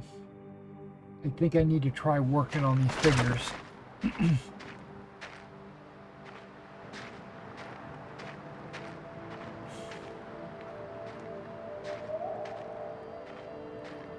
So we're going to save right here.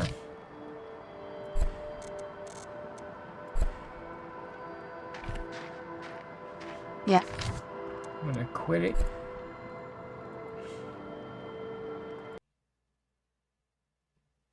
Okay. I'm going to pull my camera back out.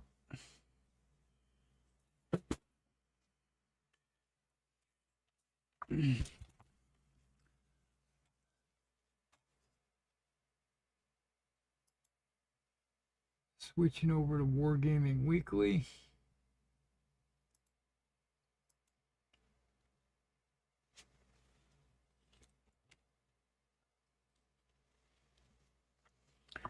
All right, guys. We are going to continue working on these figures.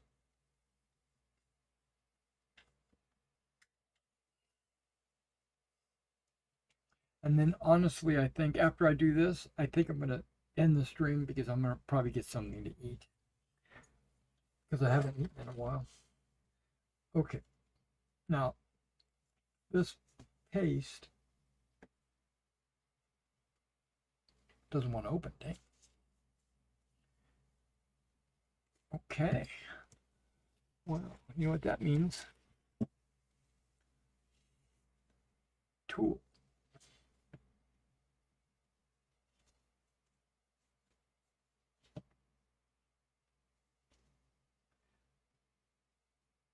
This should give me some leverage.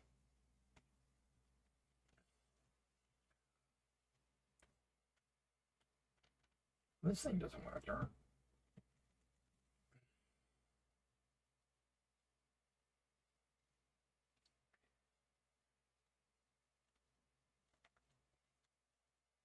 Oh, wait, no. The tool is slipping. That means that sucker was on there. Glued in there nice and tight.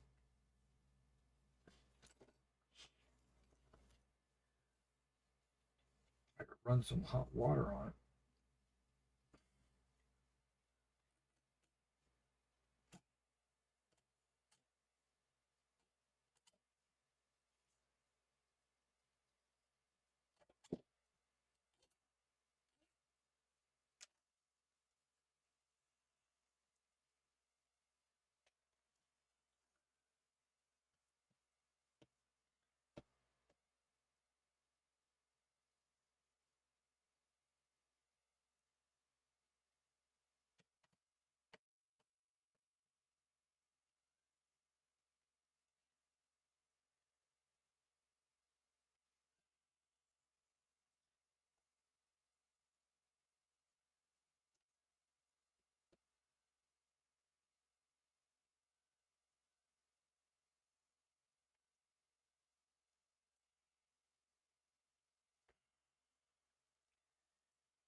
Thinking I might have to, oh, wait, there, it's moving. Okay, it's moving.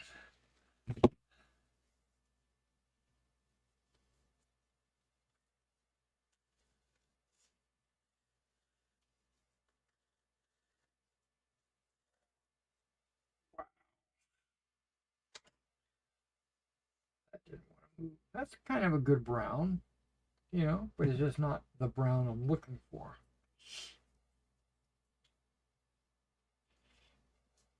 I want it to be a little bit more like this.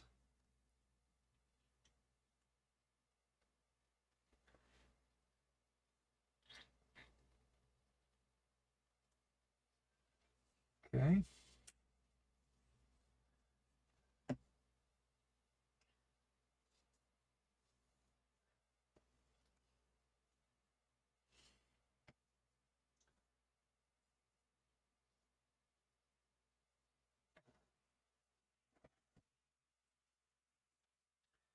Before I screw this back on.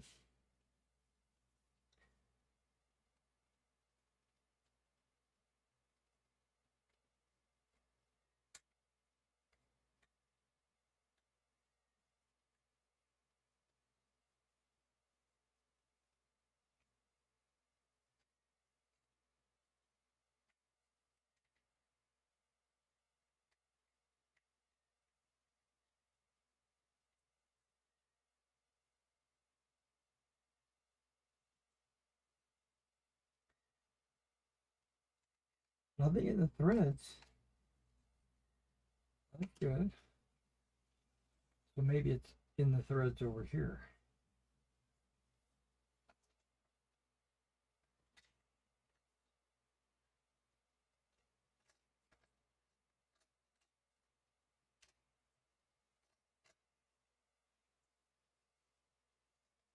Yeah, like right in this section.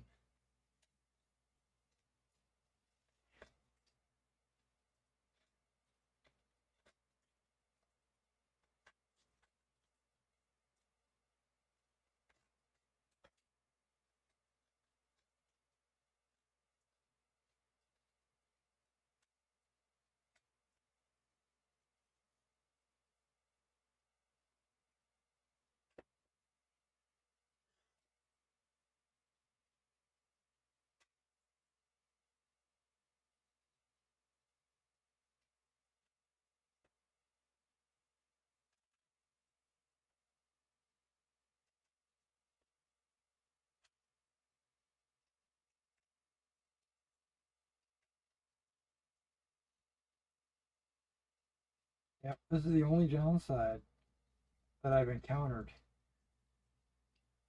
with this.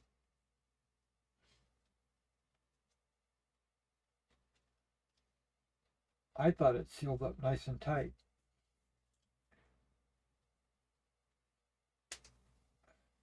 Which it did. But some of the putty that was in the threads glued it up nice and tight. Okay, it should be good right now.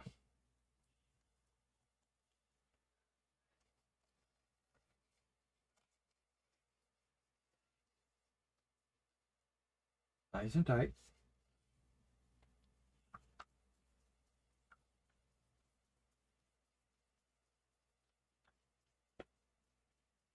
Now I could use a stir, but I don't want to.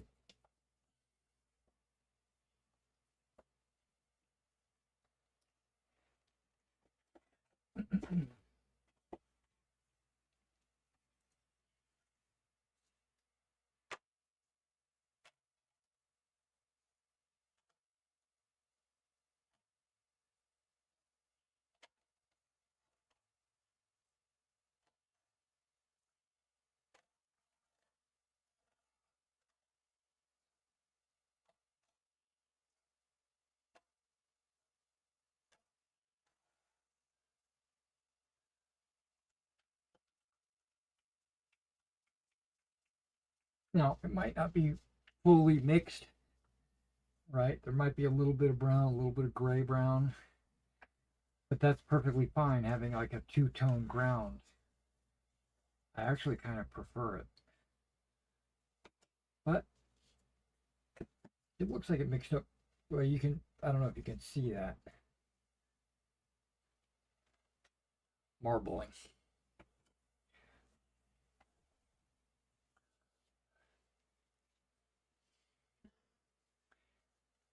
Okay.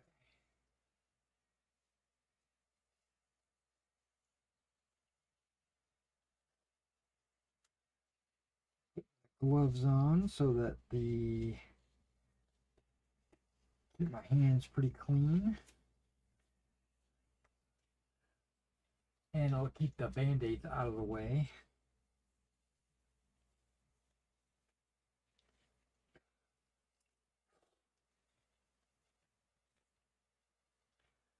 The hair on the band-aids from getting all over everything.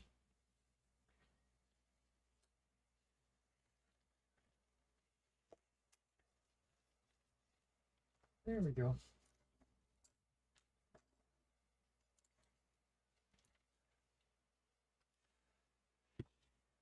Now we put some real glasses on.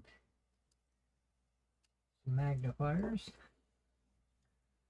I would use this, but it's too big. So I'm going to use this.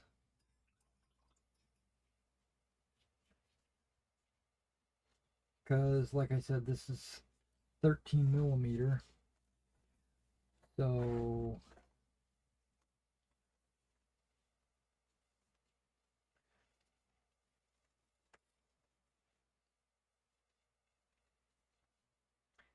So what I'll do is I'll reach in, grab a little bit of the brown.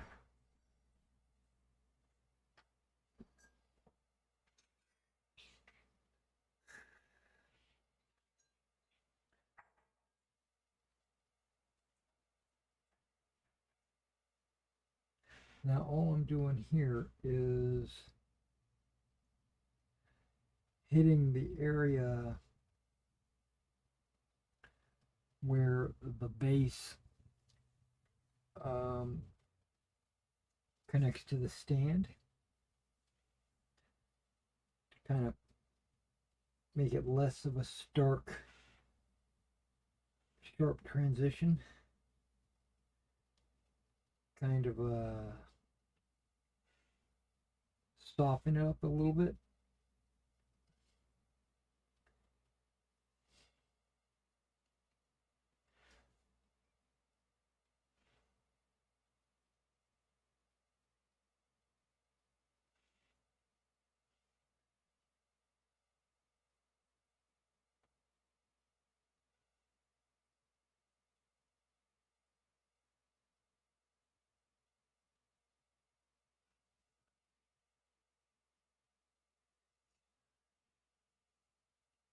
Now tonight, because I anticipate having these finished by tonight, because I want to ship them out tomorrow.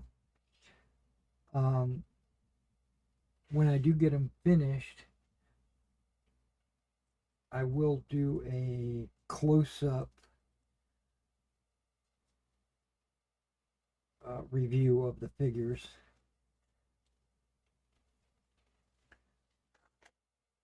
So if you're not here, or if I stop the video after I do this, which I'm going to, just know that later on tonight I will record a "this is what I've done" video.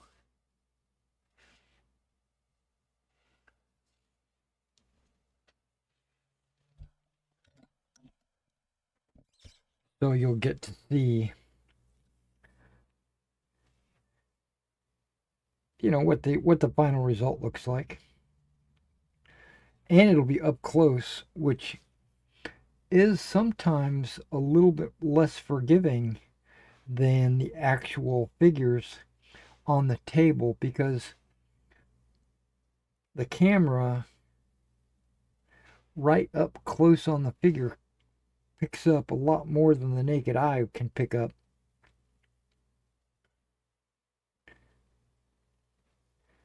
So if it looks good on the camera, then you know it's going to look good on the table.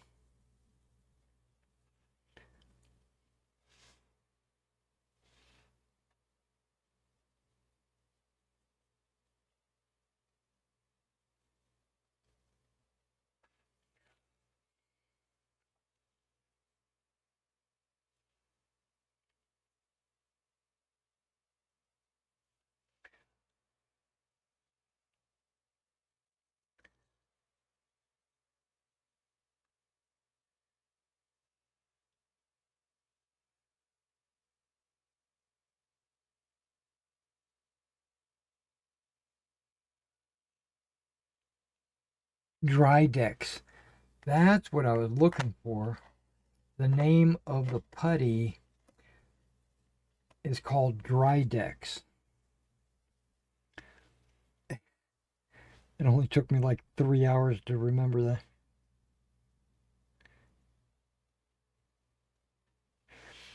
And I think the reason why it's called that is because it comes out of the tub pink, and then as it dries, it turns white.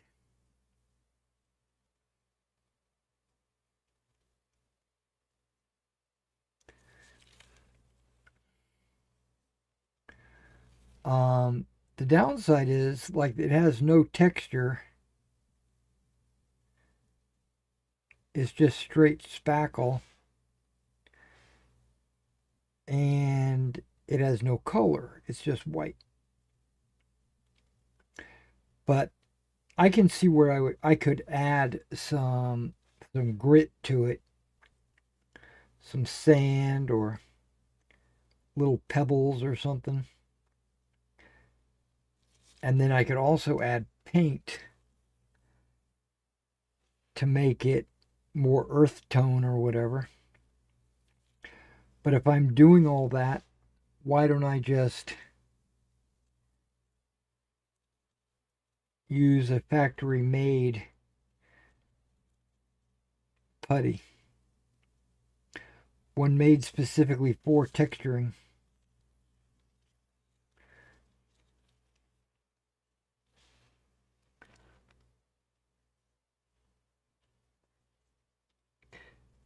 It saves maybe not all money, right? Because the spackle, the sand, and the paint, all that together might be cheaper in the long run, but sometimes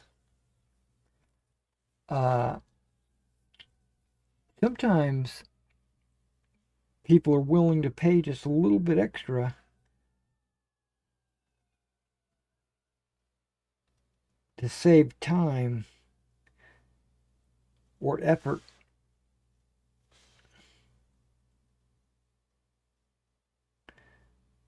So what I'm saying is,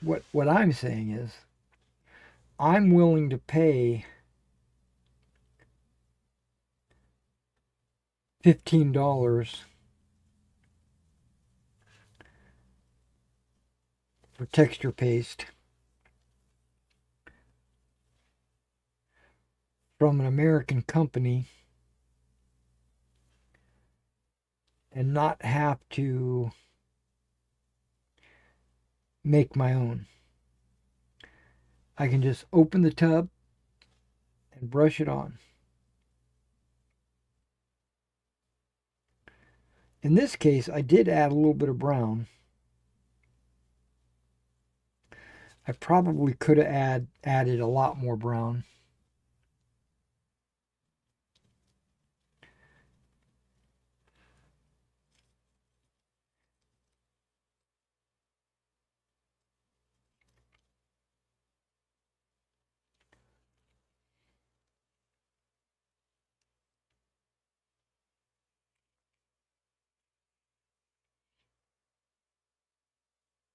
Now this doesn't take that long to dry, so I'll probably just go get something to eat. And then by the time I'm done eating, this will be dry. And then I can put the grass flock on it.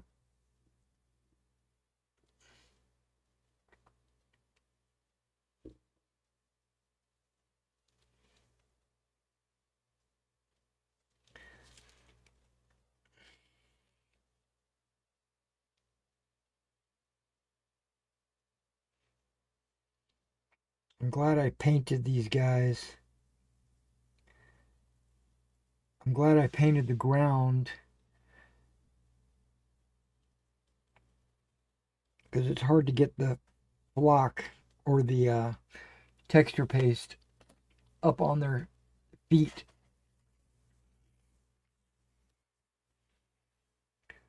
When I'm trying to squeeze it between the inside, in between two rows. I can only imagine how hard it would be for the Romans, because they did make an epic set of figures for the Romans, and they did something which I don't have a problem with. I think it actually looks pretty cool, but I wouldn't want to have anything to do with it. I don't want to have anything to do with epic. But the Romans, they have 3 ranks.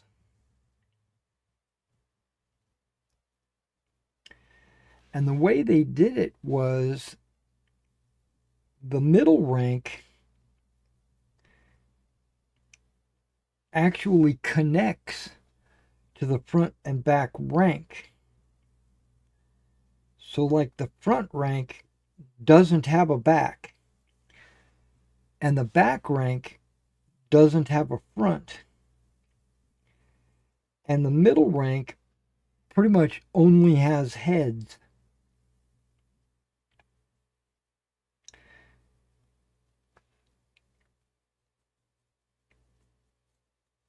So in that case, there would be no applying any kind of putty or anything like that in between the front and last rank, because there's absolutely no place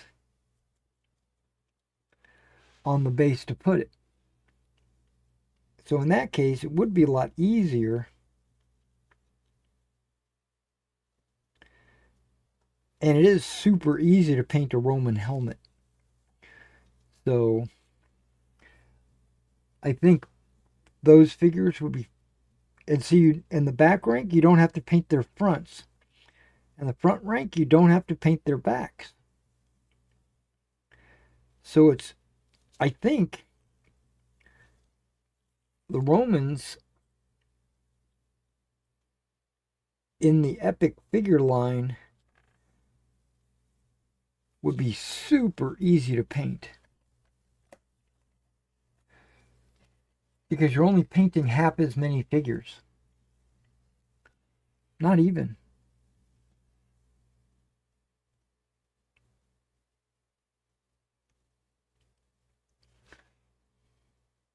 Because out of 30 figures, you're only painting 10.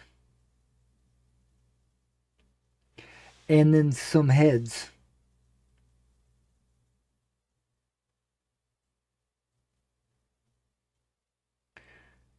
Were like this, with 2 full ranks of figures, I had to paint the front and back of every figure.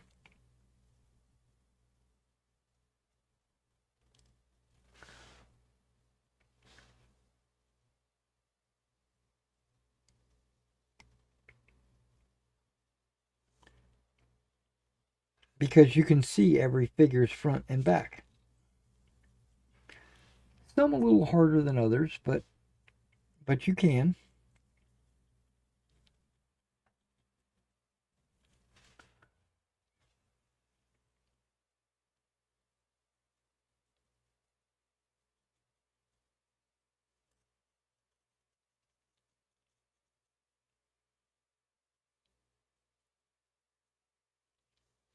And with me randomizing the placement of these figures, I didn't know which ones were going to be in the front rank and which ones were going to be in the back rank. So I had to treat them all as if they were going to be in the front or back.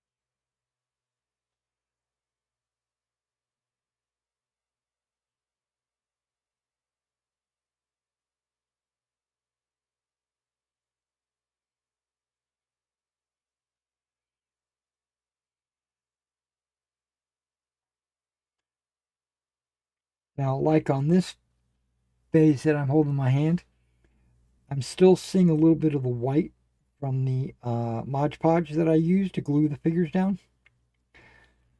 But that's okay, because when I cover it with this texture paste,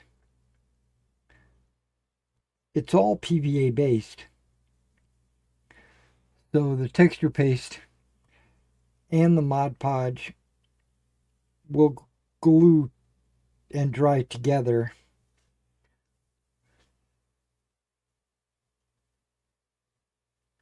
Yeah, what I'm trying to say is one's not going to prevent the other one from drying, because they're both PVA based.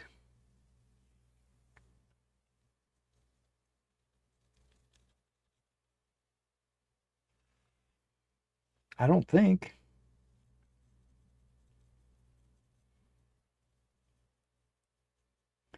Never had any problems in the past.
Yeah, like this one, you can see it's got white.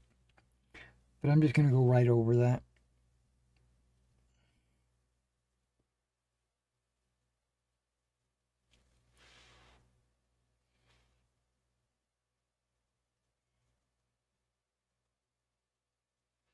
Yeah, I'm a little upset about Star Citizen not working properly today.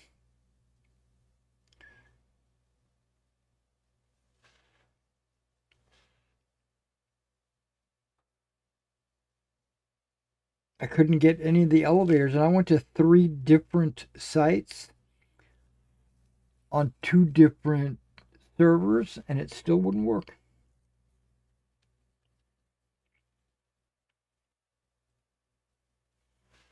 It's hit or miss on whether it'll work or not.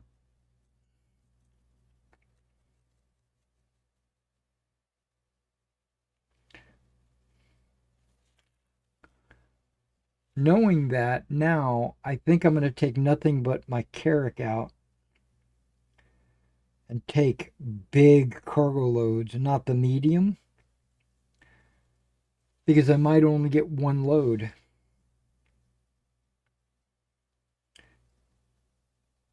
It'll be okay to take a little extra time because that's what the large would take. If it's working, I'll be okay with taking that little extra time.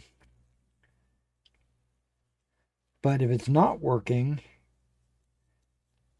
even taking a medium load, I'm wasting time.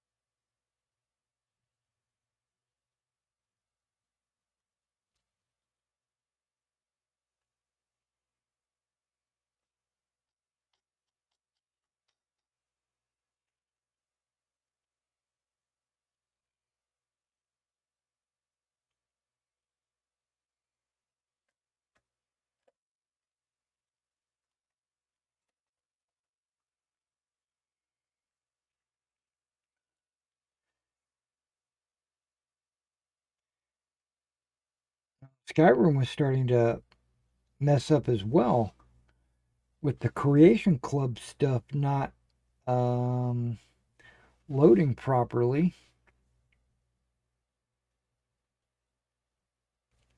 I know there's some Creation Club patches, and I might have those loaded too high on my load order. So I might have to adjust where they're loaded so that they can actually work.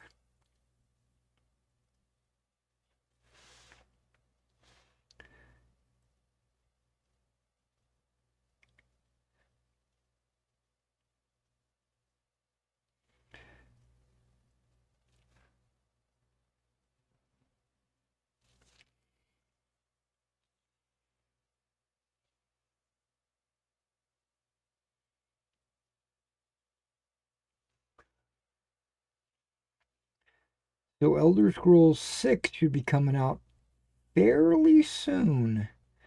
You know, I consider soon to be like a year.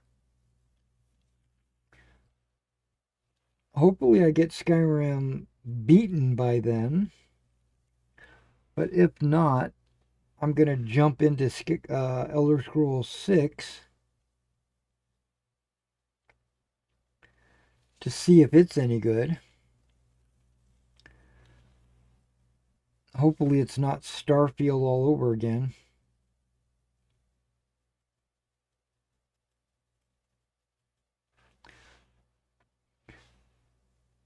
And I'm going to be honest with you. I don't think Skyrim is that good of a game.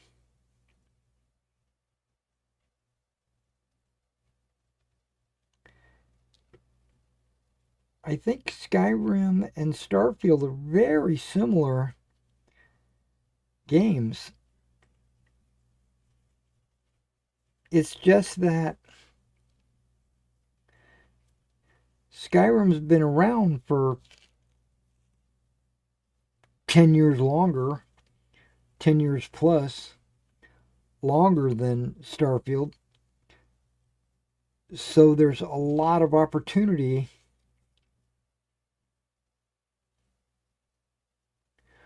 for mods. There's a lot of people, thousands of mods out there for Skyrim. And not so many for Starfield. But you give Starfield about 10 years,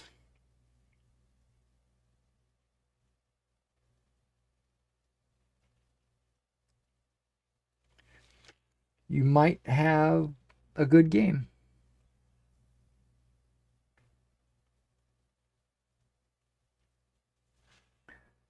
People might be jumping into Starfield and saying, oh, this is a pretty good game.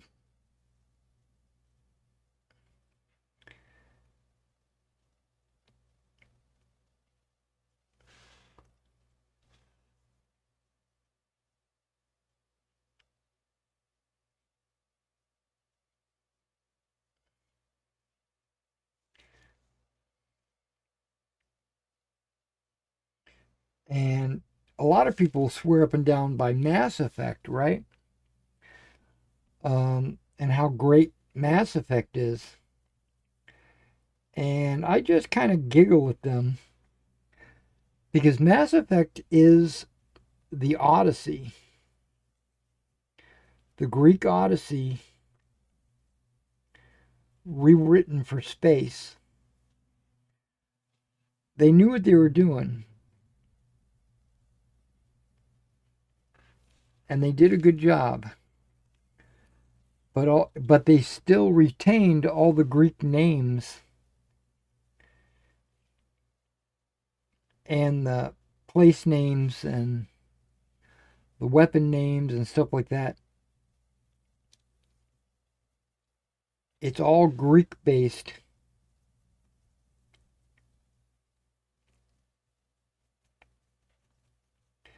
And the story is straight from the Odyssey.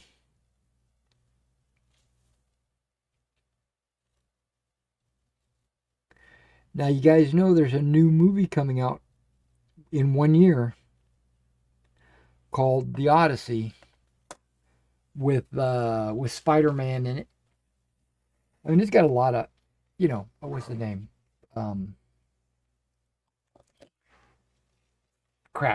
Holland. He's in it. I don't know what role he plays, but he is in it.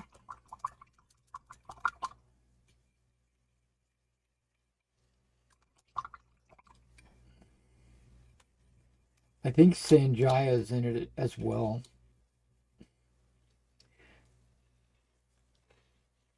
I'm not sure who else is in it, but it's a star-studded cast. But what I'm getting at is you're going to watch The Odyssey, which is 100% based on Homer's The Odyssey, hopefully, and you're going to see Mass Effect. You're going to say, oh, this is taken straight from Mass Effect. Well, in fact, Mass Effect is taken straight from The Odyssey. Okay. I got to let the texture dry before I can put grass on. And I'm going to do that after I get something to eat. So guys, this is the end of the stream. I thought I was going to go on forever and ever and ever. I thought I was going to play some more Star Citizen between my painting sessions. But it looks like we're not going to be able to do that. Let's see. Let's finish up with the last bit of chat. What do we got? We got root vegetable. Have you ever thought about doing a hat load paint? A hat load paint. I'd love to see it. Doing a hat load paint. Hat load. I know the company Hat. Is that what you're talking about? Do they make paint? I don't know. I have not seen it. Root vegetable, clarify that a little bit for me. And then it's when you, oh, okay, it's right there. He's clarifying it. It's when you tug a fat load into your hat and then you put the hat on and paint minis.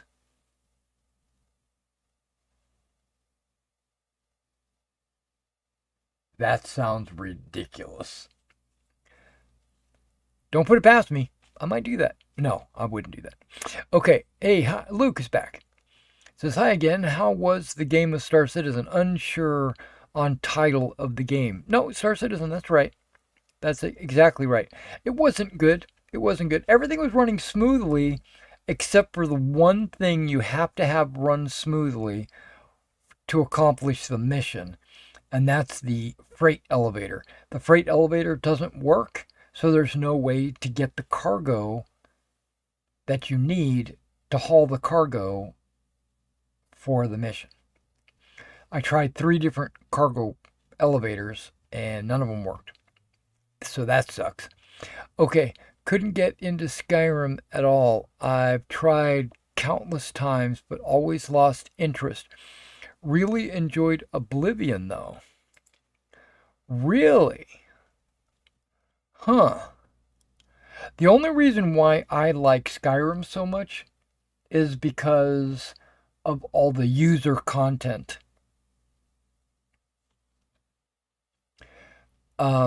You're not feeling confident about the Odyssey, but you want to like it. I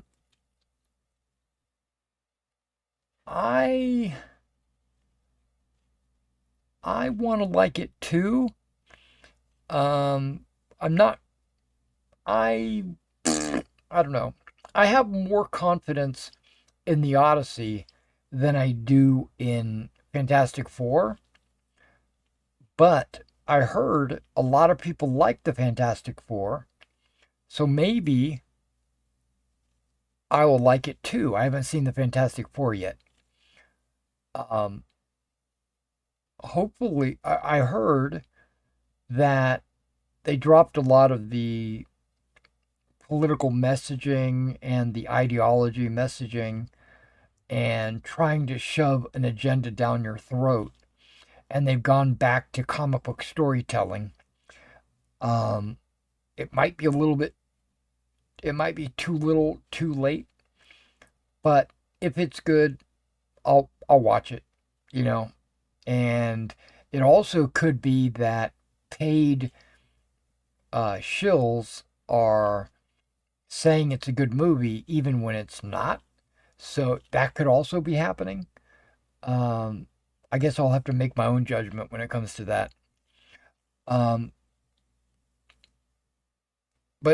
when it comes to Skyrim, there's thousands of mods out there. Skyrim is so old that the graphics don't hold up to modern day graphics. But when you throw these mods in there, the graphics are 2025. You know, the graphics are excellent. There's a bunch of alternate combat systems out there. I don't like any of them. I like the vanilla because the alternate combat systems that I've seen are all too anime style, right? It's like swords that are 25 feet long. You're spinning around like a lunatic, and you know you're jumping and flipping and doing all kinds of crazy maneuvers. That would never happen in a Nordic medieval battle. You know, it would definitely be axe and shield or sword and shield and maybe a great sword or great axe or something like that. It would not be these fantasy anime style maneuvers, and I don't like that. I don't like it. Takes me out of the immersion. So I like vanilla better. and you want a superhero film just to be fun and action-packed, leave reality at the door. Exactly, Luke. You're on it, man. That's exactly what I say. I don't mind. No. Okay, let me back up. I watched somebody talking about how all movies are messaging tools for the studios, right? All of them, since before time. And I think that is not really true. I think most movies, the good ones, like you said, are just there to have a good time, just to enjoy the movie. And when movies started going, or studios started going towards agenda-based messaging, that's when the audience started pushing back against the studios and saying, this movie sucks, you know? And my point, I bounced around this, but my point is, if you make a movie, just XYZ, a movie, and then a customer, the viewer, pays you money to see that movie, it's your obligation as someone who sold them a ticket. It's your obligation to entertain that customer, not to preach at them. If they wanted you to preach at them, they would take a seminar. They would not go to a movie, right? So that's my point. And once they realize that they're in the business of entertainment, then maybe movies will start to be good again. And I hope that's where we're at. I hope we're at the influx, or the there's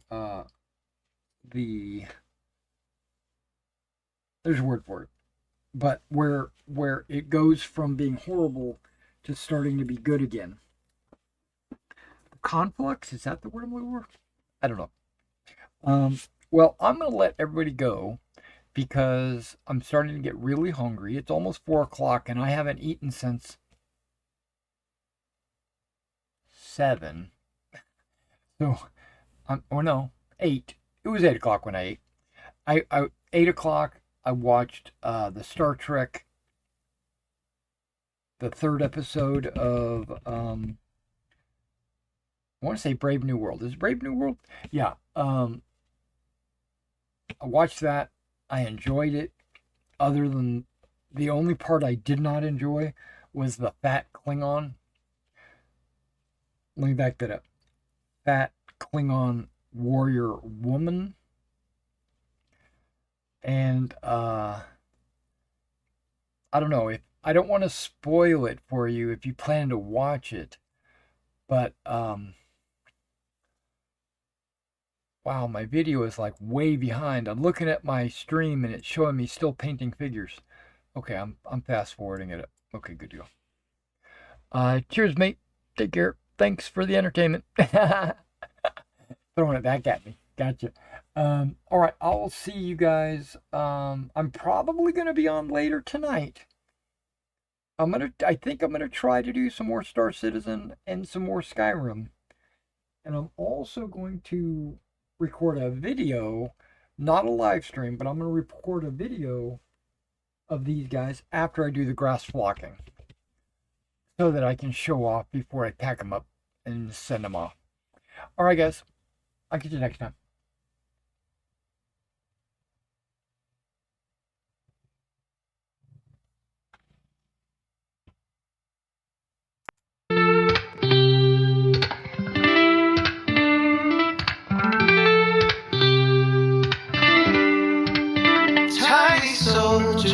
on a grand paper plane, rolling dice to echo cannon's refrain.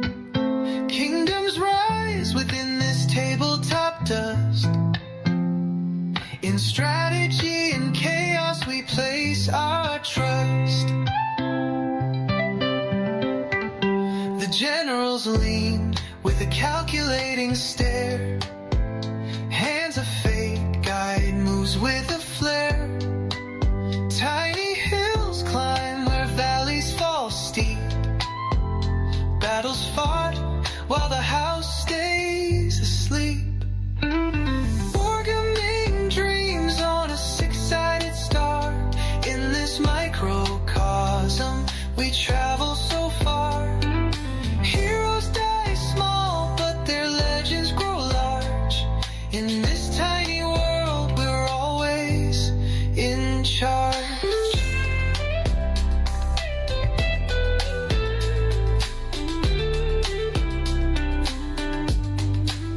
Painted commanders in coats of bold hue patrol the terrain in colors so true. Armies clash with a flick of the wrist. Victory's a mark on a checklist kissed. Dice are the drums of this parade of might. The board is the map glowing soft through the night. Imagination ignites where the pieces collide. A universe unfolds we cannot hide. 100 battles fought in one single room. Victories blazing, entropy and gloom. Armies may fade, but spirits don't rest. In the heat of this game, we earners of trust.